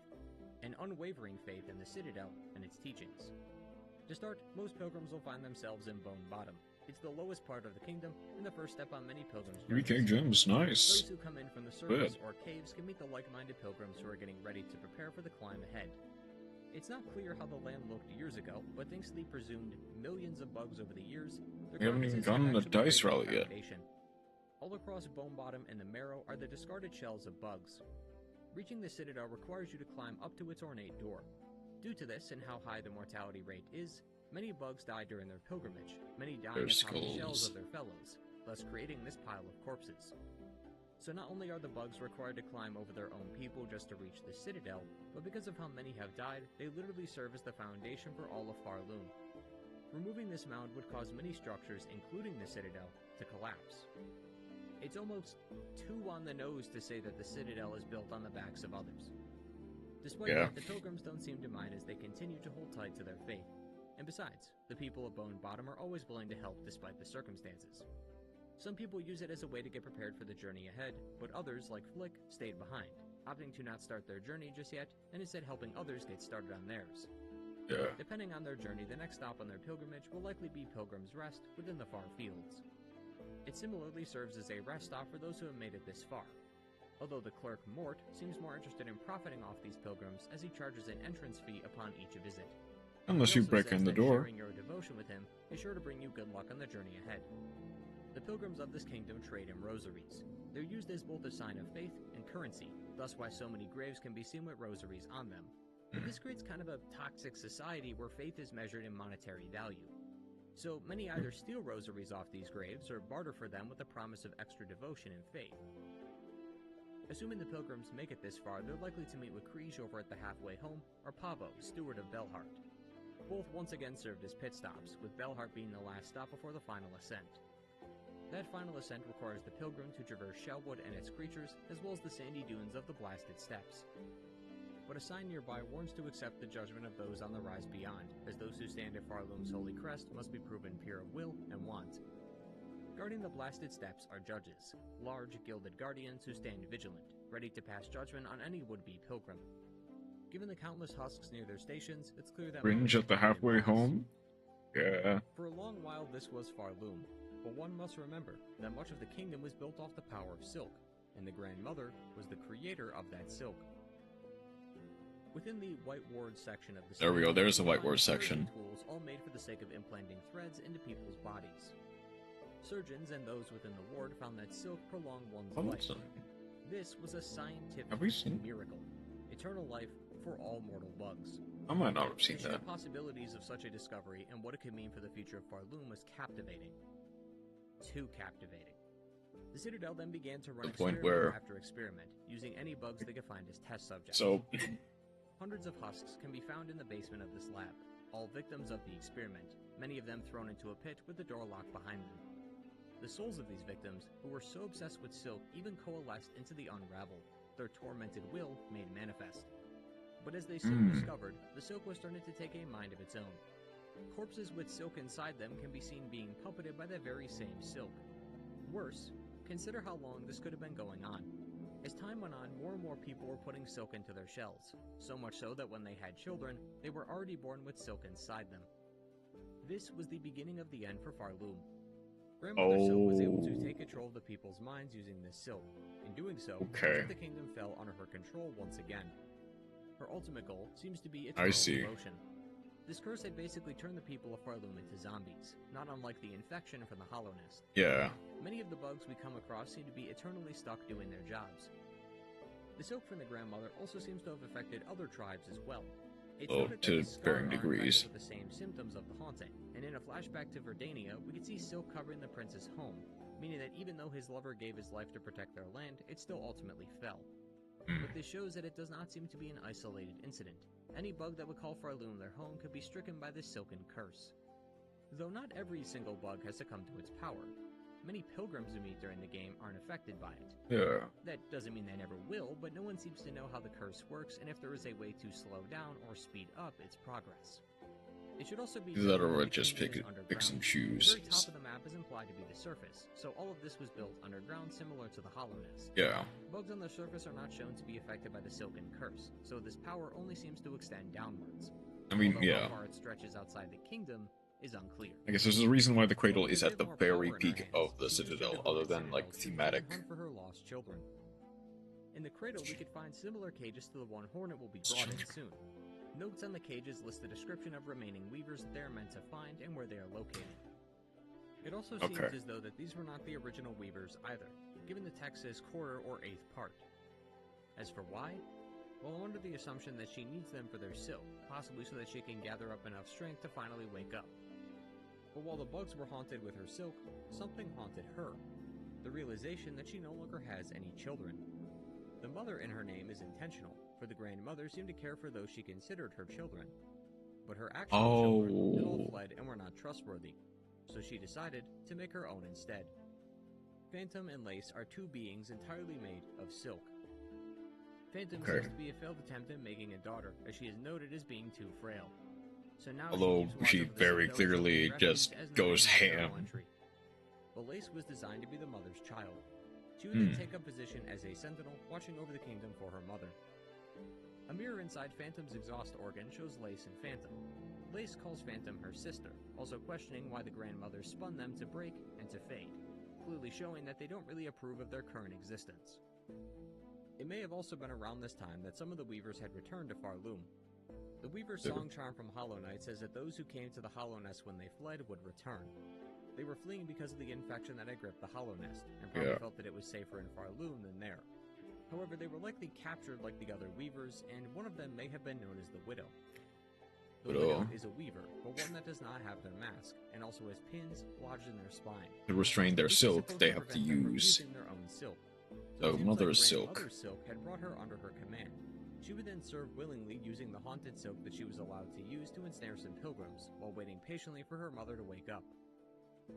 Knowing that this was the end, a Weaver writes that they will die waiting and praying for the day that a being of silken strength will come and weave them free. And it's here where our story through Silksong begins. Yeah, because that's Hornet. During her culling, the Grandmother had found evidence of another Weaver who escaped her grasp, one hailing from the Hollow Nest. So choir members were sent to the kingdom of the White Worm to claim the half-worm, half-weaver hybrid. This being serves as our protagonist. Silksong's protagonist, Hornet, was previously featured in the first game, Hollow Knight. She was daughter to both Hera the Beast and the Pale King. Back in the Hollow Nest, the Pale King needed 3 dreamers who would serve as locks, so to speak, as they would trap the Hollow the Knight dreamer in the stuff. Black Gate Temple. One of these dreamers was Hera the Beast. Found a brood for child. With her, and that child was Hornet. In her childhood, she lived amongst her mother's people, those of the Deep Nest, including the Spider Tribe and the other weavers who fled Farloom. As she grew, they taught her the power to weave threads, and she would use this to craft her cloak. Hera would watch over Hornet as she grew older, but only for a short time, as she would have to become a dreamer. In her absence, she was looked after by the White Lady, the spouse of the Pale King, and trained by the Hive Queen Vespa. She would then eventually become a sentinel, which we got to see, which was very cool. Protecting the dying kingdom. While initially coming off as antagonistic, she would later become the Knight's ally, as they both worked together to stop the infection from destroying all of Hollow Nest. Following her duties in Hollow Nest, it's reported that Hornet was kidnapped and taken here to the kingdom. As she arrives in the kingdom of Farloom inside the gilded cage, a white firefly can be seen touching the cage, which removes the seal, giving Hornet a chance to escape. As she falls all the way to the bottom, she dusts herself off and So I guess maybe that's a question that is eventually explained, but I still don't really understand what those white fireflies are. Because they are powerful enough to break the seals of the weavers. But what are they exactly? Like, what makes them so strong against the weavers? Starts her journey into the kingdom of Farloom. Maybe this is explained later, but if she were to escape and go somewhere else, then she would just as likely be captured. Yeah. So rather than run away, she plans to go to the source, find out why she was taken, and deal with anyone who happens to impede this goal. But to do that would mean going to the Citadel. So, like the pilgrims, Hornet will have to take her own pilgrimage to the Grand Gate. Just like those same pilgrims, she will arrive at Bone Bottom, Pilgrim's Rest, Halfway Home, and Bellheart. Along the way, though, she will get wrapped up in a few encounters and meet some other bugs who are here in Farloom for various reasons. Not every NPC in the game has dialogue and events worth mentioning, though, so I'll only hit the important ones. Sherma is a pilgrim who seeks the Citadel like all the others. Sherma and Zaza are a duo who hail from and come seeking an audience with the Citadel, as the haunting of the thread overcomes their village as well. Chakra also came from another village, although she is here seeking her master, who comes to Farloom for reasons unknown. 2 women, the seamstress and Pinterest, who are sisters of an order of female warriors, have come here to Farloom and settled in different locations. They seem to be assassins of some kind, or at least an order that practice combat, although the seamstress has hung up her weapons of war. Needle in dialogue implies that she does this seamstress work to forget the loss of her sisters, which could explain why she's no longer interested in fighting. Yeah. To the west is also the Wormways, which, while rather insignificant, there is an alchemist by the name of Xylitol. He seems to be experimenting with lifeblood, although he calls it plasmium. It carries with it the same regenerative effects that it did in Hollow Knight. The Xylitol's purpose for studying it seems to be in an effort to save his dying land, as evidenced by the needle in dialogue. Inside Sinner's Road and Putrefied Ducks are also 2 beings of the same species, Styx and Huntress. Styx immediately sees himself as Hornet's servant and will honor this by crafting her Silk Eaters, and the Huntress wants Hornet to catch her some meat, as she fears her children, who will eat anything, will turn their hunger towards her. Other than that, there's very little that connects these 2 outside of their species. There is also a Bell Beast in the Bellways who can help Hornet travel throughout Farloom. It seems to be an ancient method of travel, as pilgrims nowadays consider such conveniences a sin. There's also a significant number of Weaver shrines in these lands. While this on the surface isn't that polarizing, each one directly references Hornet, as it says a daughter of a distant land, we who have remained have waited long, bind our strength to yours, reclaim the future of our haunted kingdom. This suggests that either some semblance of these weavers still remains in these shrines, or that her arrival in Farloom was something they may have foreseen, and thus left her with some powers to help her on her quest. Although it's more than likely just a general statement, since all the weavers are assumed to be women, given they all refer to themselves as sisters, and seeing as all the weavers left Farloom, all of them would be coming from a distant land. Regarding some major roadblocks on our way to the Citadel, Hornet will have to come to blows with Lace and Widow. Lace is simply just a sparring match of sorts as she runs away shortly after, but the Widow seems to have used the silk bestowed to her by the Grand Mother to ensnare the townspeople. She also knew of Hornet's arrival to the kingdom and knows of her lineages as the daughter to both the Worm and the Weaver. Eventually she will reach the Grand Gate, which may or may not be locked depending on how many bells have been rung within Farloom. Once all have been rung, the only thing left in her way is the Last Judge. This boss's lore is similar to that of the smaller judges strewn about the blasted steppes. They seem to have been around for a few generations though, never having lost a battle, continually judging those who enter the Citadel. Once the Lost Judge is defeated, the Citadel will open, and Act 2 will have begun. Although Hornet may also find herself stuck in a shrouded field of mist. Braving through that mist, she faces off against Phantom, who you'll recall is being made entirely of silk. She's been here so long that her shell has grayed from age. Age has also taught her, though, that she'd prefer a glorious death in combat rather than wither away in decline. If Hornet bests her in combat, she'll gain access to an elevator that will take her to the Grand Bellway, giving her an alternate route into the Citadel. Arguably a much easier route into the Citadel. The Citadel is now open. Arguably. As she continues to climb upwards, Hornet may discover the first shrine. The ringing of the bell, much like the other bells outside the Citadel, signals to the pilgrims that this is a haven for them, although the caretaker is less than pleased with this news, having enjoyed his time off. To get to the top of the cradle where Grandmother Silk lies, Hornet will have to defeat the Cogwork Dancers, the same ones modeled after the Green Prince's lover. Towards the end of the boss fight, though, only one of the Cogwork soldiers will be killed, leaving just one behind. Proving not just how effective they were as a duo, but a sad representation of the Green Prince, now he must feel without his partner by his side. So I do love how... So this is something that I didn't get to, I don't think a lot of people got to, but apparently if you don't hit the Cogwork Dancers, like the last Cogwork Dancer, if you don't hit them, they'll like slowly grind to a halt and like freeze as a statue.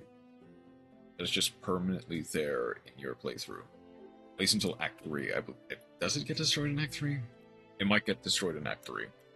But like, for the rest of Act 2, it's just a statue there. Form the threefold melody. Within the Citadel are three parts of a melody. Each one represents the three groups that make the Citadel what it is: the conductors, the architects, and the keepers. The conductors are the ones who perform the songs with the choir. The architects build devices or whatever is needed from the Citadel, while the keepers maintain records of Farloom and preserve them for the generations to come. When journeying to the Cauldron, Hornet will meet with the 12th Architect. All architects seem to be put into this job by force, as while they initially say nature, they follow it by saying directive, then cage. Almost as if they are lying to themselves before admitting their reality. But no matter their condition, they are eager to help Hornet, as the directive states they must help Farloon's first children, aka those of Weaver blood. However, they don't know the melody she seeks. That would be atop the Cogwork core, just below the cradle. The core is notable because it's likely built by the architects. Atop the core is a puzzle, which, when complete, will give Hornet the first melody. To find the melody of the conductors, Hornet will have to talk to Conductor Ballador. He's too sickly to leave his bedchambers and has little to offer other than his melody, further apologizing for the hospitality, acknowledging that the Citadel has fallen quite far in recent years. It also seems as though the silk being woven into this carriage is keeping him alive. The third and the final melody belongs to the Vault Keepers. Only the Pontiff of the Vault knows the melody, but when she arrives, the Pontiff is dead, so she'll have to use the Vault Keeper's gramophone to listen to the melody herself. Once all three have been found, the melody can be played. Waiting for her at the cradle is Lace. It's after this fight that Hornet realizes the extent of Lace's existence, that she is a being made of silk and not a real bug like the others. Hornet says the word life in her dialogue, which Lace finds repulsive, preferring to acknowledge that she is nothing more than a husk shaped like a child. However, Hornet reaffirms her stance, saying that while she is unique, that does not mean that life is absent from it. Lace isn't having any of these platitudes, though. She still sees her existence as cruel, and that in the end, the grandmother only really cared about Hornet anyway. Accurately, the first children. Yeah.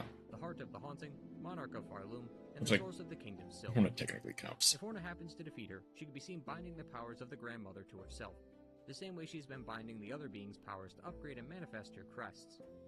The power she takes from her is immense, and not only gives her a new kind of mask, but her silk bar exceeds far past its normal limits. She has enough power she essentially to rival even the becomes grandmother herself, a higher and being. that is precisely the point. For see, after Hornet binds her power, she becomes the Weaver Queen, effectively swapping places with the Grandmother.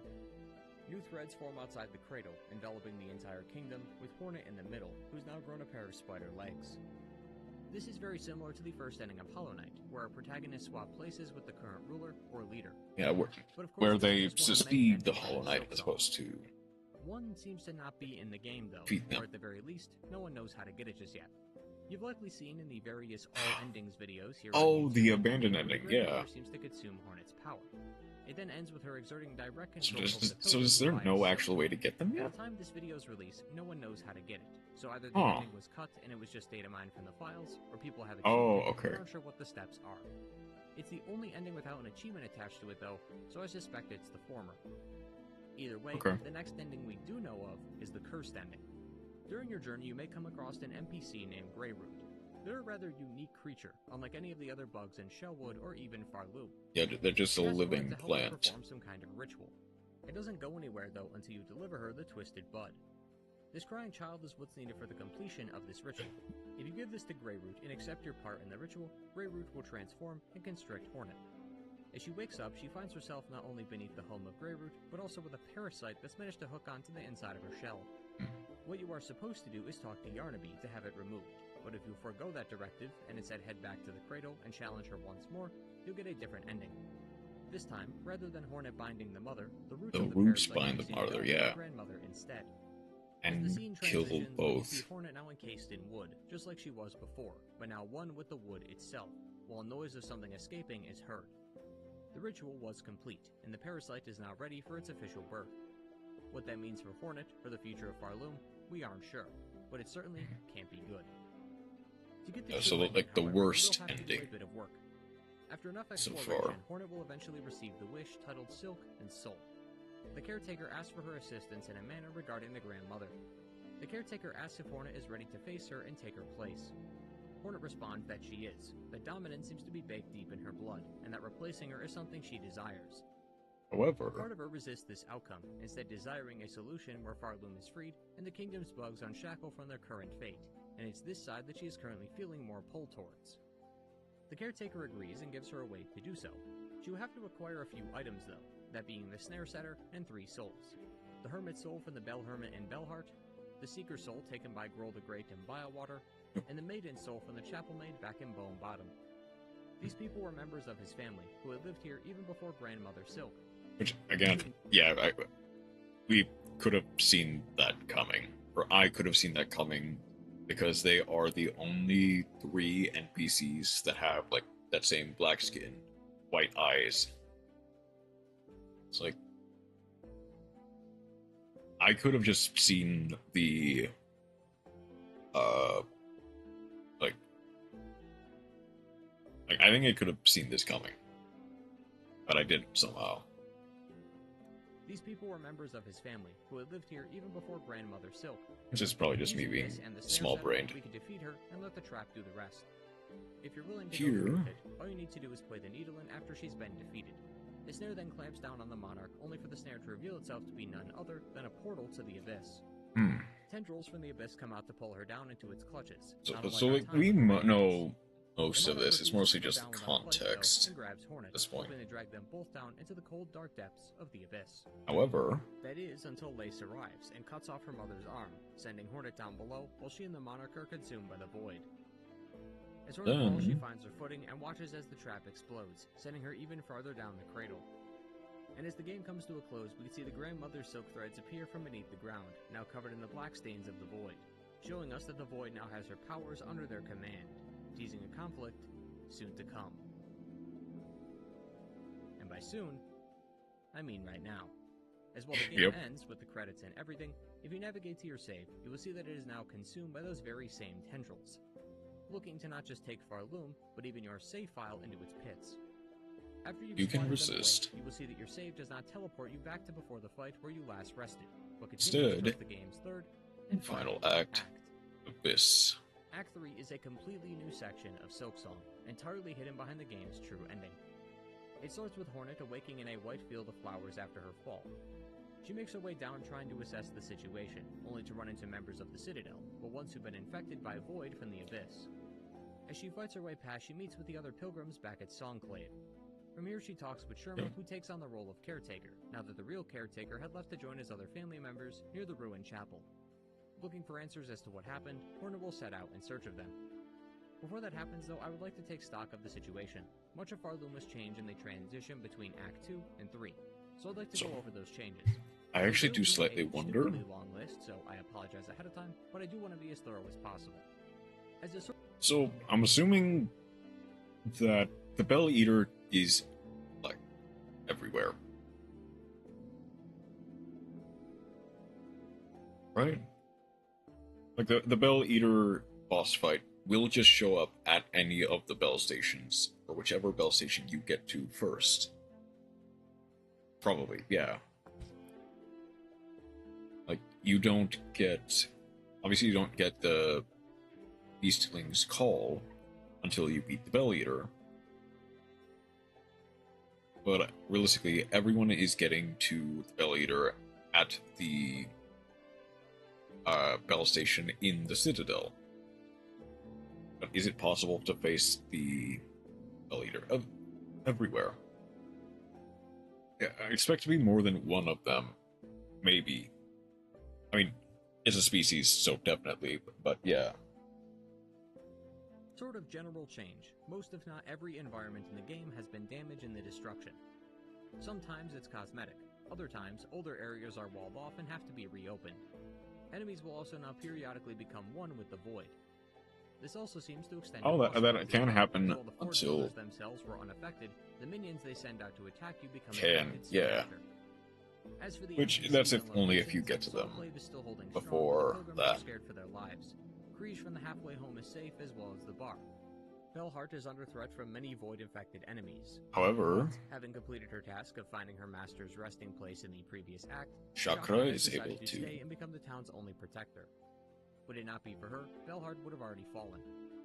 Pilgrim's Rest is destroyed, with Mort seemingly dead as well, although there is no body to confirm that, and Bone Bottom is utterly destroyed, which forces the residents to move to where you first met the Flea Master in the Marrow.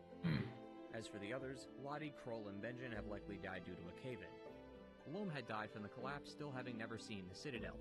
But Needle-in dialogue from him shows that in his final moment, he realized he was finally free, and that he no longer needed to run anymore. Vaultkeeper Cordinius survives, as well as the 12th Architect. Wait, what? He survives? Assuming you didn't deplete their stock, of course. Although it seems that Conductor Ballador has died. Oh no. Never mind. I read that wrong. Hold on.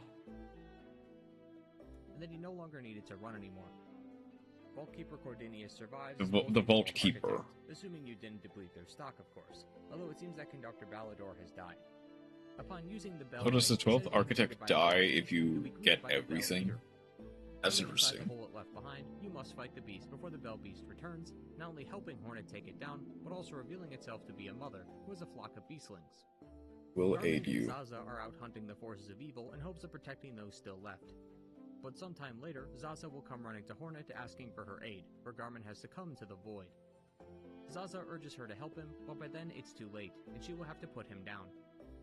The Huntress will have disappeared if her quest was complete, or will be replaced with Runt, one of her kids who has eaten her if you didn't complete her quest. Well, Styx will have initially disappeared, but will come back if you destroyed the Void Masses caught in his net. Pinmaster Pliny came by to pay some respects to some fallen near the Greatwood, specifically the grave of someone he loved. He was attacked by some void bugs and would not have minded if he died next to her in this moment, but was glad that Hornet came to save him. While not a result of Act 3's transition, you'll now be able to unlock all the lockets necessary to complete Ava's quest, which results in Hornet binding Ava to her, the same way that she's been binding other beings' powers. And you can do that Ava in will Act rather 2 as live well. on subsumed inside Hornet, than live in a shell under the ground, and Hornet can grant that wish for her. The Pinterest moved from her residence in the Blasted Steppes to Mount Fae. She left behind a note asking for people to challenge her should they want a duel. Recognizing the state of the world, she wants to die a glorious death in combat. But Hornet refused. She actually came here to test her strength, to make sure she's ready for the Abyss. But she's very determined in stopping this threat, so knowing this, she says that the world is going to need some strong bugs to keep a watch over things. And Hornet hopes that the Pinterest will be one of those bugs when the time comes. Trobio, if defeated in Act 2, now returns as Tormented Trobio. Compared to the previous act where he was willing to reignite the flames of Farlu with an evening of deadly dancing, now he's become so depressed over the state of the world that he'd rather see it consumed, choosing to now embrace the doom of the coming void. So if you don't defeat him, does he stay regular Tropio? Or will send summons to Hornet asking to meet her. They seem to have recognized her part to play in the current doom. Okay, so you can get the summons anywhere. A new path near their home is also open, which reveals a small cave where the Green Prince and the Cogwork recreation of his lover can be found. You can use a new melody learned during this act to travel back in time to Verdania's Peak and challenge him and his other half in combat. If you succeed, you take his heart, and the Green Prince can be seen laying next to the automaton, joining his prince in the afterlife. Going back westward and traveling to the worm waves will see the plasmium fully engulf the region. Both the foundation of the tunnels and the worms themselves have been infected by so you plague. cannot get onto Xylophone 2 is also Zando until by Act the 3. plant, I and see. in time will become a host for the plant, although he does not seem to Assuming mind. so. His assistant, Alchemist Zanko, has also been revived from the dead thanks to plasmium, and will have to be fought if encountered. And finally, other characters not mentioned like Gilly in Hunter's March, Forge Daughter, Balo, Relic Seeker, Pavo, the Seamstress, Loyal Mergwyn, and many others are all still alive, but most of their dialogue... Hold on, Loyal Mergwyn. The Seamstress, Dear Pavo Secrets. Loyal Mergwyn, and... Loyal Mergwyn.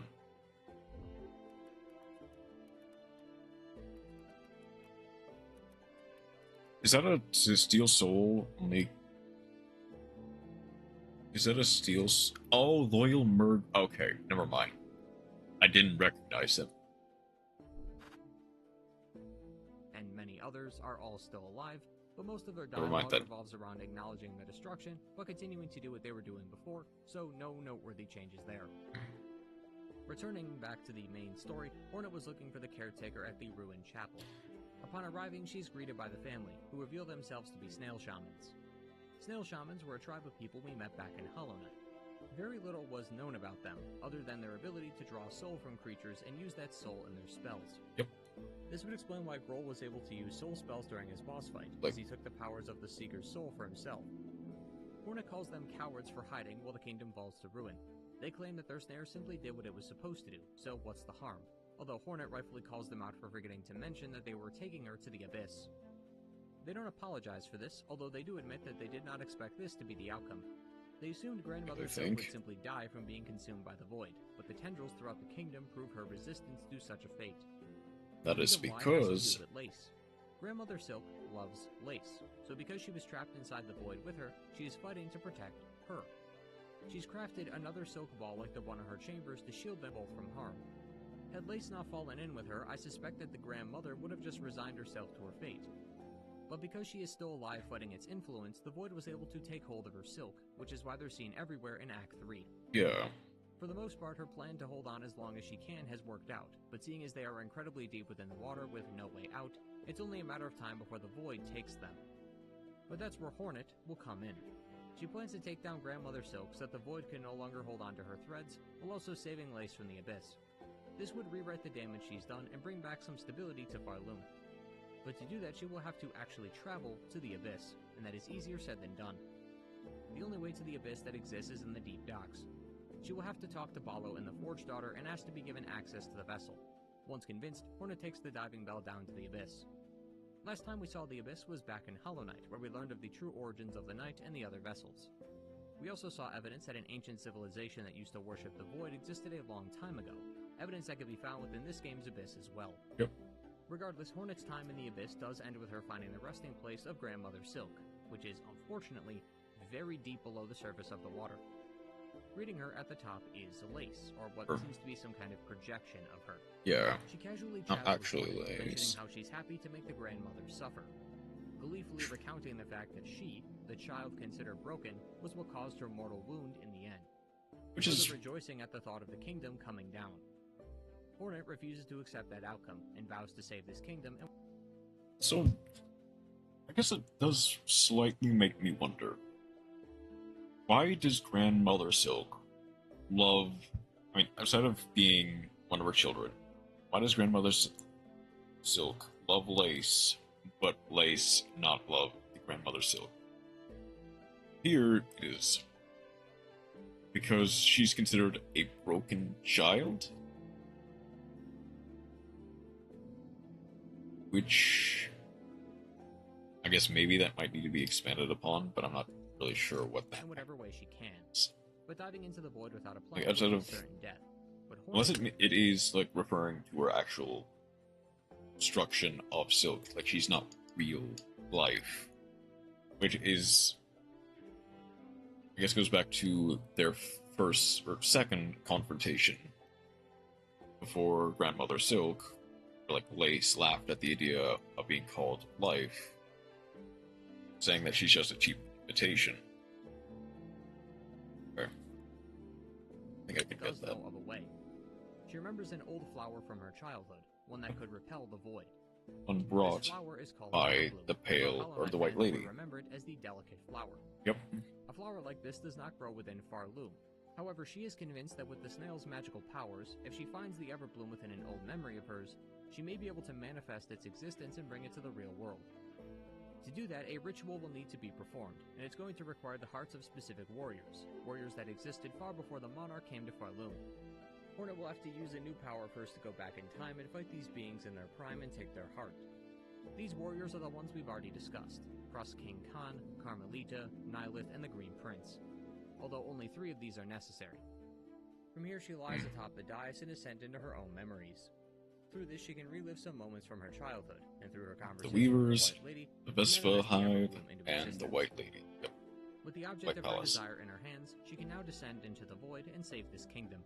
She dives into the water using the Everbloom as a shield to protect herself from the void, until she makes it inside the large silk ball. Inside is not only Grandmother Silk, a But very the large Everbloom stone only woman, has so much power and will but break also the final boss of sometime. Silksong, Lost Lace. The same silk-spun child as before, but now possessed by the void. As Hornet strikes the final blow, she defeats Lace once more, and manages to remove the void that once possessed her. But the void has been slowly pouring into the arena, so with her last bit of strength, Grandmother Silk gives Hornet the last remaining threads of her silk, which gives her just enough power to shoot back out of the void with Lace in hand. However, it's still not enough.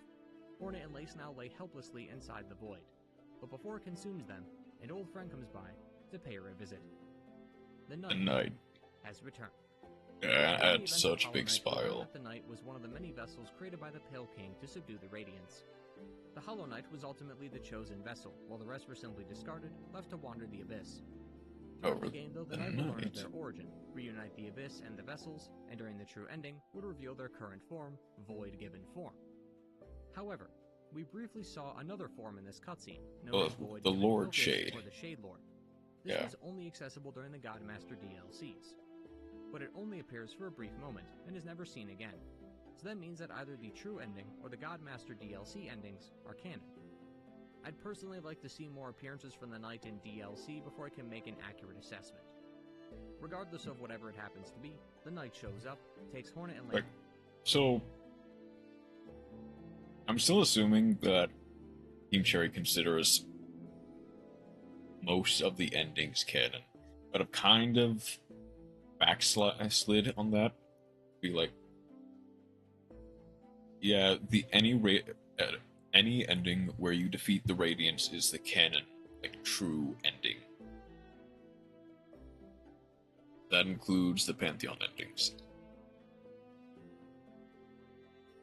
Like, you kind of gain the power of the Lord of Shades by getting the Void Heart, and then by extension, killing the Radiance. So from here, and places them back on safe ground while the Knight disappears. Thanks to their effort, Lace and Hornet were saved, and thanks to Hornet, Grandmother Silk no longer has to fight to save Lace, and can now be safely consumed by the Void, thus relinquishing the Void's control over her threads, saving the kingdom from experiencing total collapse.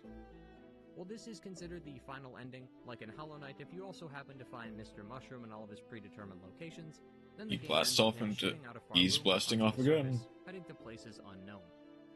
Where will the story go from here? Will Lace become a playable character or join Hornet on her next adventure? Silksong will be getting lots of post-launch content sometime in the future, so only time will tell. But this officially brings us to the end of Hollow Knight Silksong. Before we go though, I quickly wanted to run through some miscellaneous lore that I couldn't fit eloquently inside the script, but did want to mention regardless. Let's hear it. First, in Mount Fae, Hornet can meet with the Mask Maker. Oh, charge attack. Its own Mask Maker too, but this one is not the same Mask Maker. Just like the first game, you can also knock his mask off, which reveals a lot more dialogue. Hornet claims that she did this to make him lucid, implying that the mask actually manipulates him. The mask seems to keep him focused on his task of making other masks, but without it, he could speak freely. Masks were assumed to be what gives bugs sapience, that allowed them to speak and think with purpose. At least that's what could have been surmised from our talk with the Mask Maker and Hollow Nest. I mean, so that kind of conflicts with the the Pale King giving the bugs sapience. that does kind of conflict with that. Or sentience, more accurately. Okay, I guess if that... And this seems to be the opposite, so this is something to definitely keep an eye on. Other than this, he doesn't have much of the conversation, but he does comment on the state of things outside. He also talks about the bird above Mount Fae. This massive bird gives Hornet the double jump ability, and then leaves.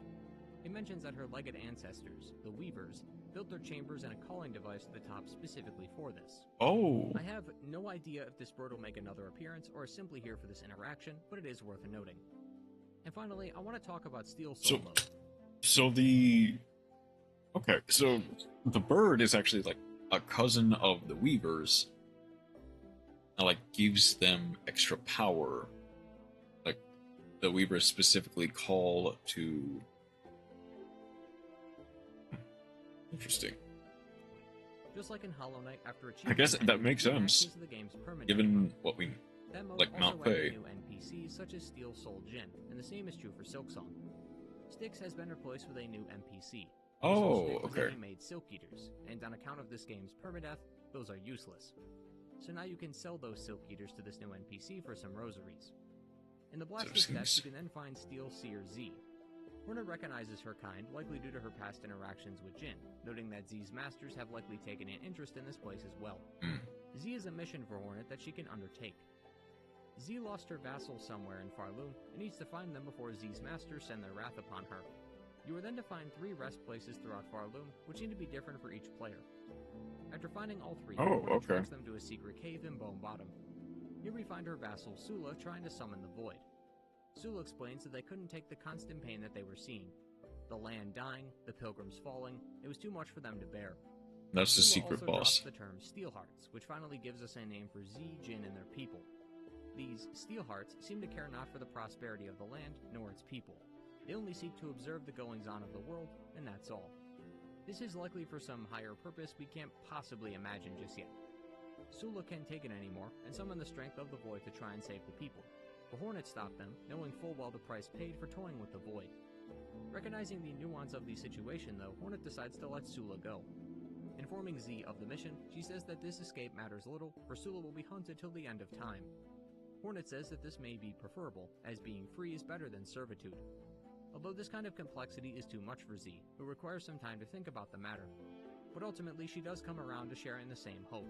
Hope that her vassal will live free, and hope that her master will still see her loyalty. She then gives Hornet a reward, which she claims is from where she was born, and then says that for now, she'll continue to watch and observe. With this questline and the mention of Steelheart in the City of Steel, hopefully we can expect more from the Steel people in the future, especially since a character seems to be missing from the roster. Steel Assassin Sharp was teased before Hollow Knight even came out, but does not make an appearance in-game. So it seems as though Team Cherry will be adding more Steel Soul content in the future. I see. Only time will tell, I suppose. But that wraps up the other odds and ends that I wanted to mention. And so thank you all for watching today, and I hope you enjoyed. That was a fantastic, like, very quick to the point and precise breakdown of, like, the general story of Silksong. There was some, like, little odds and ends there. I think there are some very specific questions. Like, the main one that's left is just, what are the fireflies that free Hornet right at the beginning? What are those? Like, they seem to have some connection to Silk and the Needlein, but we have no idea. Like, they're capable of dispelling the, like, Weaver song, Weaver, seals. That's still relatively unknown. Like, that was a fantastic breakdown. I think for the most part, my general understanding is still correct. It's just some finer things have been, like, readjusted. Like, kind of understand what this all means in the grand scheme of things. Okay. With that, actually gonna go. Be right back. Change it back to Hollow Knight. So, like Silksong.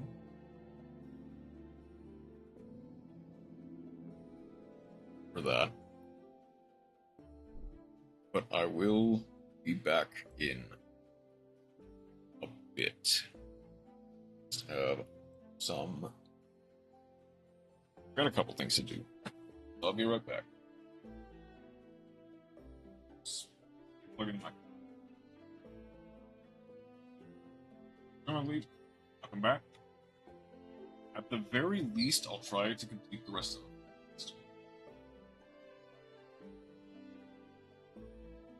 Maybe I should have put. I shouldn't have put. Glad I didn't put the lore video on 1.25, just to make it quicker. Because I probably would have ended up missing something. Okay.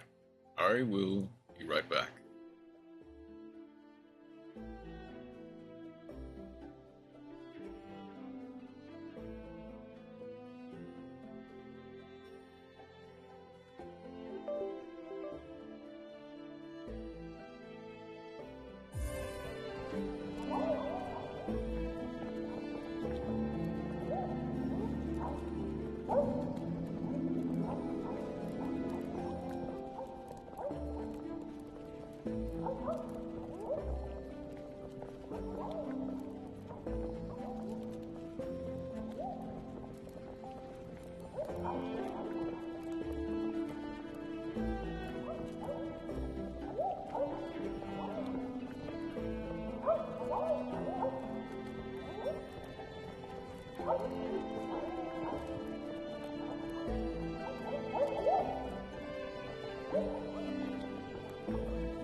Wrong screen, sorry.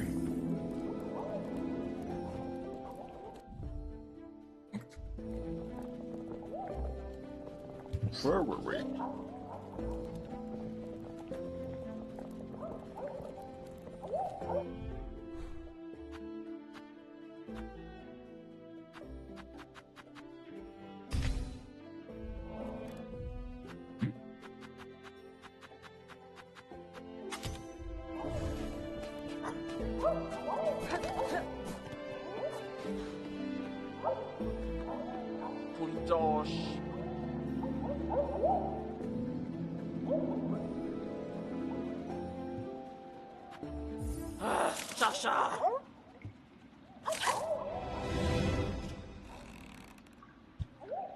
That's a little bit loud.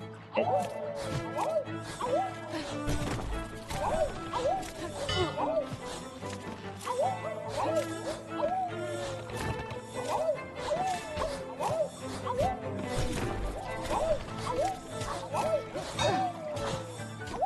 Nope.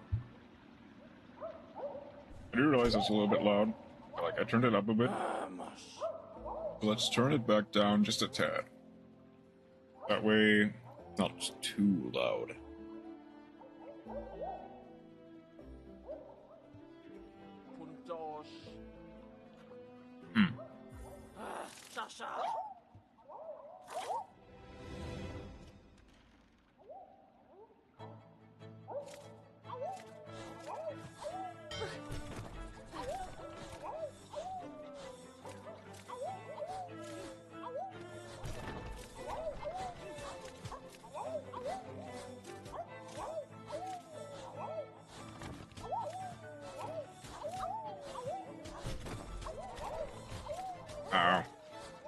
I should have went for the other one.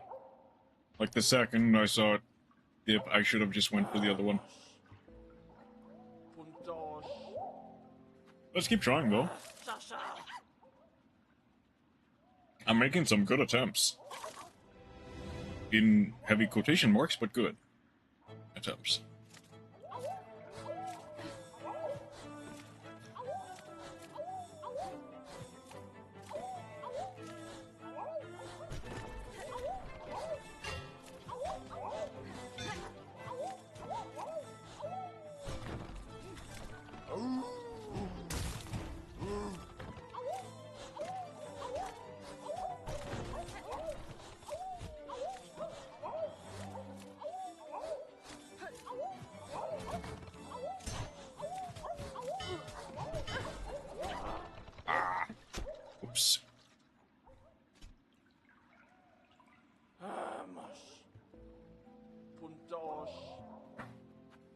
Let's keep trying. So.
If I used the claw line there, I could have made it.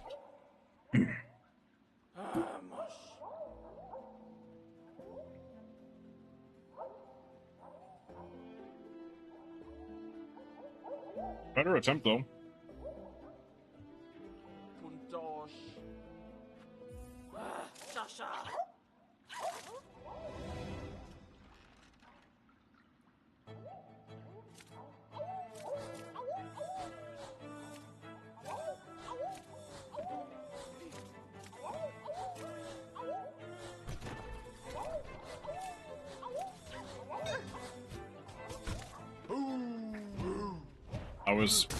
I was not quick enough with the claw line that time.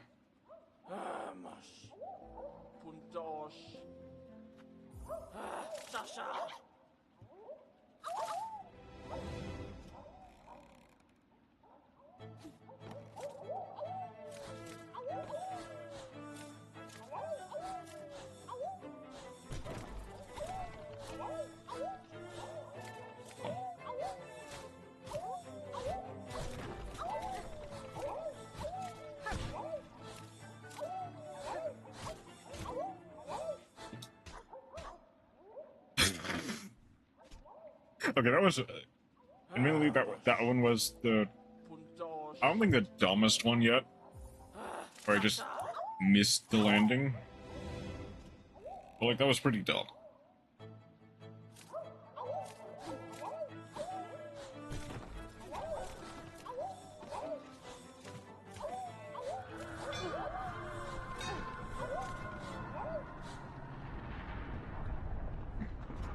I'm getting worse. Since I took that, like, long break, I'm getting worse.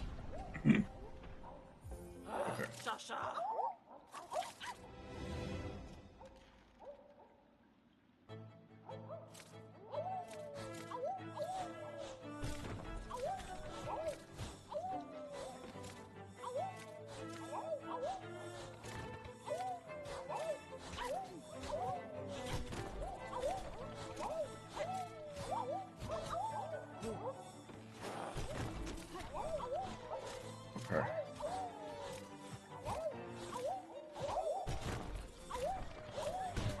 Oh no.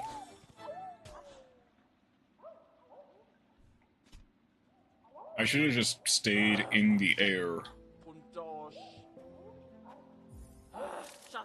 Like, until the danger passed. By trying to reset, I accidentally just hit it myself.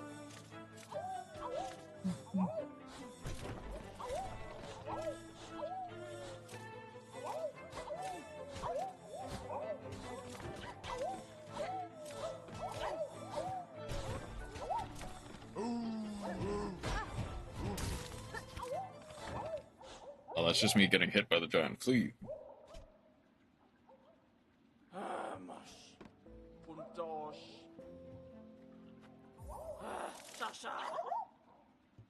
Maybe. I don't know.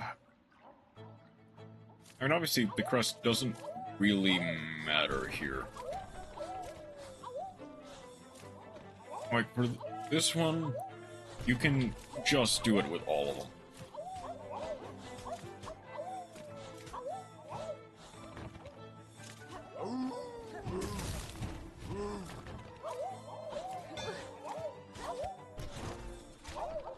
I overshot it again.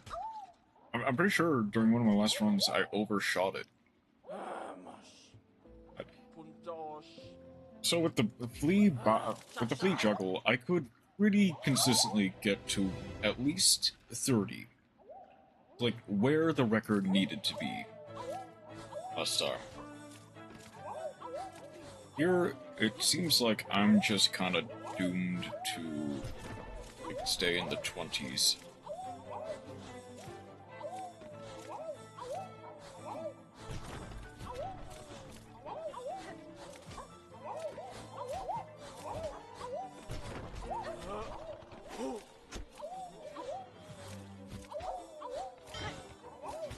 Nope.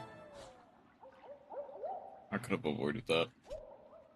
Honestly, if I had dropped there.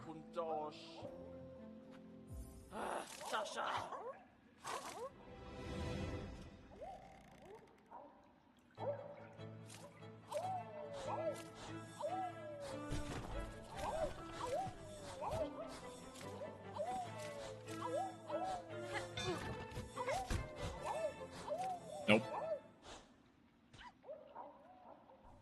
So maybe I'm just like a frame to. Okay. To be fair, I kind of knew I was gonna like just the way I jumped, I was gonna get hit there. I could have potentially played around it by trying to jump even higher.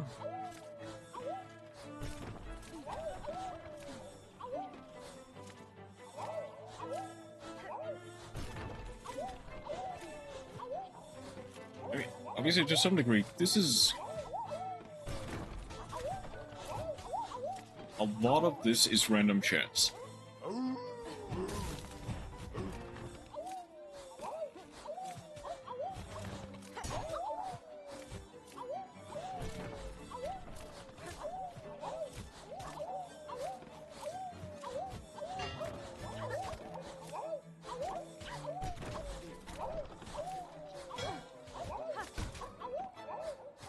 But some of it is just, can you observe all of the fleas at once?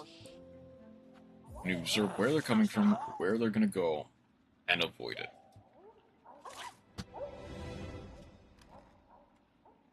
I think this one is strictly more difficult than the flea juggle. I think I'm just worse.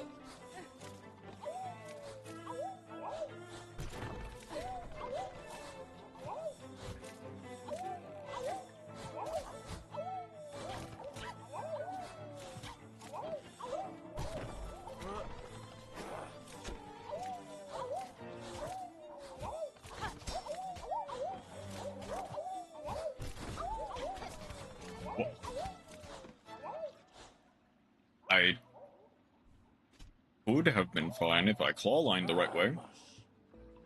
Granted, I was facing that way, so I guess I get what I deserve.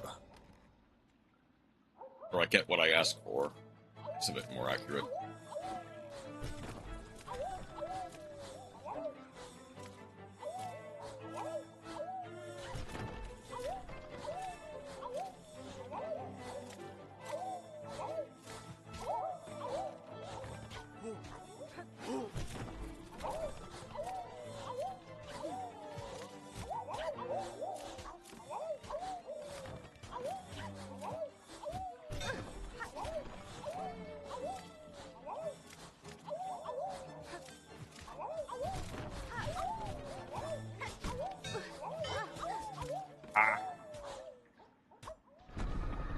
Ironically, if I had stayed on the ledge, I could have... Oh, there's no choice but to climb up the ledge, so... Yeah.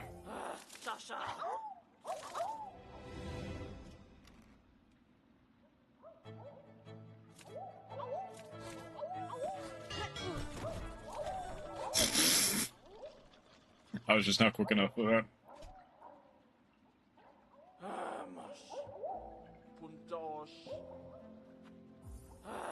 Obviously, this one is harder just because right off the bat, like, even the second flea will be hyped up on, Flea Brew.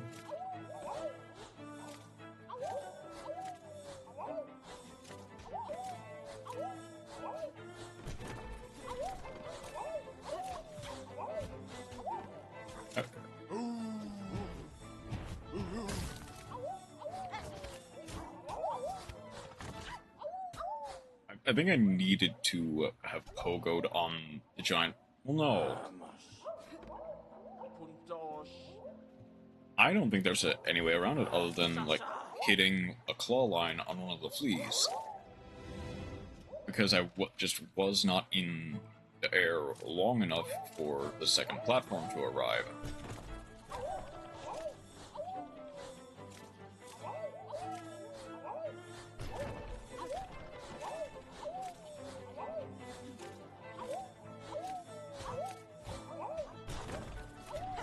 Aw, not again.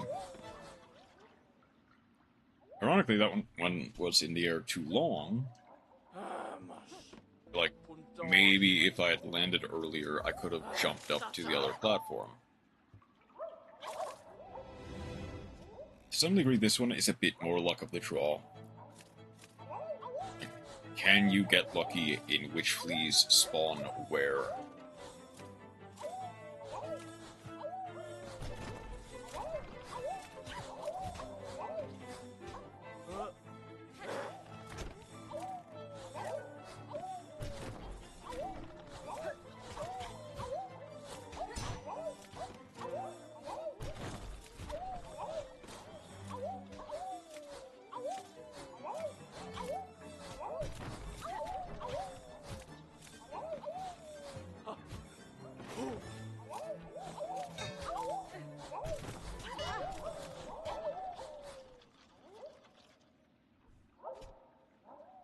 It's very chaotic to that point.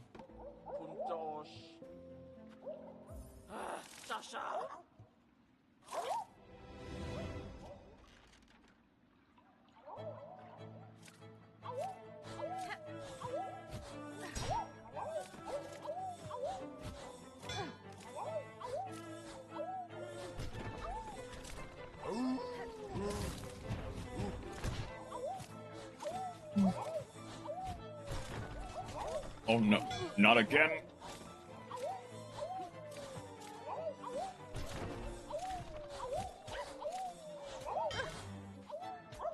I was too quick to try to come down. Like,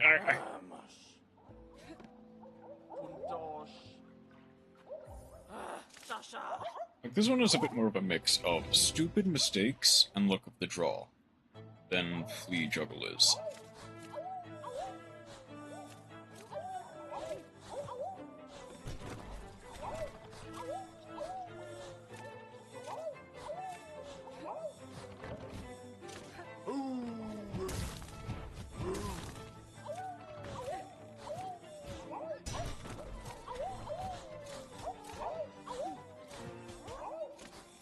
Okay, if I'm able to land on the very edge of that.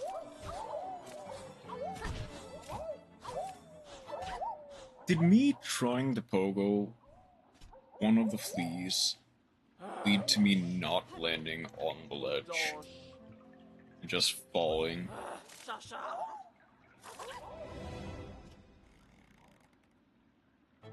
I didn't even hit the flea.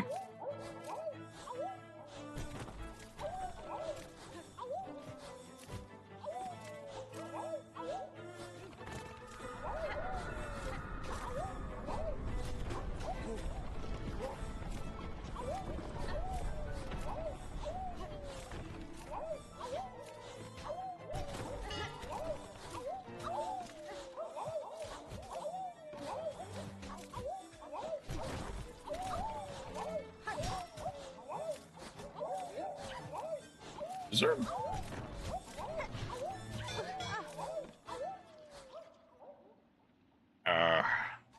If I managed to poke on one of them, I could have made it.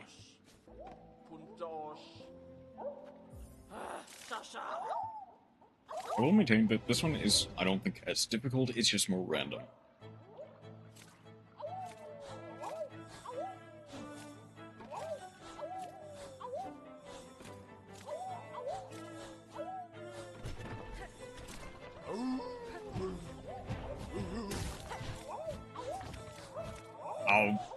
I would have been fine. Like for one, the platform came up a bit earlier than last time, but I would have been fine. If I didn't clawline, I could have made it. Like, there are some stupid mistakes for sure. Yes.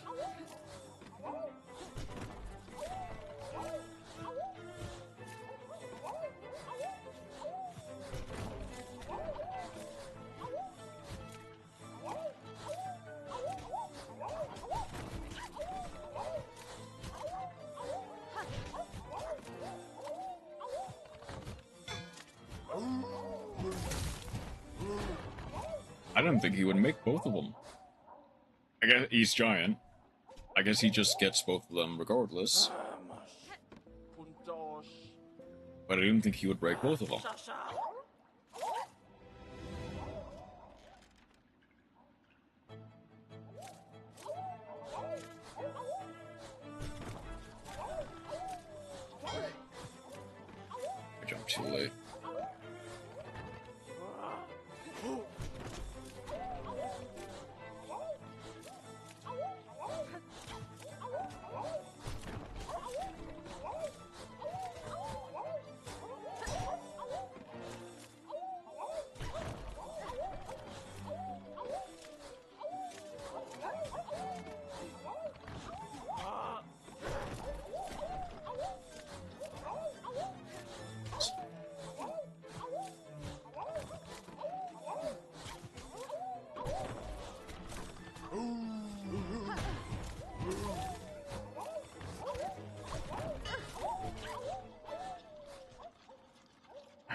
Saved from my own incompetence is a bit more accurate.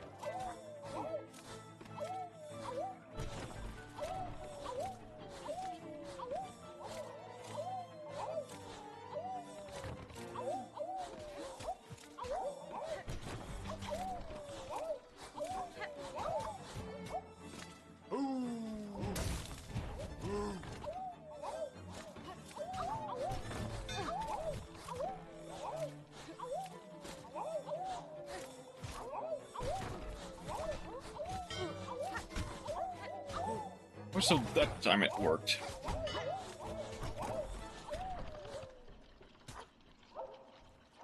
So that time it worked, but the other times no, it doesn't. Like, I didn't expect it to work then. I thought it was gone, but no, it worked. Only for me to immediately be punished.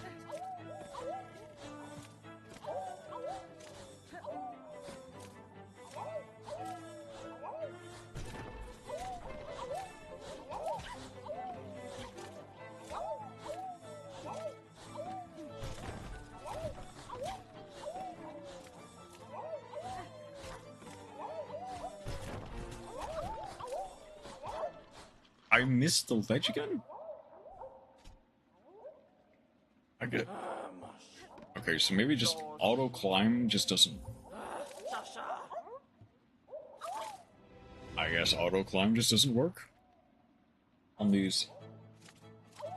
Or at least not unless you're like right on them.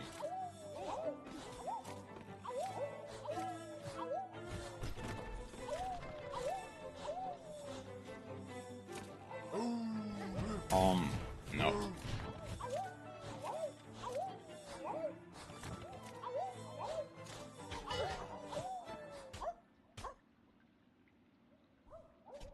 Wanted. I should have just jumped the other way.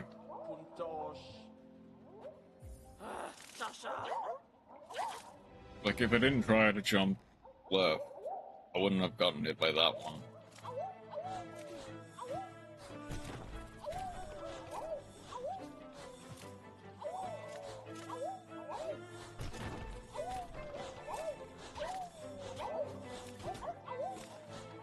Maybe.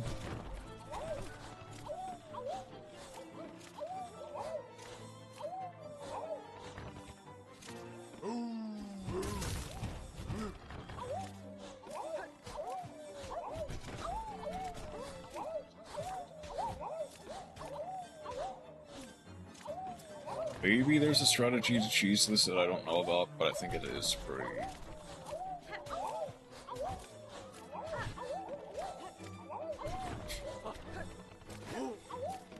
Okay.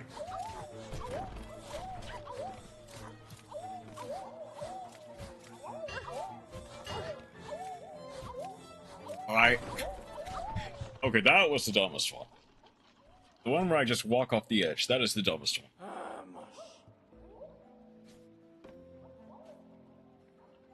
Maybe there is, like, some cheese that I don't know.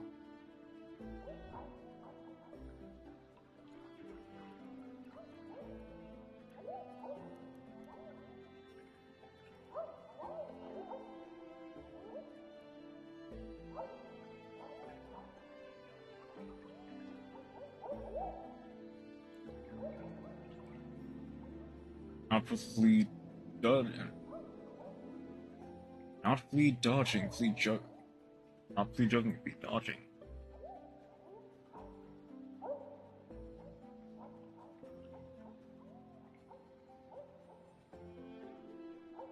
Yeah, the main one I know is flea juggle is pretty decent. But the flea like dodge.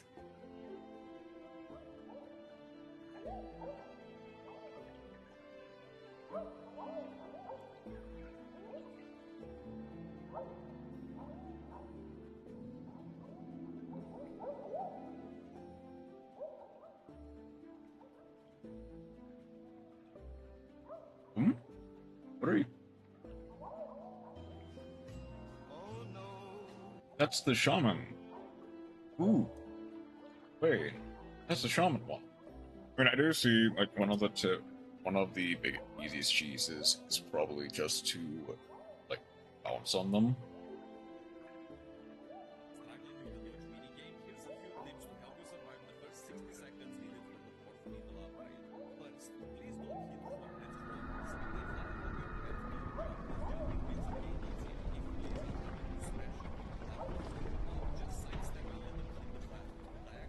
What?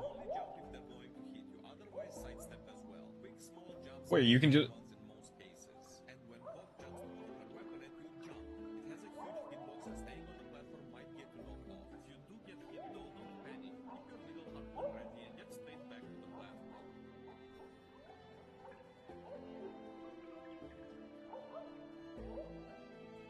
Okay, so the... I guess that's good to know. Like, you don't have to move that much.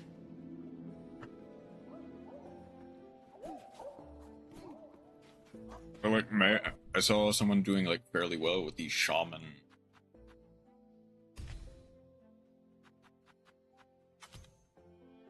Like the shaman.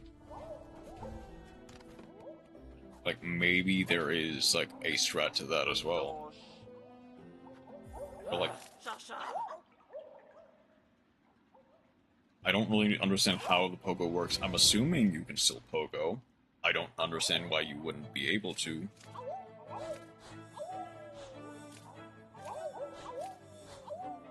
To come in bursts of 3.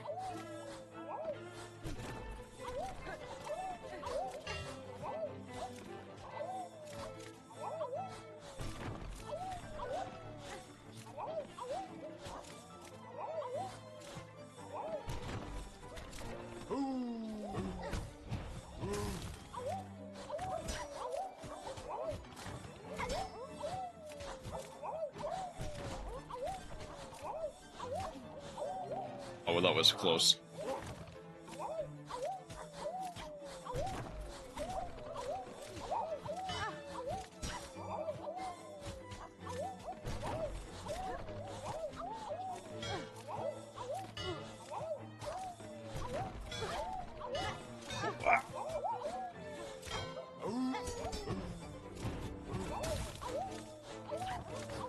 Come on! The platform only appears when I'm all the way down. Okay, that one was just getting... Well, among other skill issues, was getting screwed over by the RNG. Okay.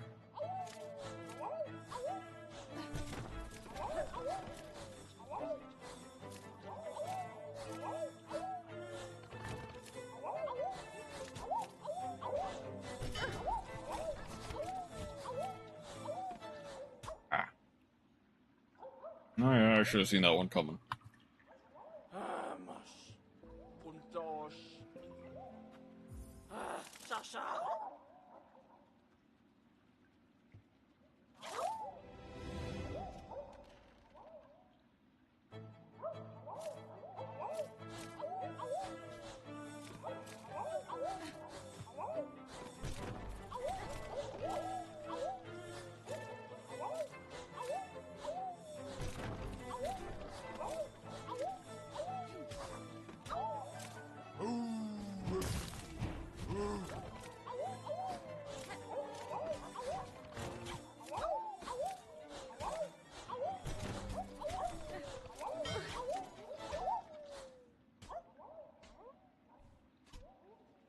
I stayed on there too long, to be fair. I stayed on there too long.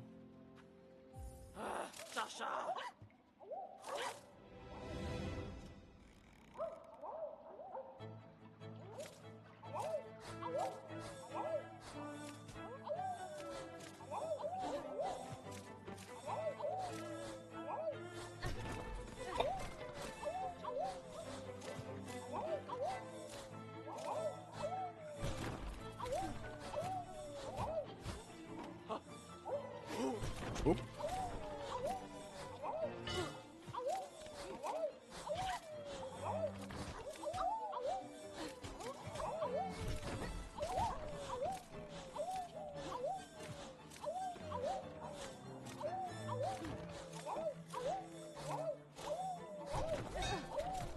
Oh, that was just poor timing.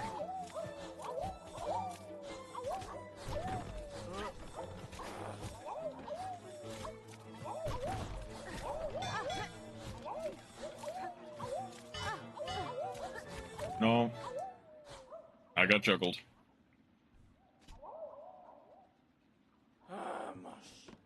I needed to not get hit by the top one to begin with. Even if I did, I was still in the hit frame, so I couldn't bounce on the other one.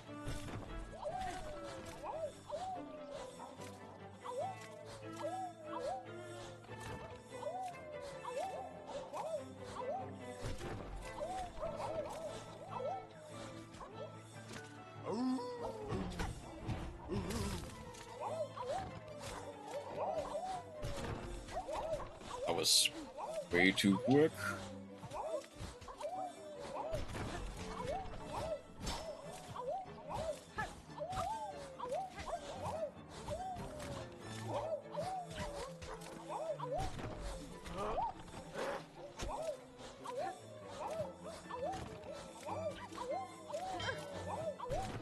Oh.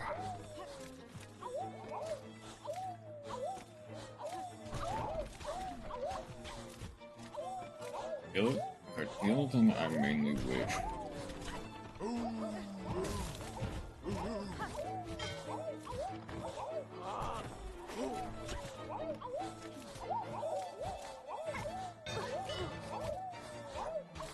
Well, I got a new high score, 72. That's quite nice. The trials ended. A bless your old score. Wish keys, champion. Keep going. I'm nearly there. The sips actually did help quite a bit. Granted, at that point, now, it is both RNG and skill.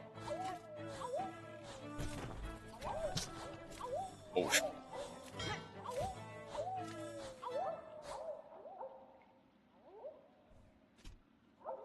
I had to itch my head, and I took my hand off the controller. That is okay, to be clear, that is entirely on me. Like giving in to monkey brain of scratch the itch.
Why did I decide to do that?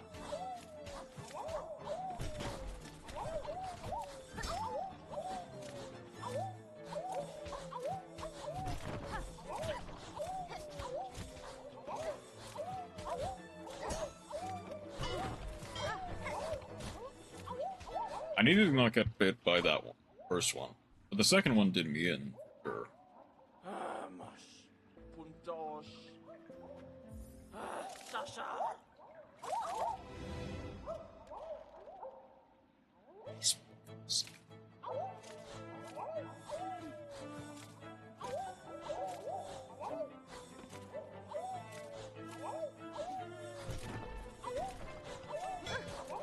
Oh.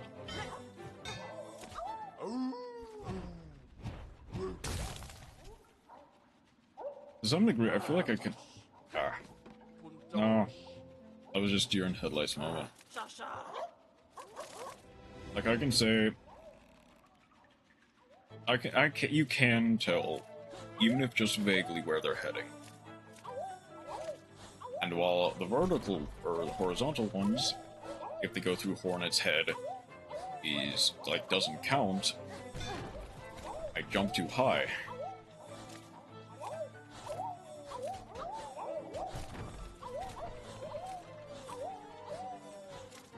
If they jump on Hornet's head.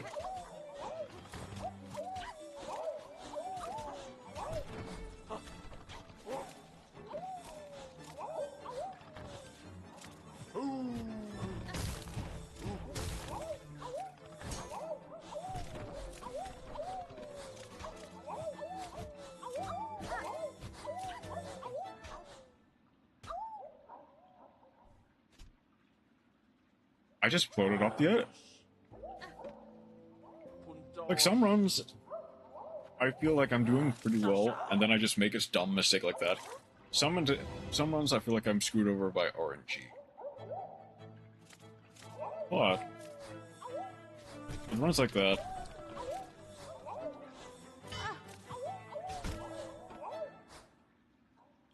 maybe if I don't, like, claw line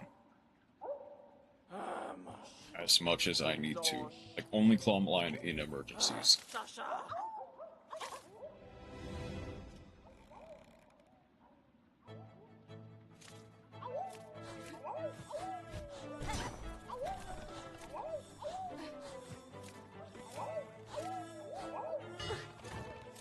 So...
I both feel like I was safe and I wasn't. I'm not even sure if that one that I tried to dodge would have hit me, but it definitely led me to, like, falling. Like, I am...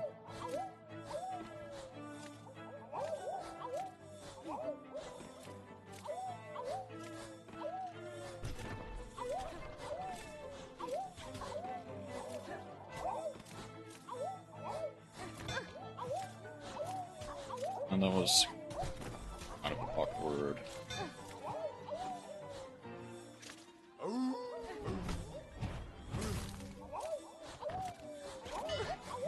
Ah!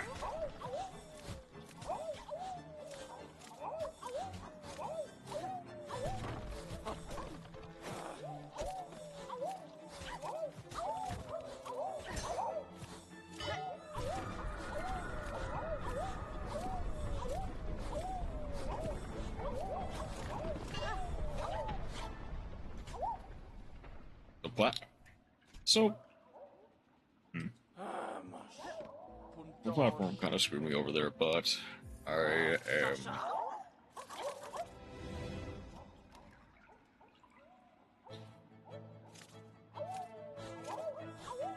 Well, granted, I barely was able to do this one.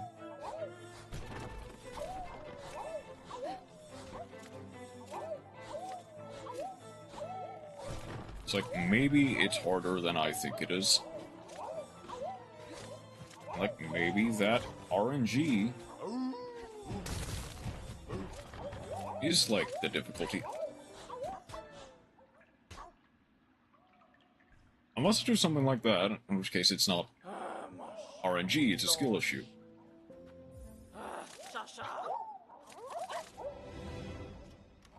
Maybe the RNG is making it slightly more difficult than I think it is.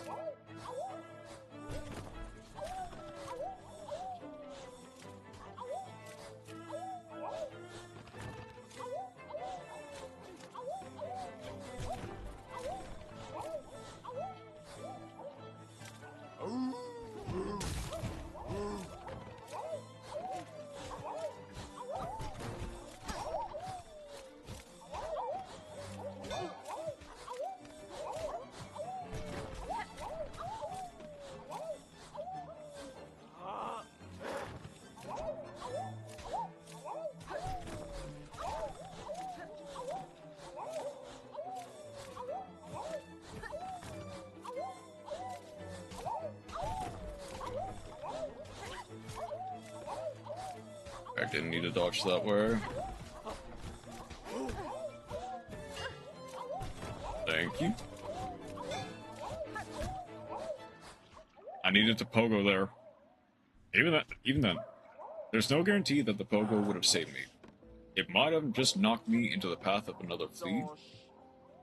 But at the very least, if I pogoed, I could have survived. Maybe this shaman's press is just not.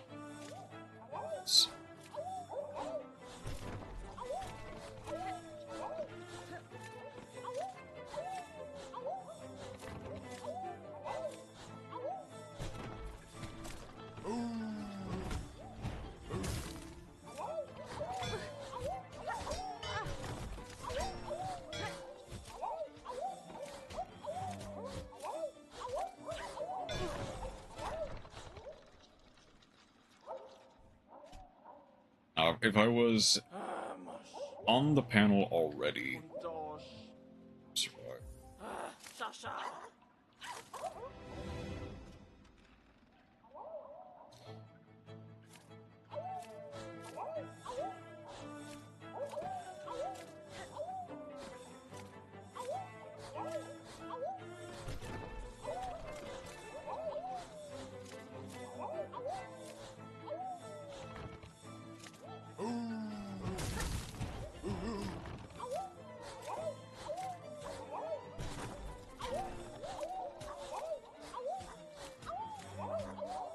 Platform, please.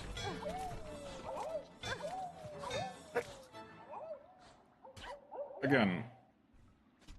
Okay, maybe I jumped. Maybe I jumped there. And, like, that is what ended up hitting me. Not necessarily... Or I jumped too soon, trying to dodge the second flea, that the first flea managed to just punch me in the face.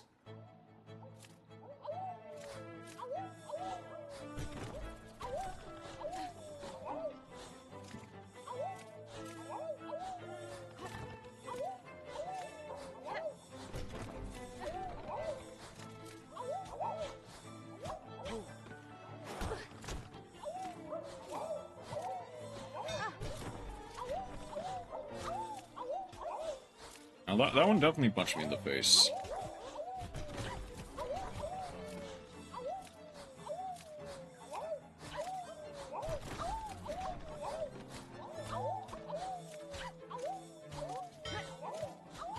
Another one where maybe if I didn't jump, I could have been fine.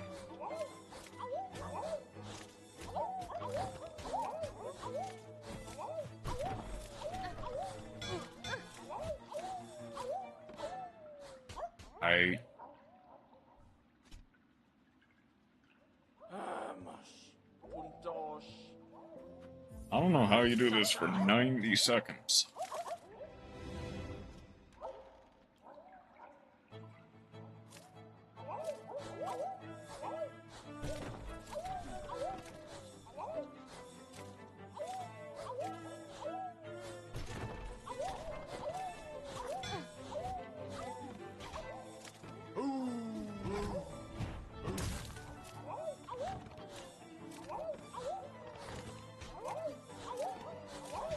Ah, no.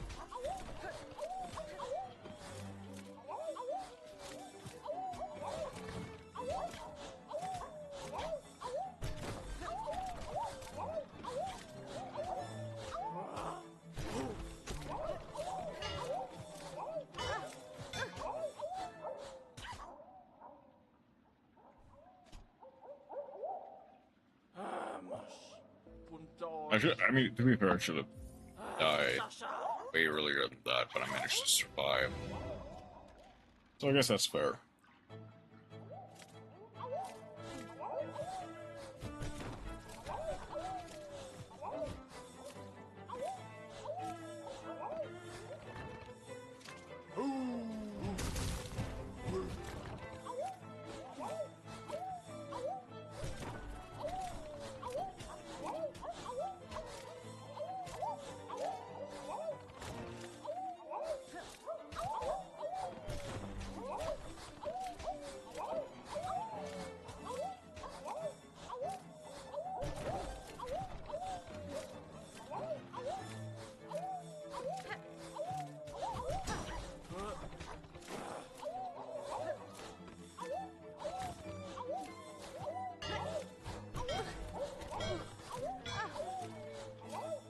I should not have done that.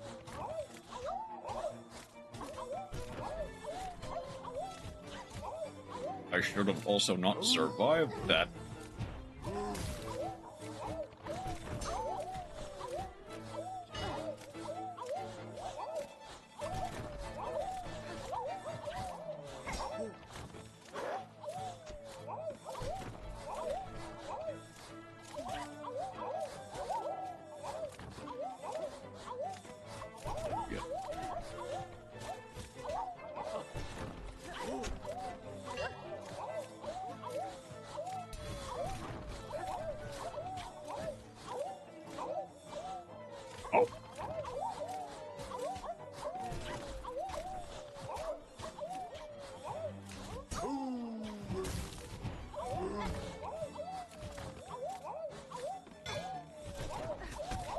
No, okay.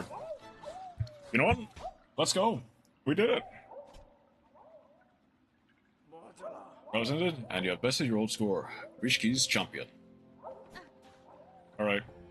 Next is 68. You know what that means. No, Wanderer. Hang on, Wanderer. I need Wanderer for this. Granted, Reaper has bigger hitboxes, but it's much slower. Trapped, here's one, my dear. Grand Champion, will you dance and fly with us above the water? Amashka.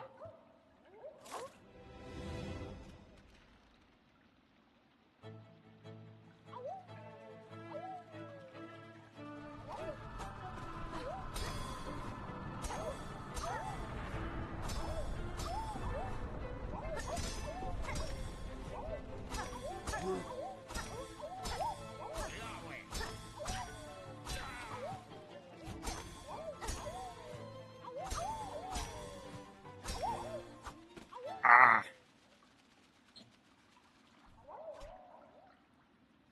Oh, no, no problem. Let's keep going. Amashka. No, I'm gonna ask. I should have asked Seth his thoughts earlier.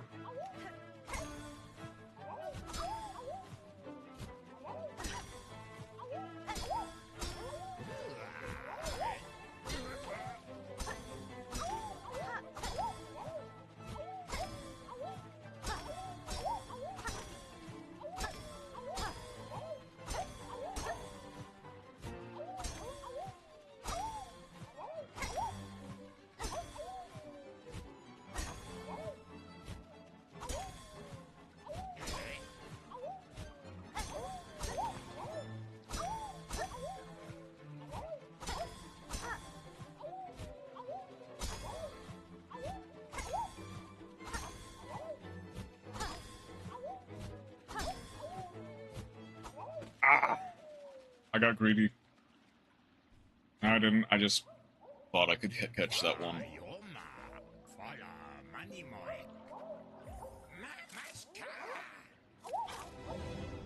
Like, maybe the...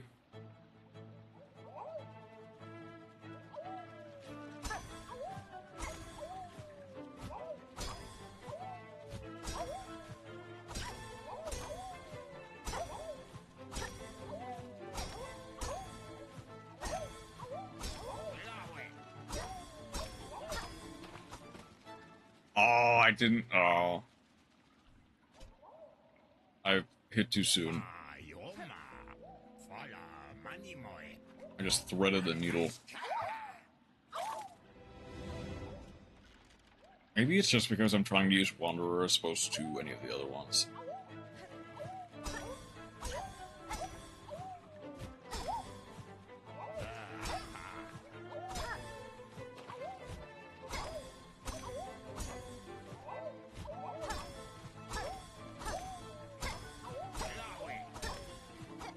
Oh.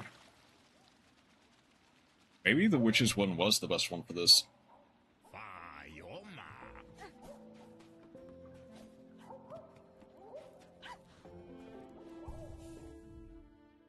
I guess also, before I keep going, I might as well talk with Seth. You tried your claw at the games. Rollicking good fun, don't you think? I wonder if I could score a little higher if I tried again.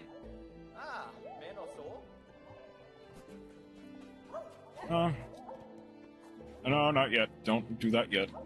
Not at least until I can get the memento.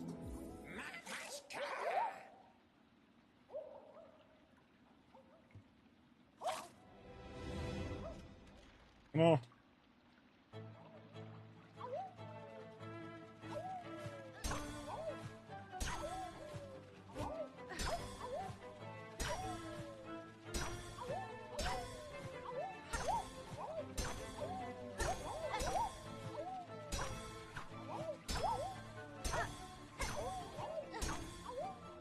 Oh! God, I didn't... Okay. Although I thought I had that one. I guess I was just like a few frames off.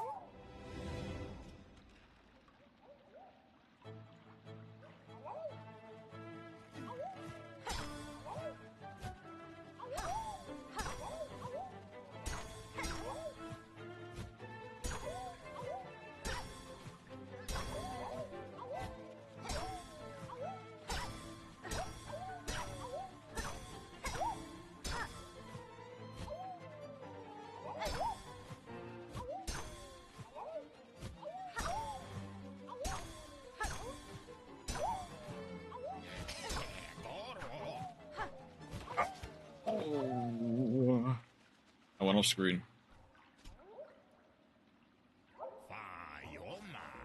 Maybe. Okay. I'm gonna try Reaper. I don't think it'll be that good just because you have to be so, like, instantaneous with it. But I might as well try it.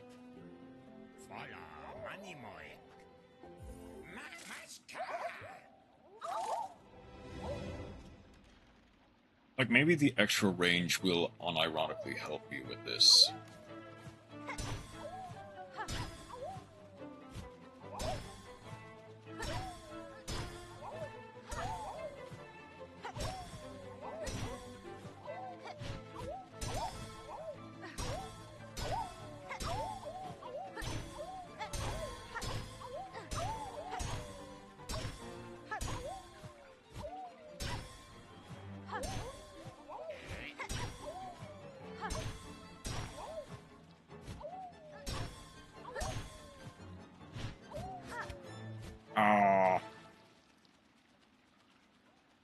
I got higher than last time.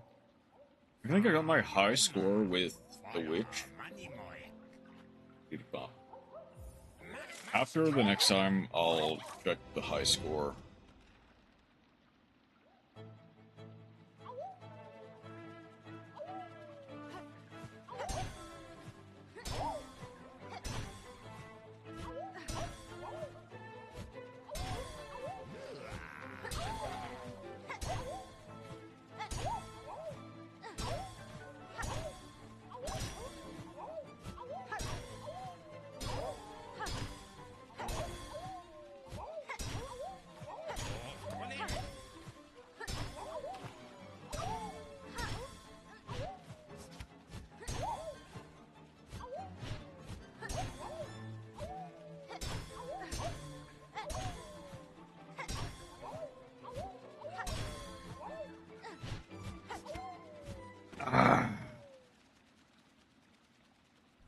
What's that? Hold on. My record was 45. Was Seth's 60? That was 68. That's right. God, I need to step up my game. Okay, I got it with Witch. Maybe Witch is actually... Maybe Witch, or maybe... Probably not Hunter. I think I need a bit more practice with Hunter before I can even begin to do anything with that. But maybe Witch was, unironically, the best choice.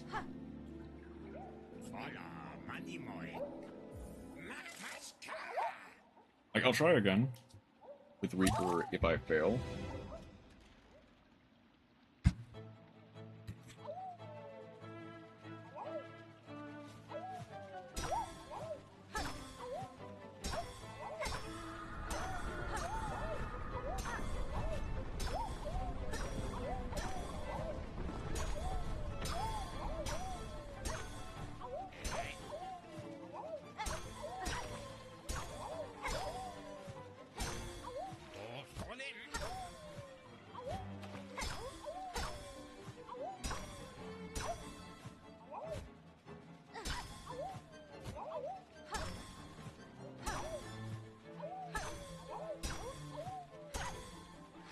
Oh no. I should not have tried to go for the other one. I don't think I've had enough height to get the last one, so that was just... That was just game.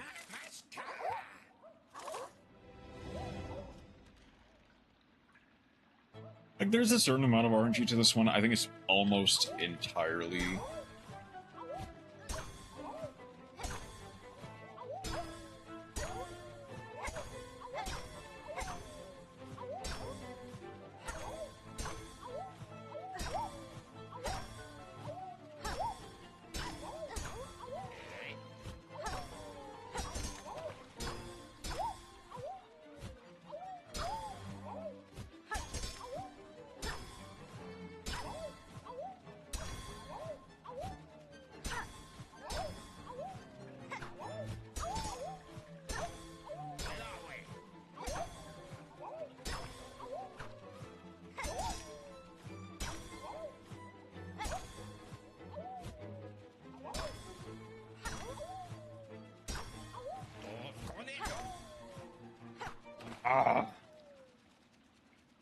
I was angled the wrong way for that one.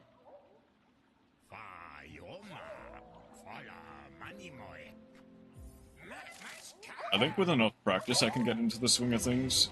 Otherwise,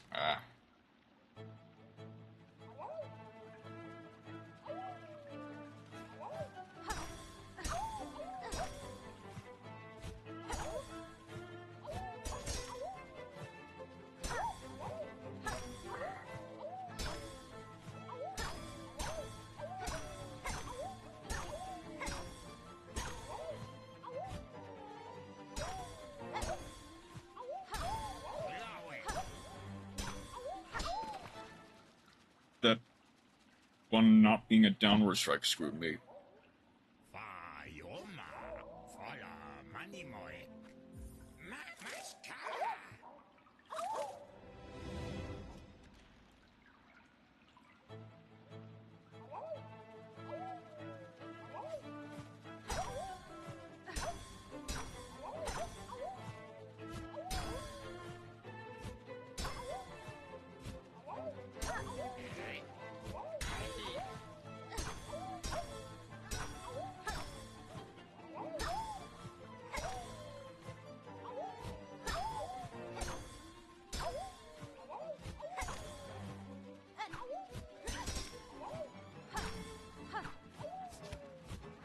Oh, I'm missing the claw line screwed me there. But double missing the down strike also screwed me.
Oh no. I beat the last record. That's nice. Now I just need to do 20 more.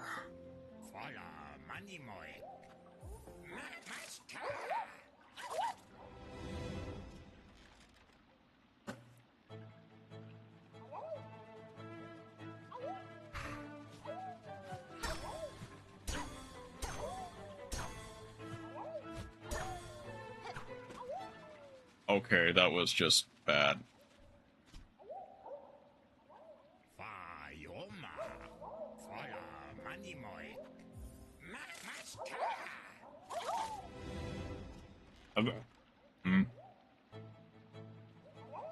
This is not the hardest thing I've done all day.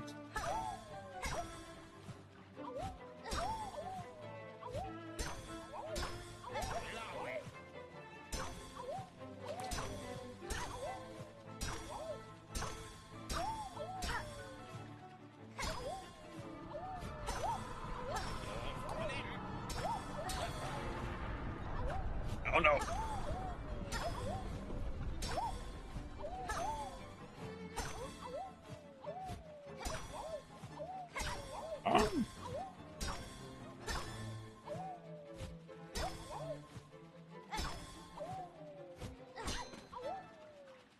Again, why am I not doing a downward strike there?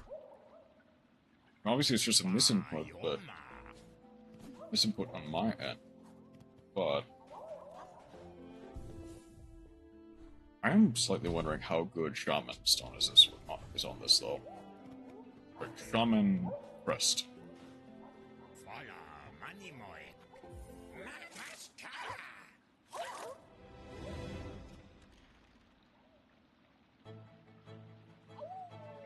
I don't think it'll be that good, but...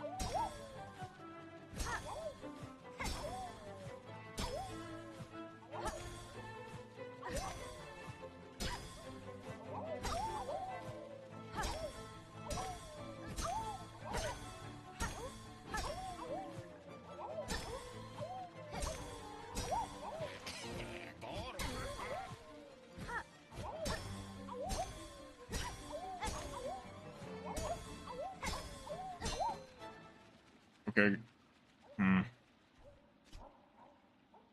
Again, it is...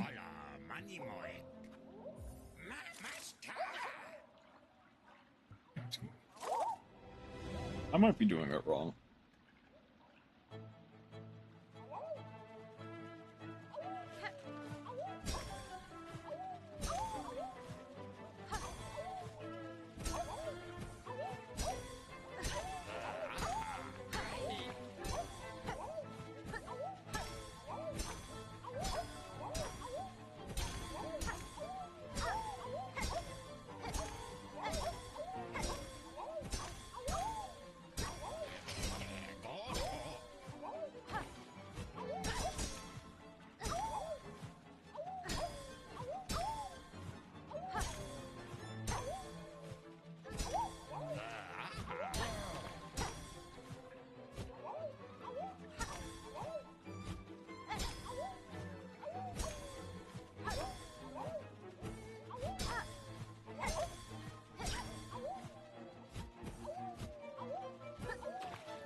That was me just not taking any chances, and I got punished for it.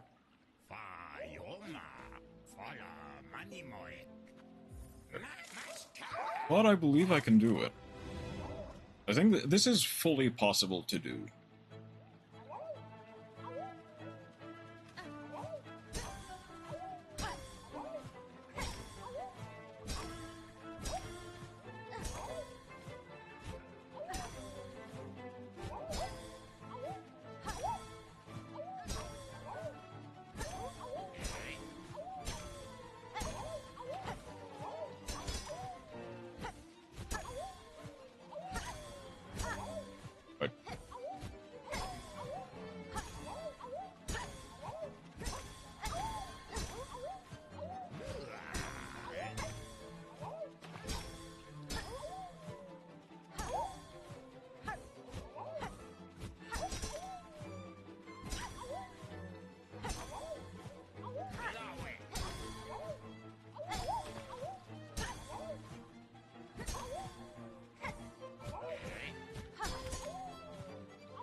Ah.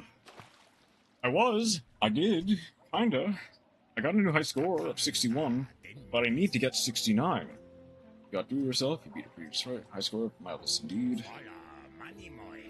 Unironically, the Shaman Stone seems to be the best one for specifically the Flea Festival.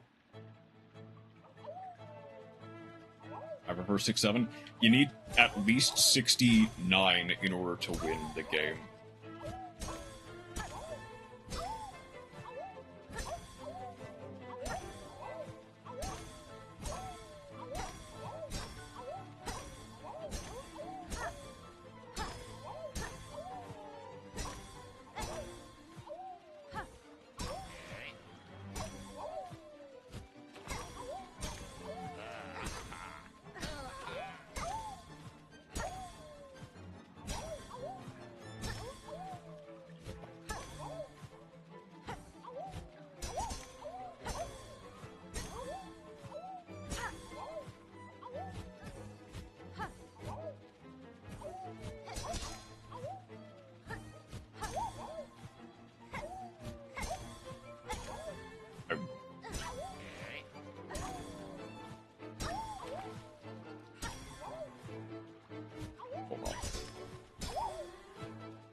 No.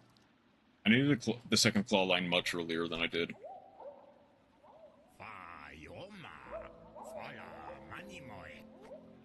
I made several mistakes even still, but that was quite a decent run, even with all the mistakes.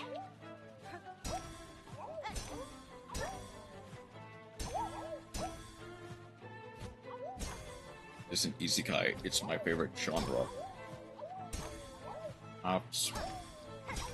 Sorry. On second thought, hold on. I'm gonna lock in.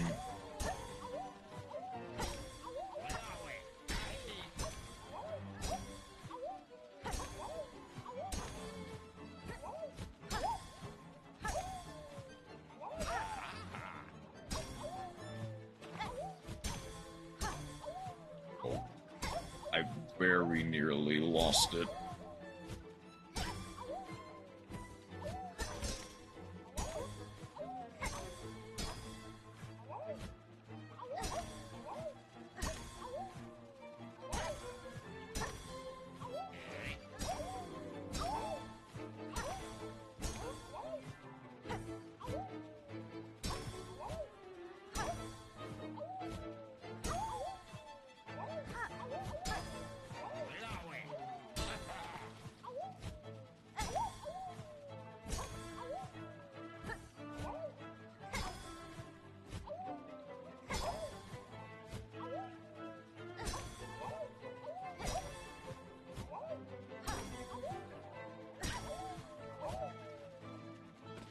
Well, I just let go. Why'd I just let go? I don't know. I just let go.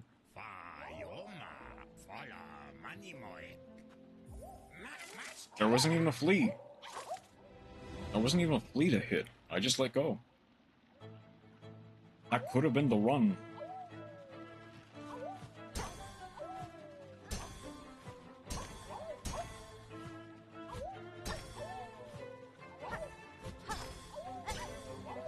Apparently,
Alright.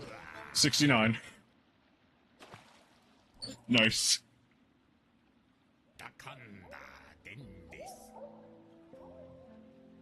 To beat your previous high score is a marvel indeed. Right, so do I talk to Seth here? Oh, how? Now, how brilliant. In all these fine games, you have matched my scores and more. What wonder to be here, be able to witness a display of such profound talent. Testing your scores proved an immense challenge, Seth, and yet you seem to have achieved them yourself with relative ease. You flatter me, but yes, my own aptitude continues to surprise me. So many skills I cannot recall learning. But do not underplay your own achievements, for they, too, are significant, inspiring, even. In fact, for my deep respect, I insist you take this small medallion. I found it within my belongings, and know not where I came upon it, but it has a most pleasant sense. Let it serve as a marker of a friendship I feel has only just begun. Thank you, Seth. I shall keep it close. Your achievements in the game is inspiring. In time, I may have to challenge those impressive scores.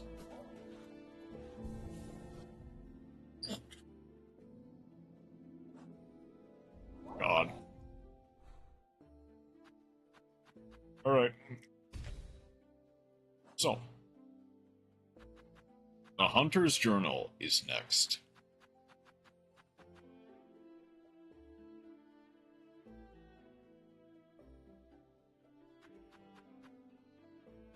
The slab and the cogwork core, as well as some other random stuff that I need to get from within the Citadel. The White Ward. And that's really it. Alright. And then eventually, probably next stream, I'll... Wait, hang on.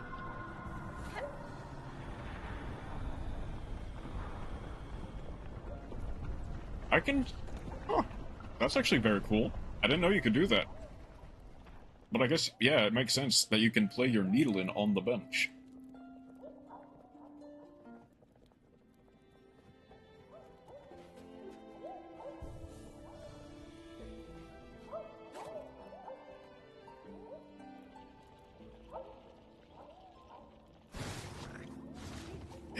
With the Benchulin. What's for?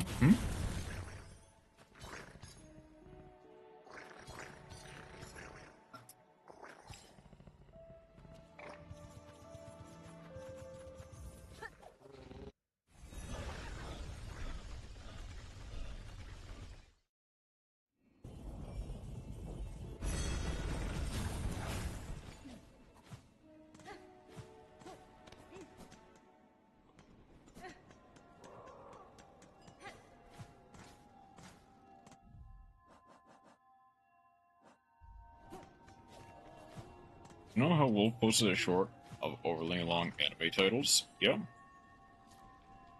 Yes. And? Next two mementos are now mine. The list up is the Hunter's Journal and the Mushroom, as well as all of the stuff here. Did you know that this anime made the title shorter? Oh? How so?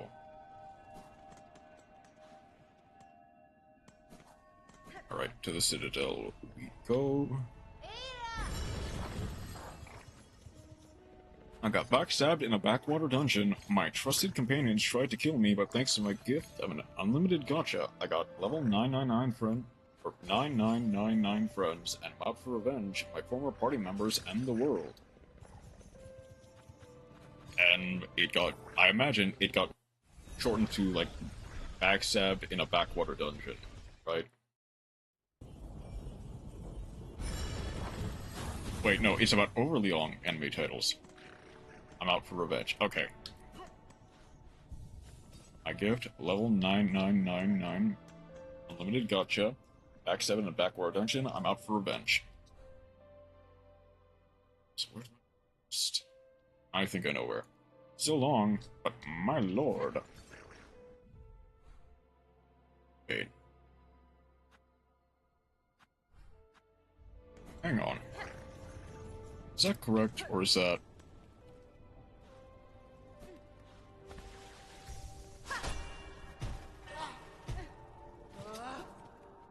Not actually. Oh yeah, is there... So, apparently... Hang on. There's like this little... Is this only after you just defeat him, or...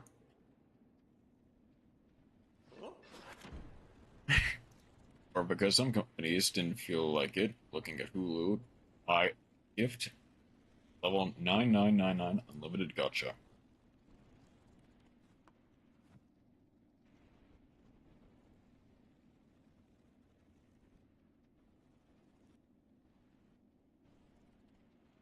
Come on.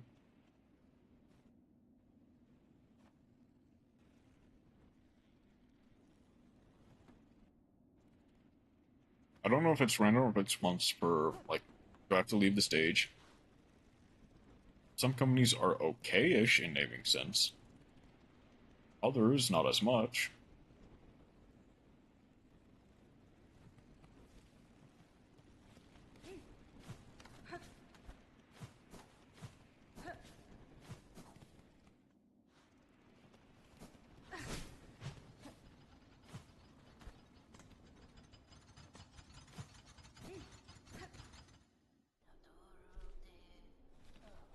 I prefer watashi wa tabetai hitadoshi.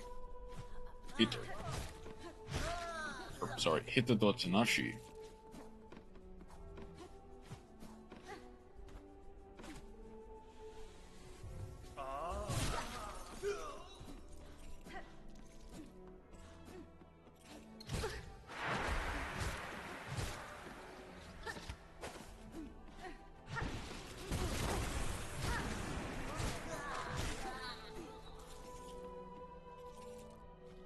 English, this monster wants to eat me.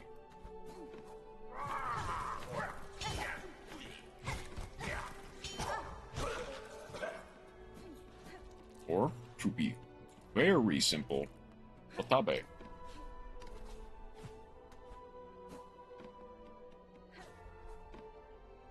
Okay, so...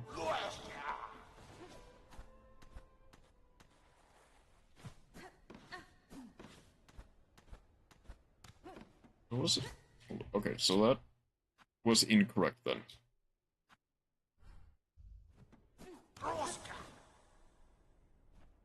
See, not all my sentences have to imply violence.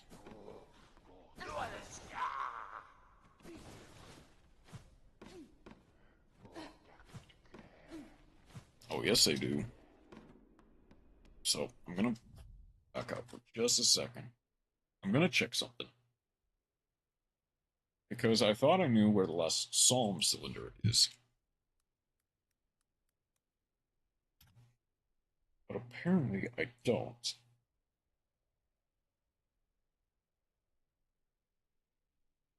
I got this one here. I got the one in the Blasted Steps. Did I get...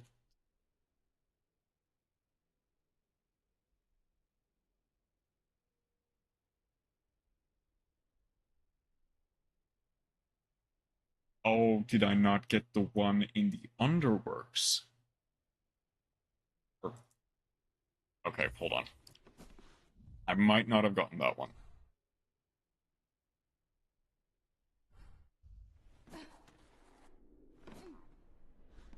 It's a breakable wall. Guess how sad is it? Hold on, let's... Being about being depressed and wanting to commit the die, featuring cute girls doing cute things.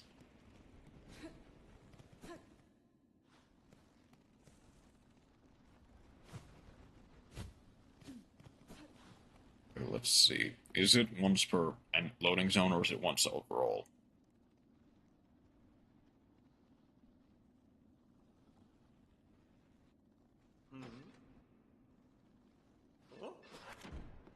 It is. Like, wanting to be eaten alive.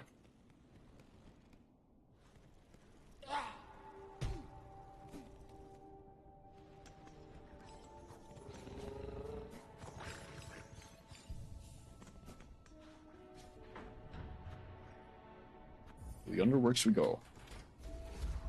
It's very likely that that is the one that I'm missing. Because you want to be with your dead parents.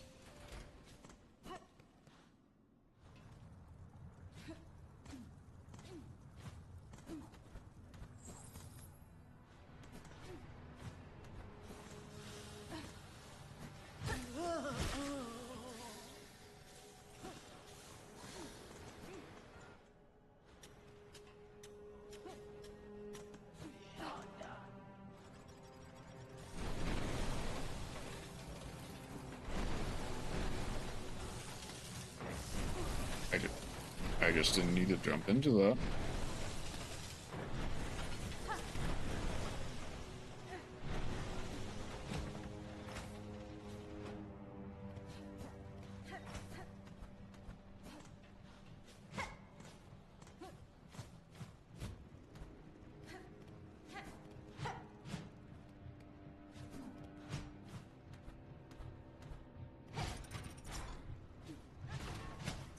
I didn't get it. Okay. This is the one that I didn't get.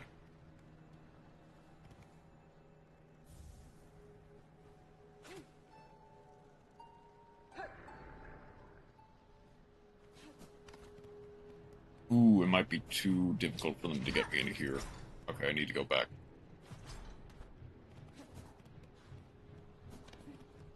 Wait,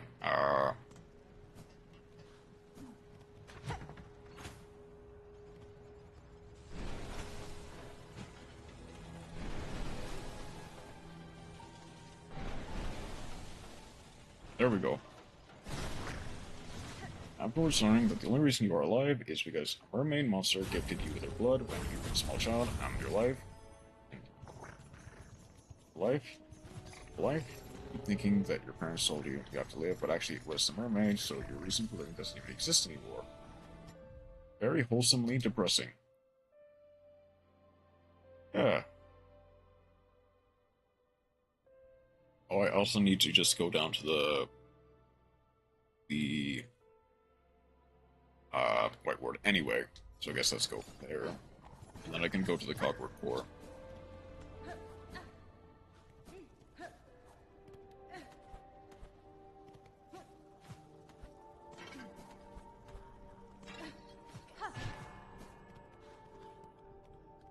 Question out of 10, same score I gave to your eternity.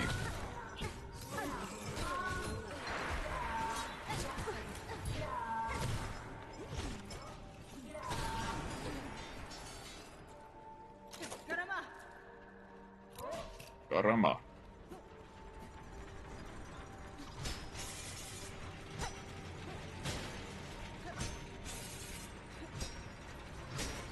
No, I did.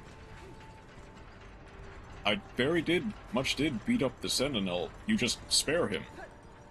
He's still around, even after you defeat him. The first time. Is there a second time?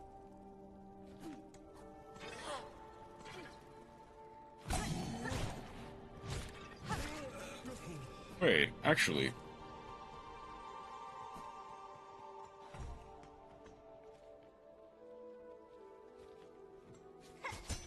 Hold on.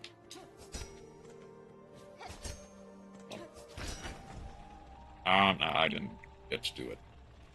Okay. But, the way to...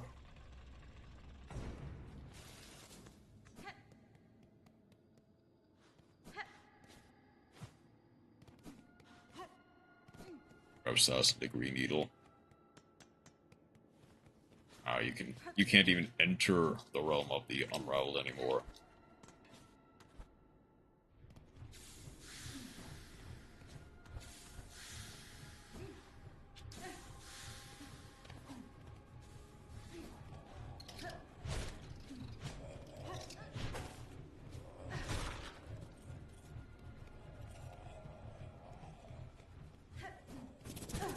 Ow.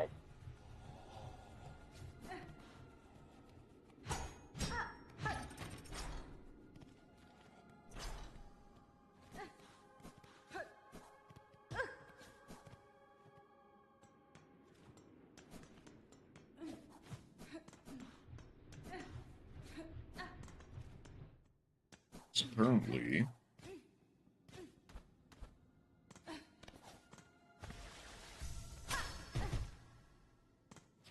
Is it not here?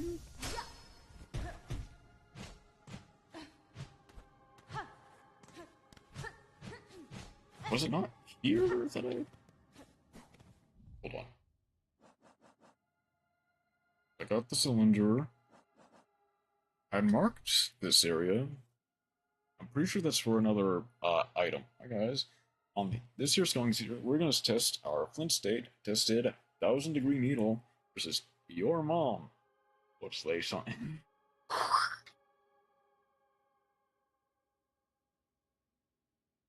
Okay.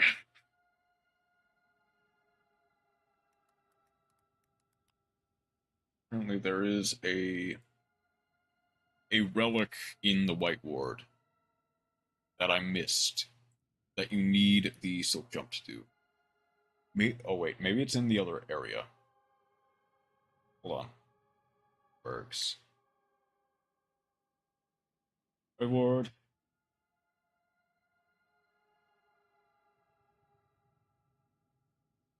Double removal trolley.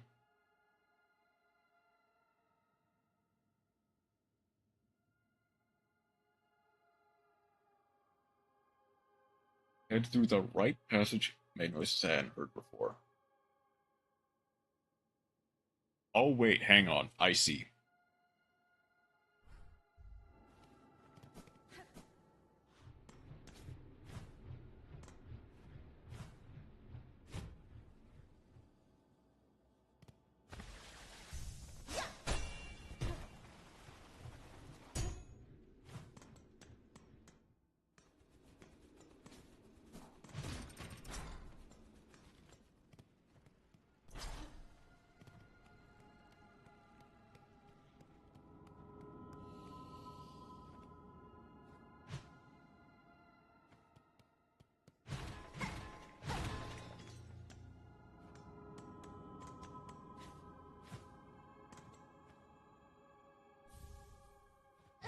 I see.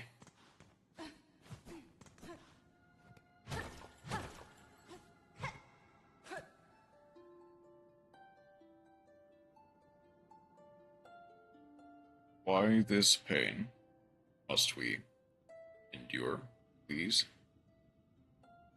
Devote eternal. Remember my voice.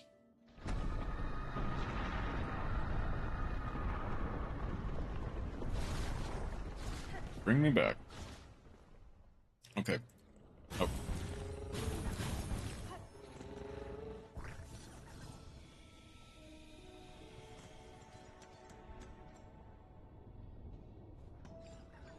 So, okay. Before I...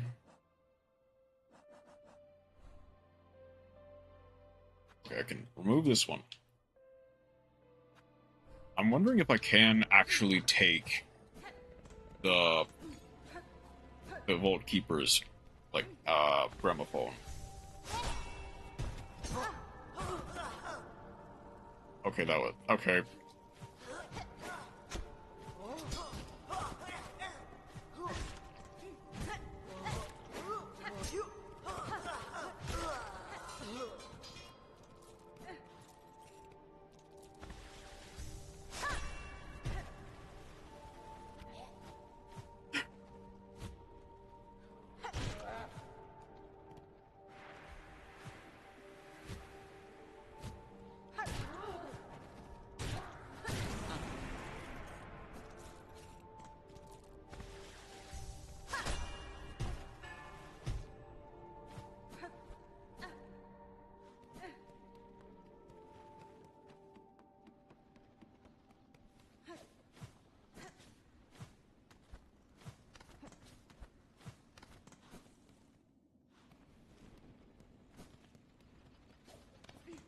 One, I can give him the last Psalm cylinder, but I also want to know if I can take his gramophone with me.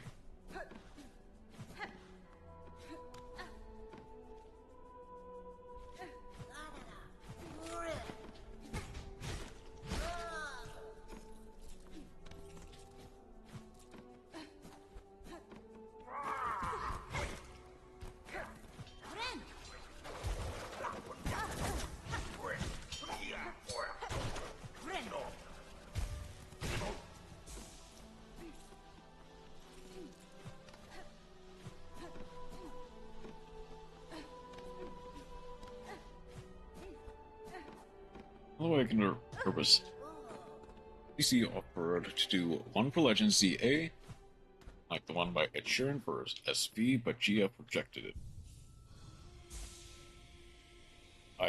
Okay, so there's a obvious one that I imagine most of you know. It's I get that game. GF is Game Freak. I'm laughing at the potential where Ed Sheeran's girlfriend told him, "No, you cannot make another banger." What has she brought? More treasures waiting on the keepers inside. Yes, sacred cylinders of our holy citadel. Past them giving now she must. Okay, we the swan. Vault keeper shall glean what knowledge a great mind can.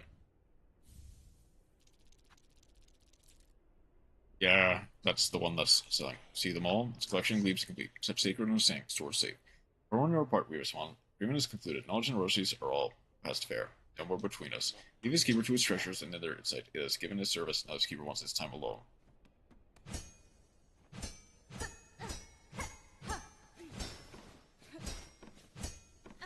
I don't think I can. It might be like a situation where now that I have all this cylinders, because I've seen Hornet's Home have a gramophone on it in it.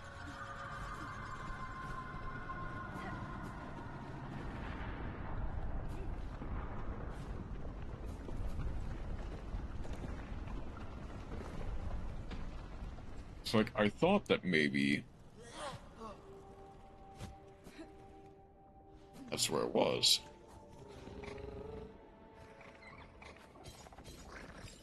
Back to Belhart very quickly. Then finally, I think the last thing we're gonna do is complete the Hunter's Journal. For the most part. For everything except the Path of Pain equivalent. The actual Path of Pain equivalent. We can now. The gramophone. Still crafted marvelous machine. This looks to be its finest, apparently sent by some previous leatherer hidden away up here. Sale only for you. Thank you. Fun. Now install it into our bell home and play all of our salt cylinders.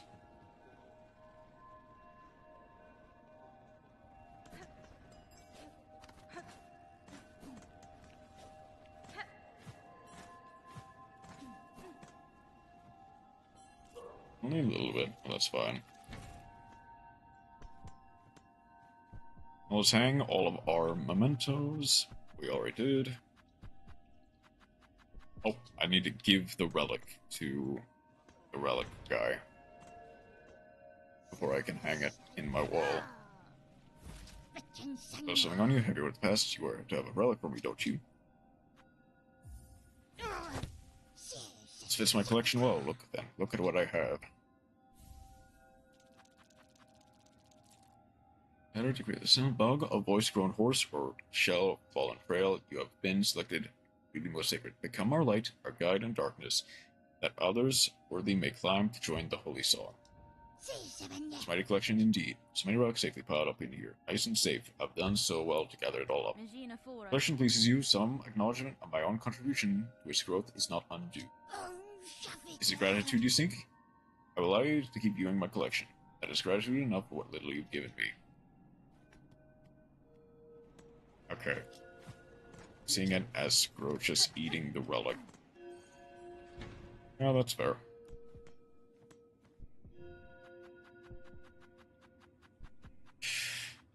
But that is almost everything. Just 2 mementos left. And 1 silk, move left. And I will have beaten the game. And obtaining that information that way. So what left to do? I think the last thing left is...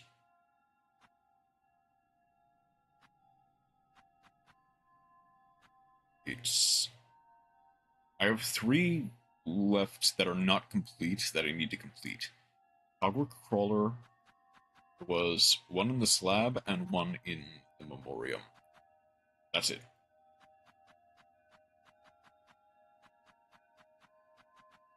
Right, the Crust Crag. And then where? Then the Little Penitent, I think, is what it is. and obtaining the information that way. Okay, from here, the hardest one is going to be the cogwork.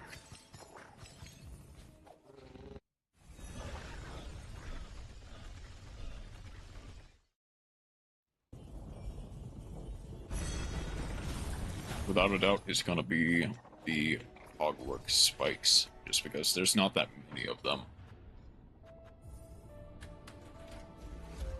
Kind of like cartoons, where they will eat books and obtain knowledge.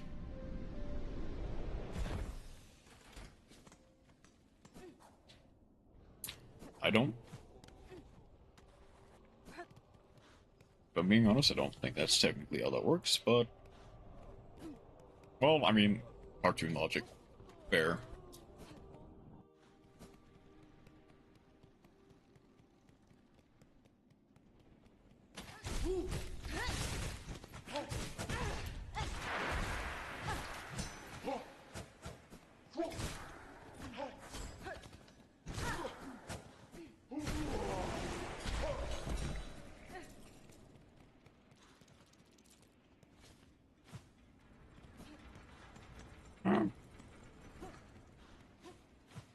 Hold on. I guess I don't have to go back and forth if I just do it in the Memoriam. Moonforce, or whatever it's called. So where were the Crust Crags in the Memoriam?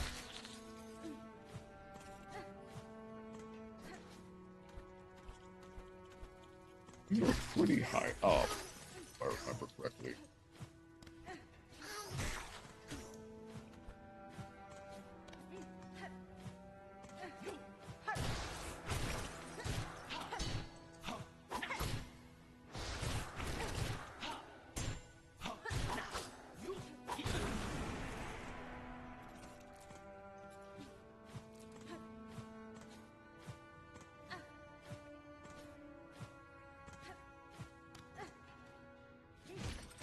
Oh, that's probably in the desert-themed area.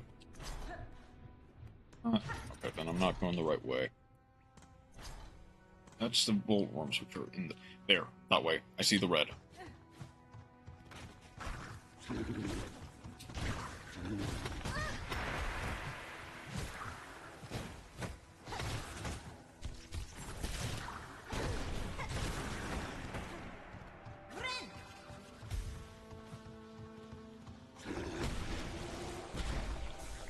There's one.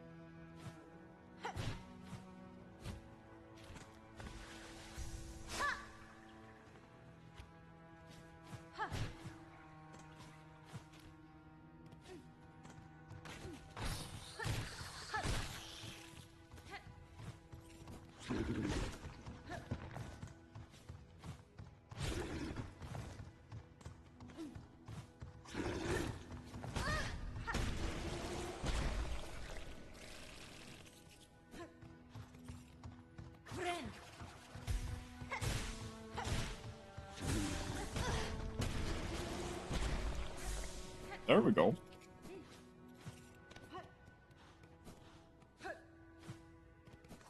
All right.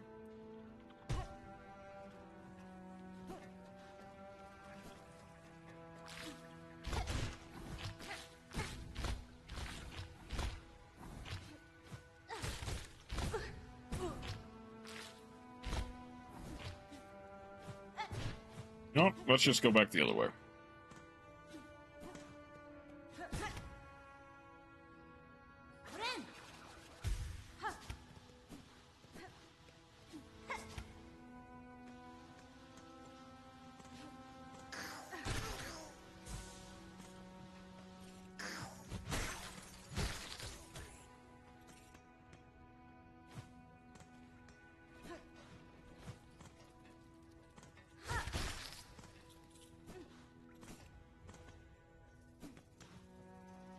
Alright, next is the Cogwork Core. deal with these cog spikes.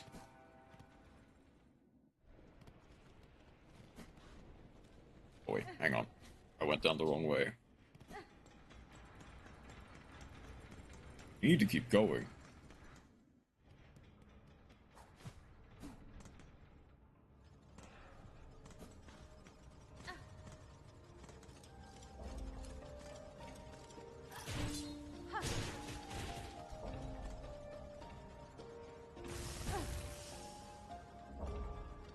At least I got there. Are there literally any others, or is it just that one? This entire area? Maybe not.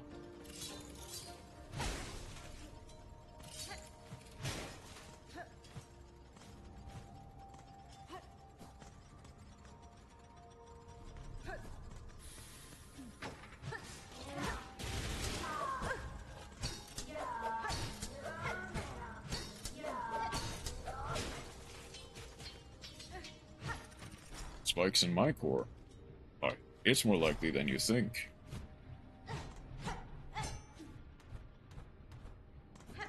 It's not.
Oh. I think I need to finally thread the needle.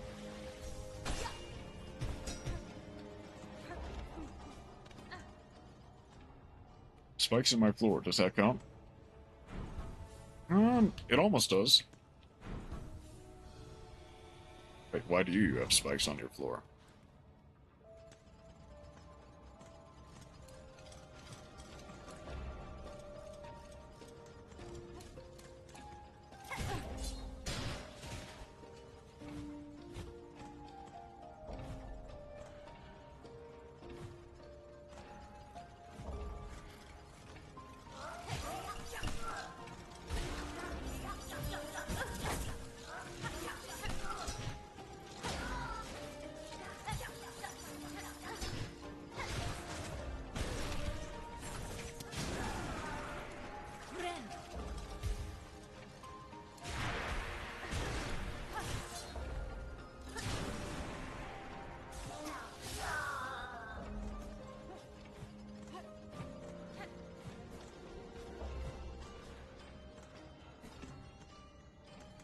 Time Thief Redoer?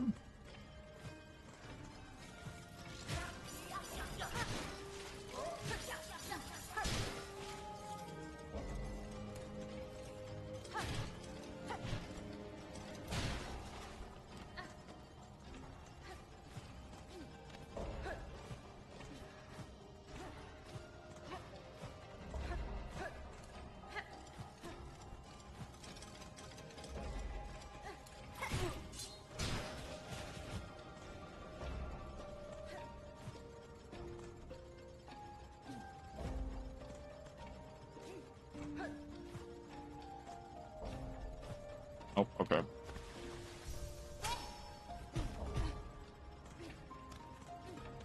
This is why.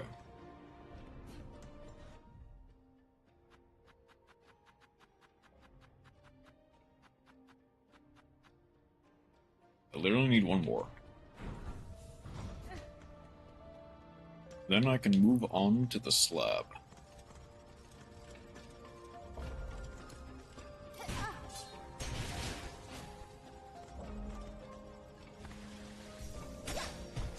Ah. He stole my sandwich for one time, and he did it again.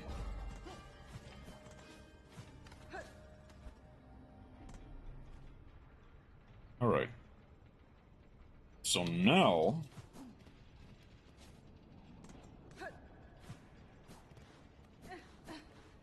among other things...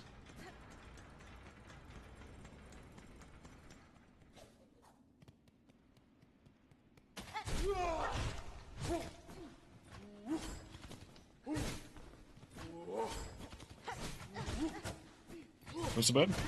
Alright, have a good night, Chroma. Get as much rest as you can.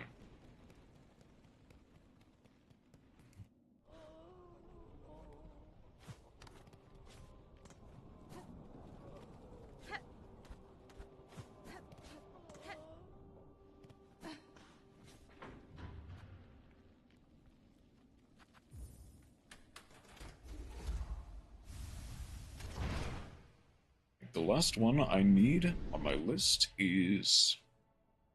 Puny Pentatit. Yeah. It's the one there. Apparently I never killed one during the main story. The slab we go.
So apparently there are some in some of these other corridors.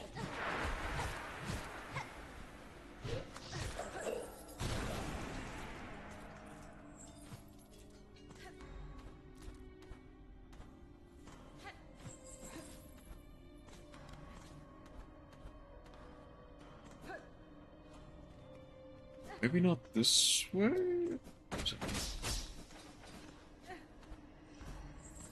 I might have already checked this way.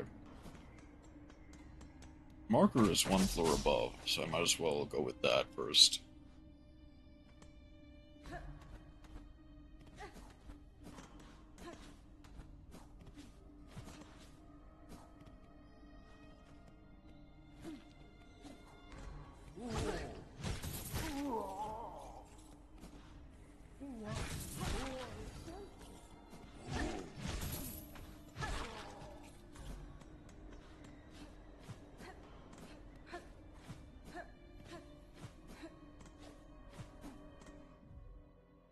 I need to beat 5 more to complete, so that begs the question. These guys need a branch to respawn.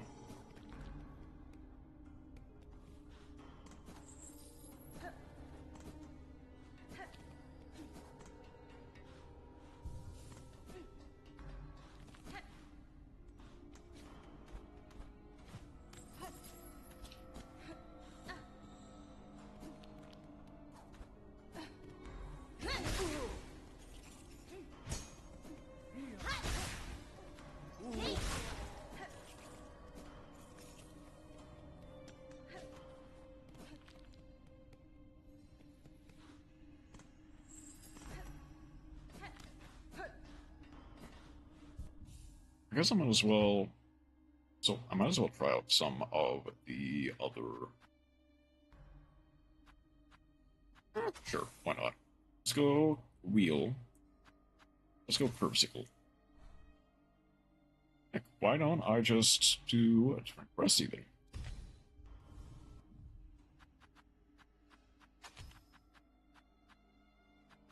Wheel. And for blue, I need.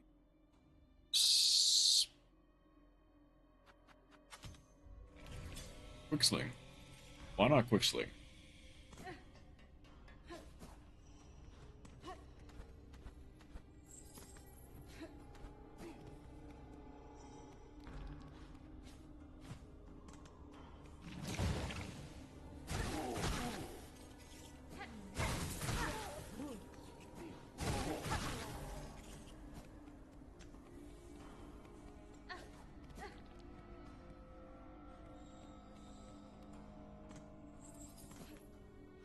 I wonder if that's the only area you can find a puny penitent at?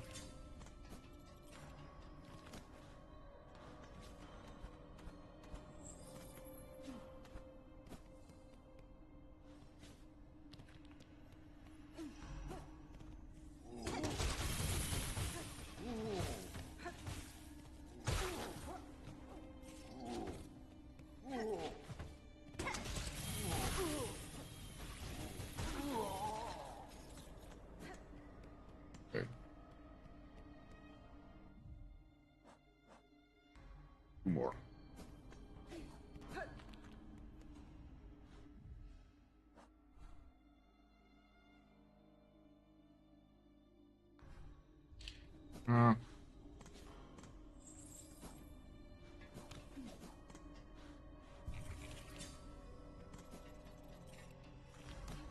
So hold on.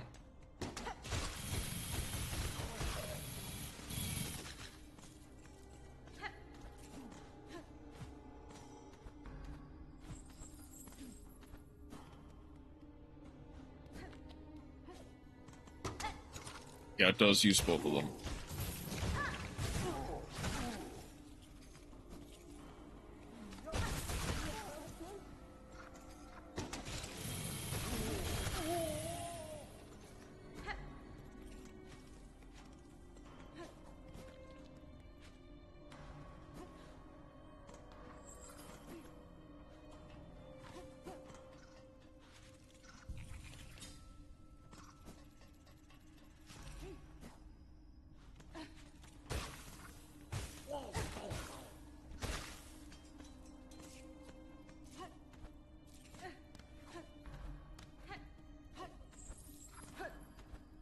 This should be the last one.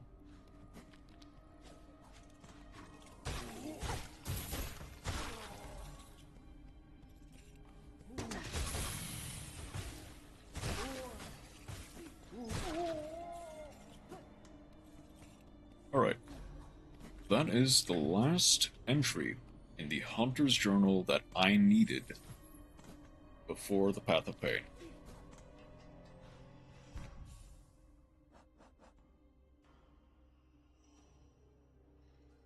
Well, encountered... Which one am I missing? Encountered 232. Completed 231.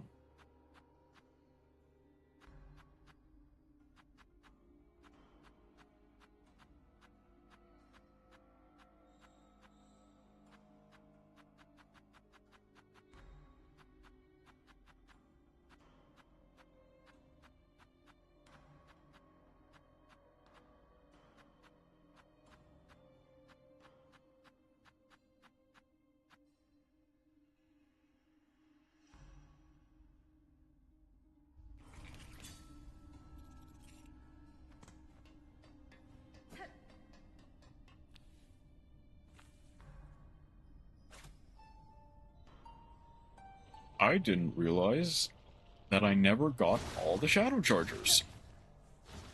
Okay, hold on. So...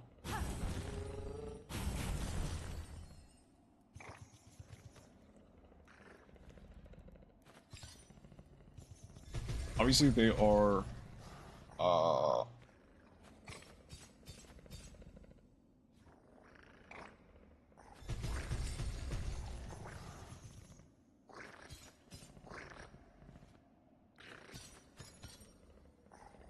on.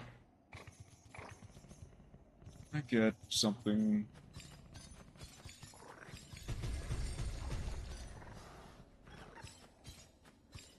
Can I get anything even remotely like close to a map?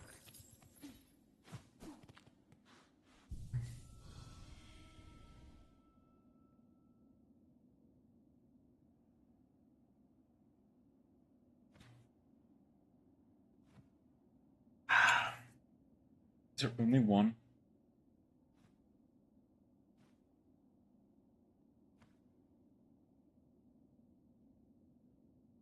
Is there only one? I thought there was more than one.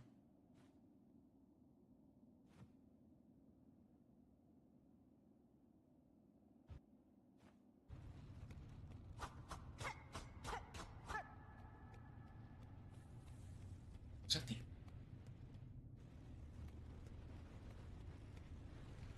You are.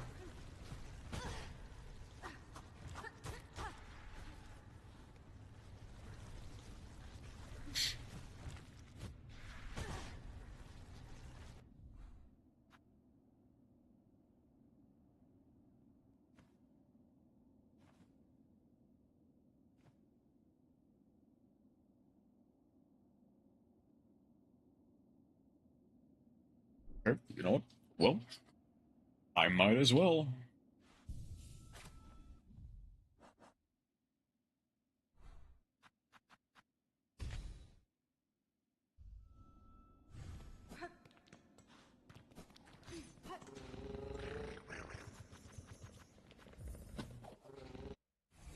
I guess the very last things is go down into the abyss, deal with the shadow chargers multiple times, come back up, then head on over to the Path of Pain.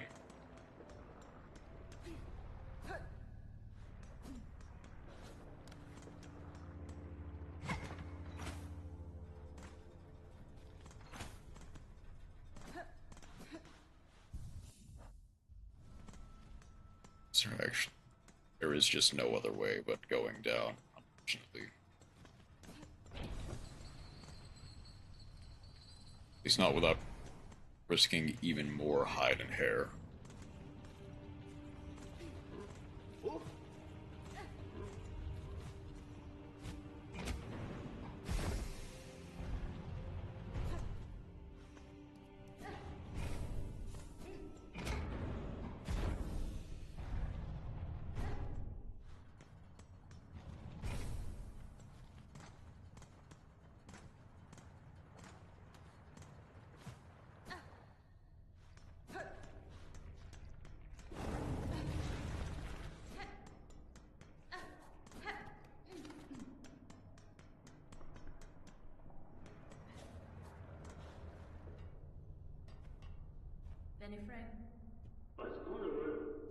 Alright, send me back down.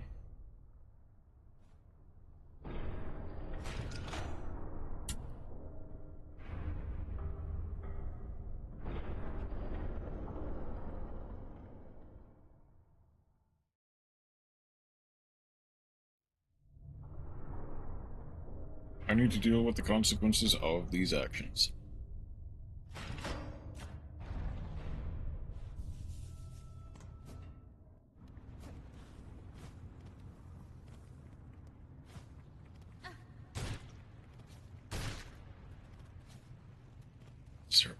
Is there actually no other shadow charger but the there?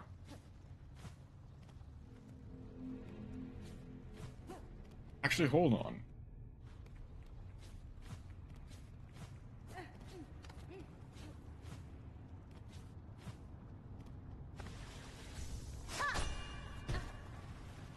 Like, I thought there might have been one.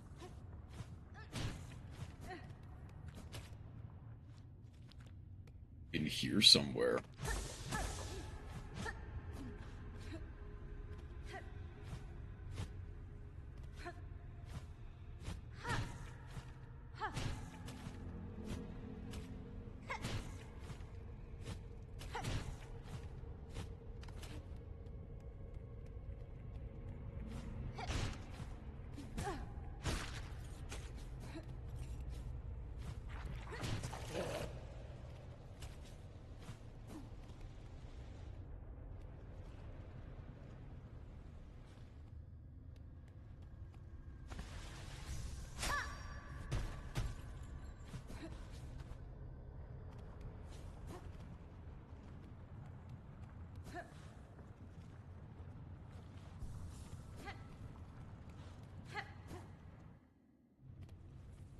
I guess not.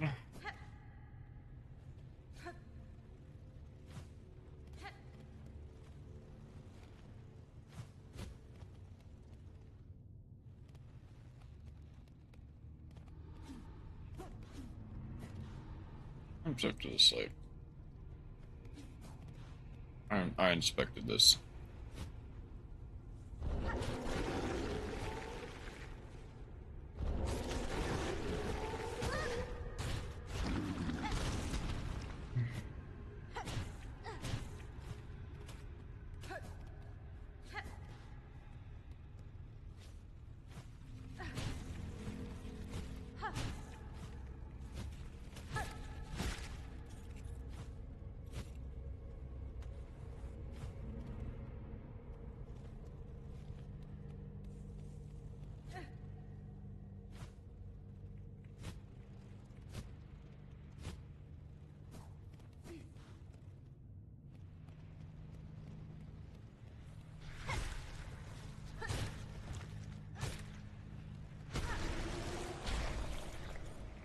Okay.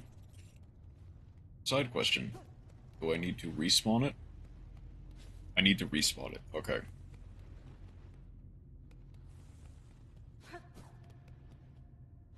At least the run back's not too bad.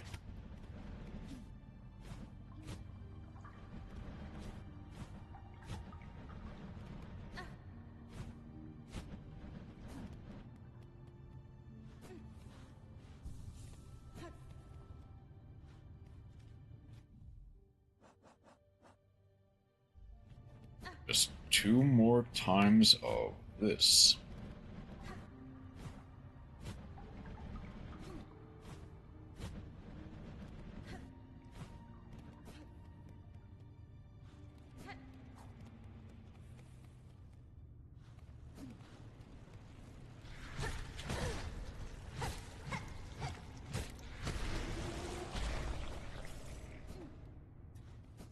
Should have sharp darted.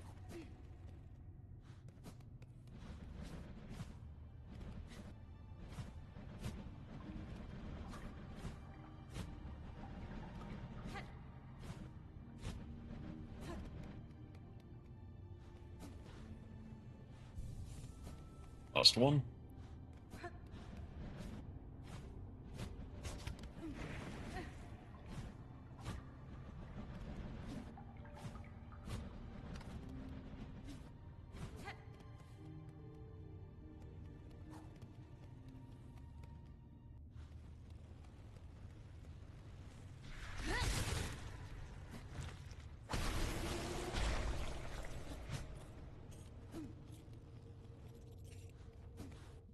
Alright.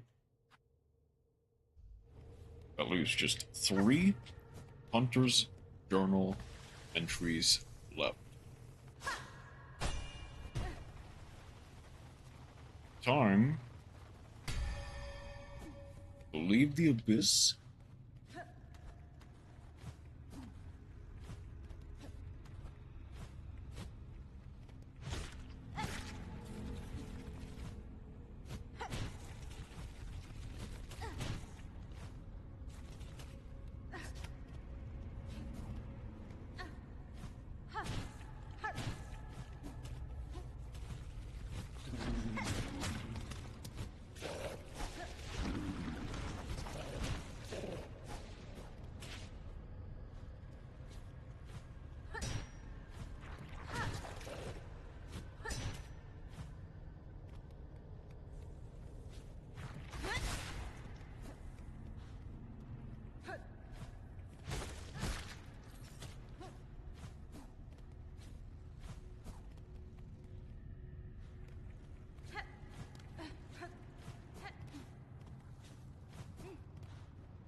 Marianne.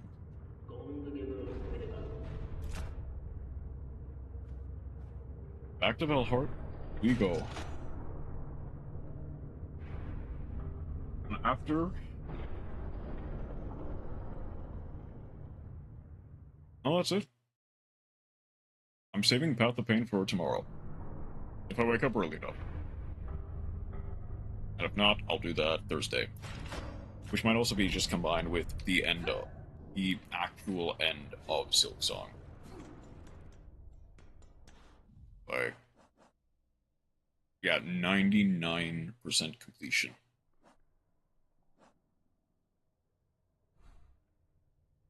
And after that, this is done. This is done. That is it. That's all I need to do.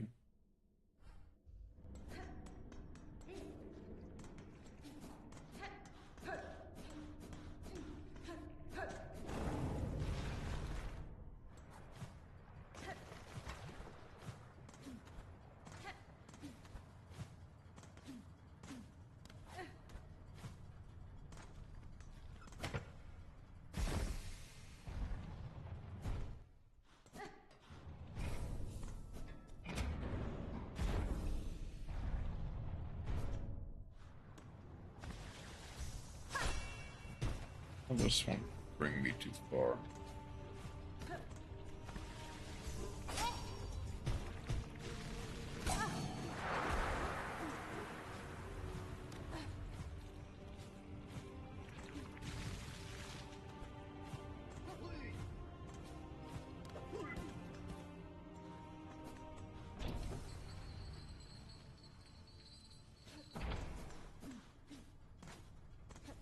I'll look up how to get back into the cradle.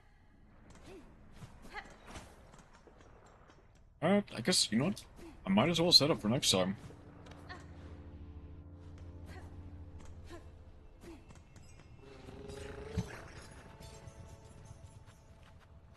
Let's just go all heart.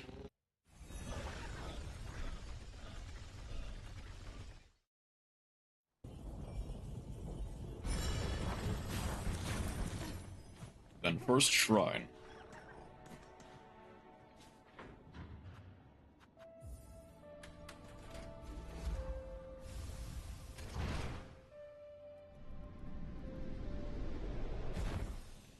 Oh, I need cradle, not cradle.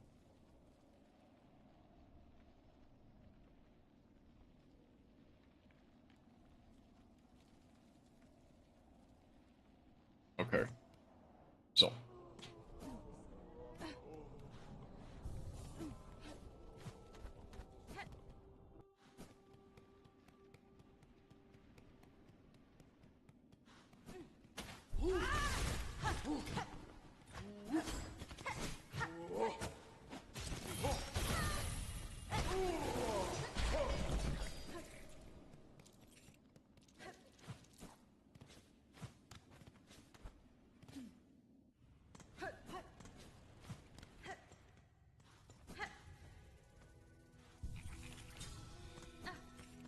Architects, go to the right into the long hallway that you have the two citadel guards on the map.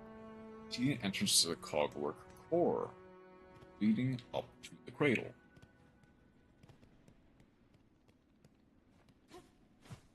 Wait, it's not here, is it? No.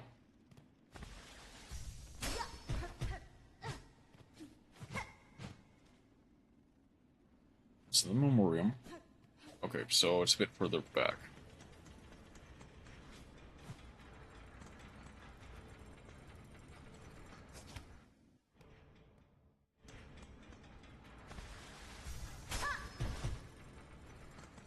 Broken platform next to the crutch guard.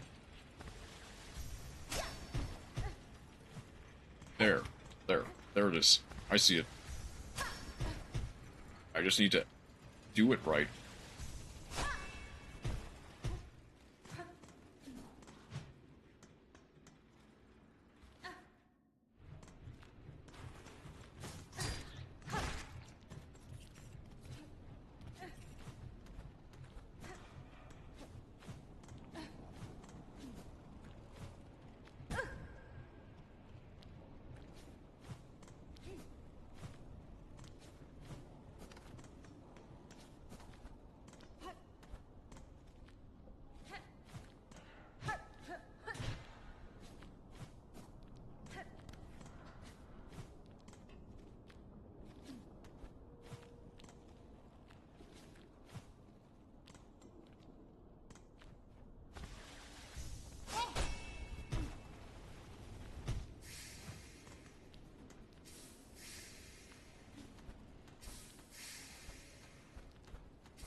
Is there some way to...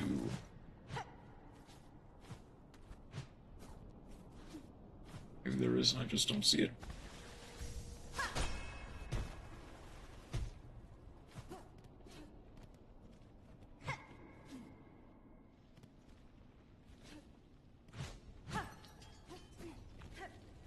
Don't see it yet, at least.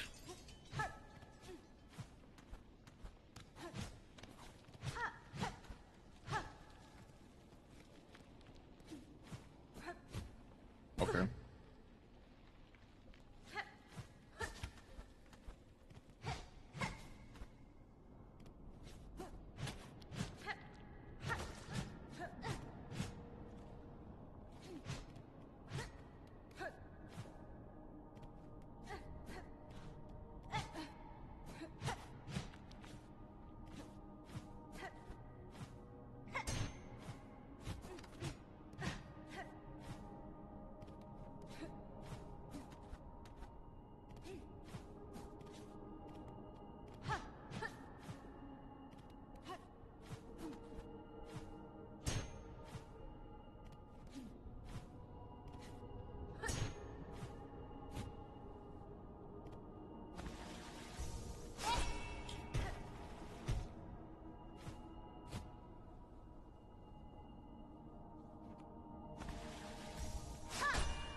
Oh.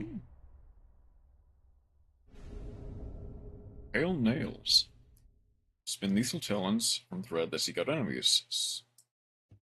Well, that's the last silk skill I needed. Let's go. However...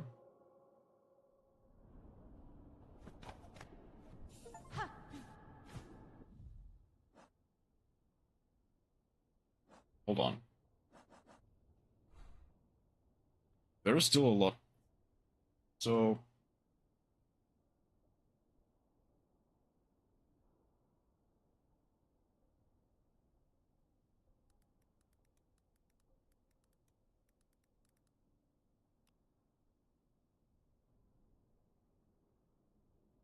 Hold on.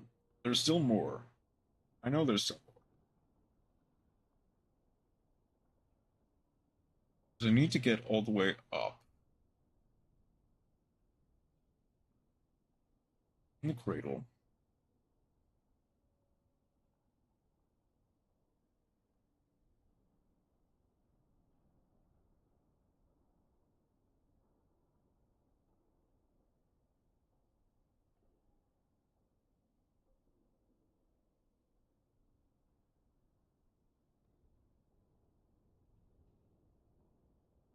Hold on.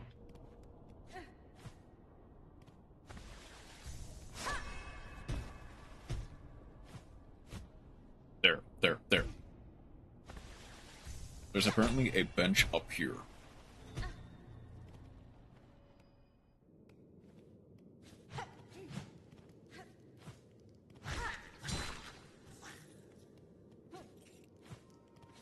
Hang on. No, hold on.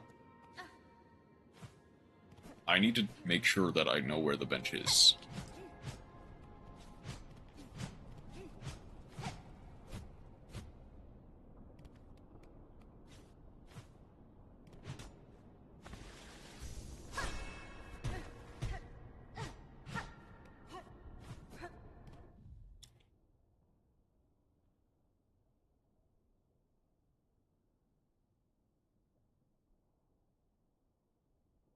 There's apparently a bench here, but I don't know where it is.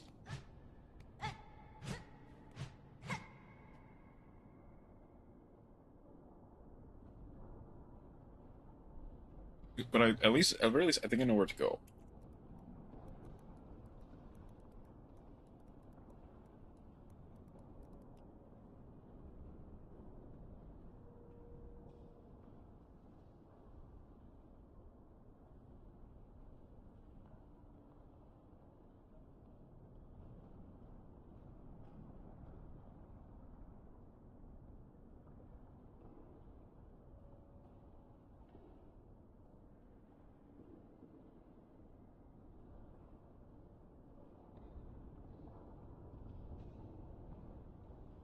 Bench is all the way up there.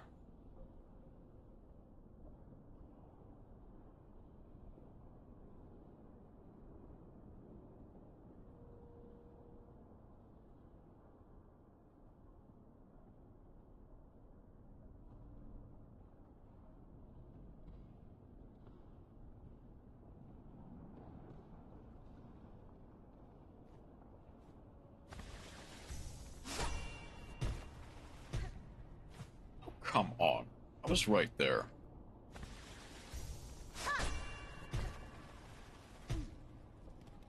Okay, at the very least...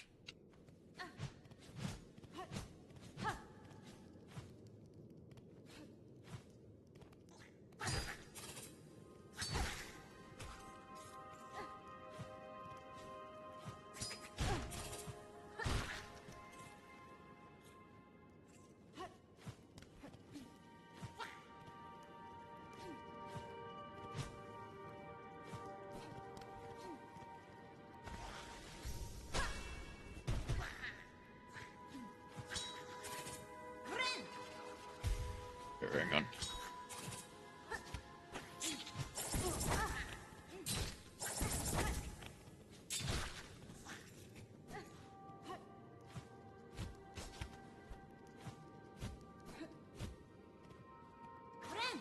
Hold on, let's get...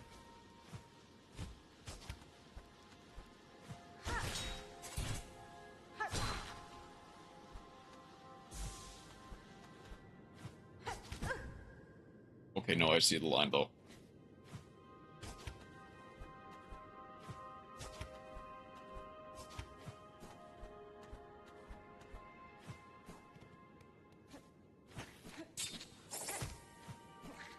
Okay, please, where's the bench?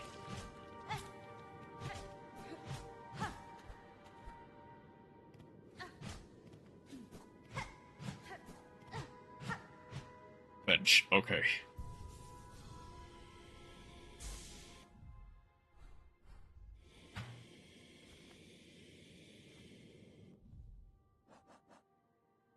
Alright. Wonder request. Druid's Eye. Long nail, and actually that should be fine.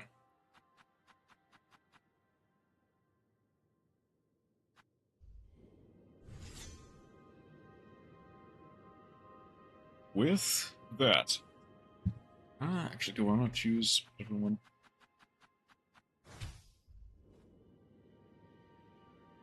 That is going to be it from me.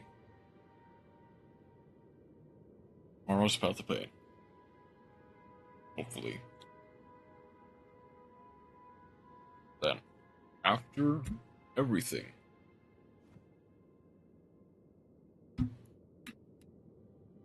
I will have 100% completion. So, where do we want to head off for tonight? Lorraine's doing something. Is gonna be AFK for a while.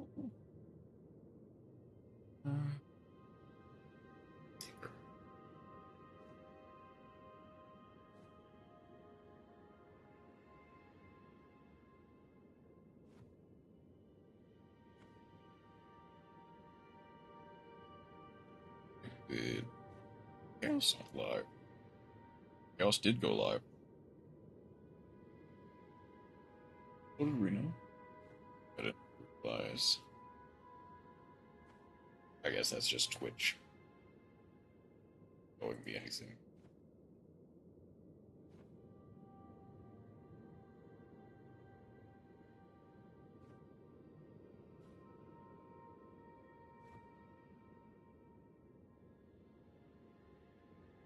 Let's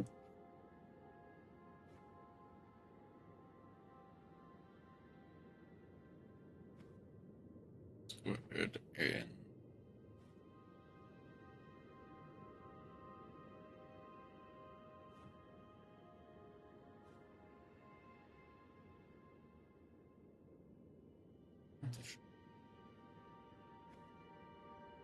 Thank you, everyone who decided to stop by. I hope you have a wonderful rest of your night. Take care.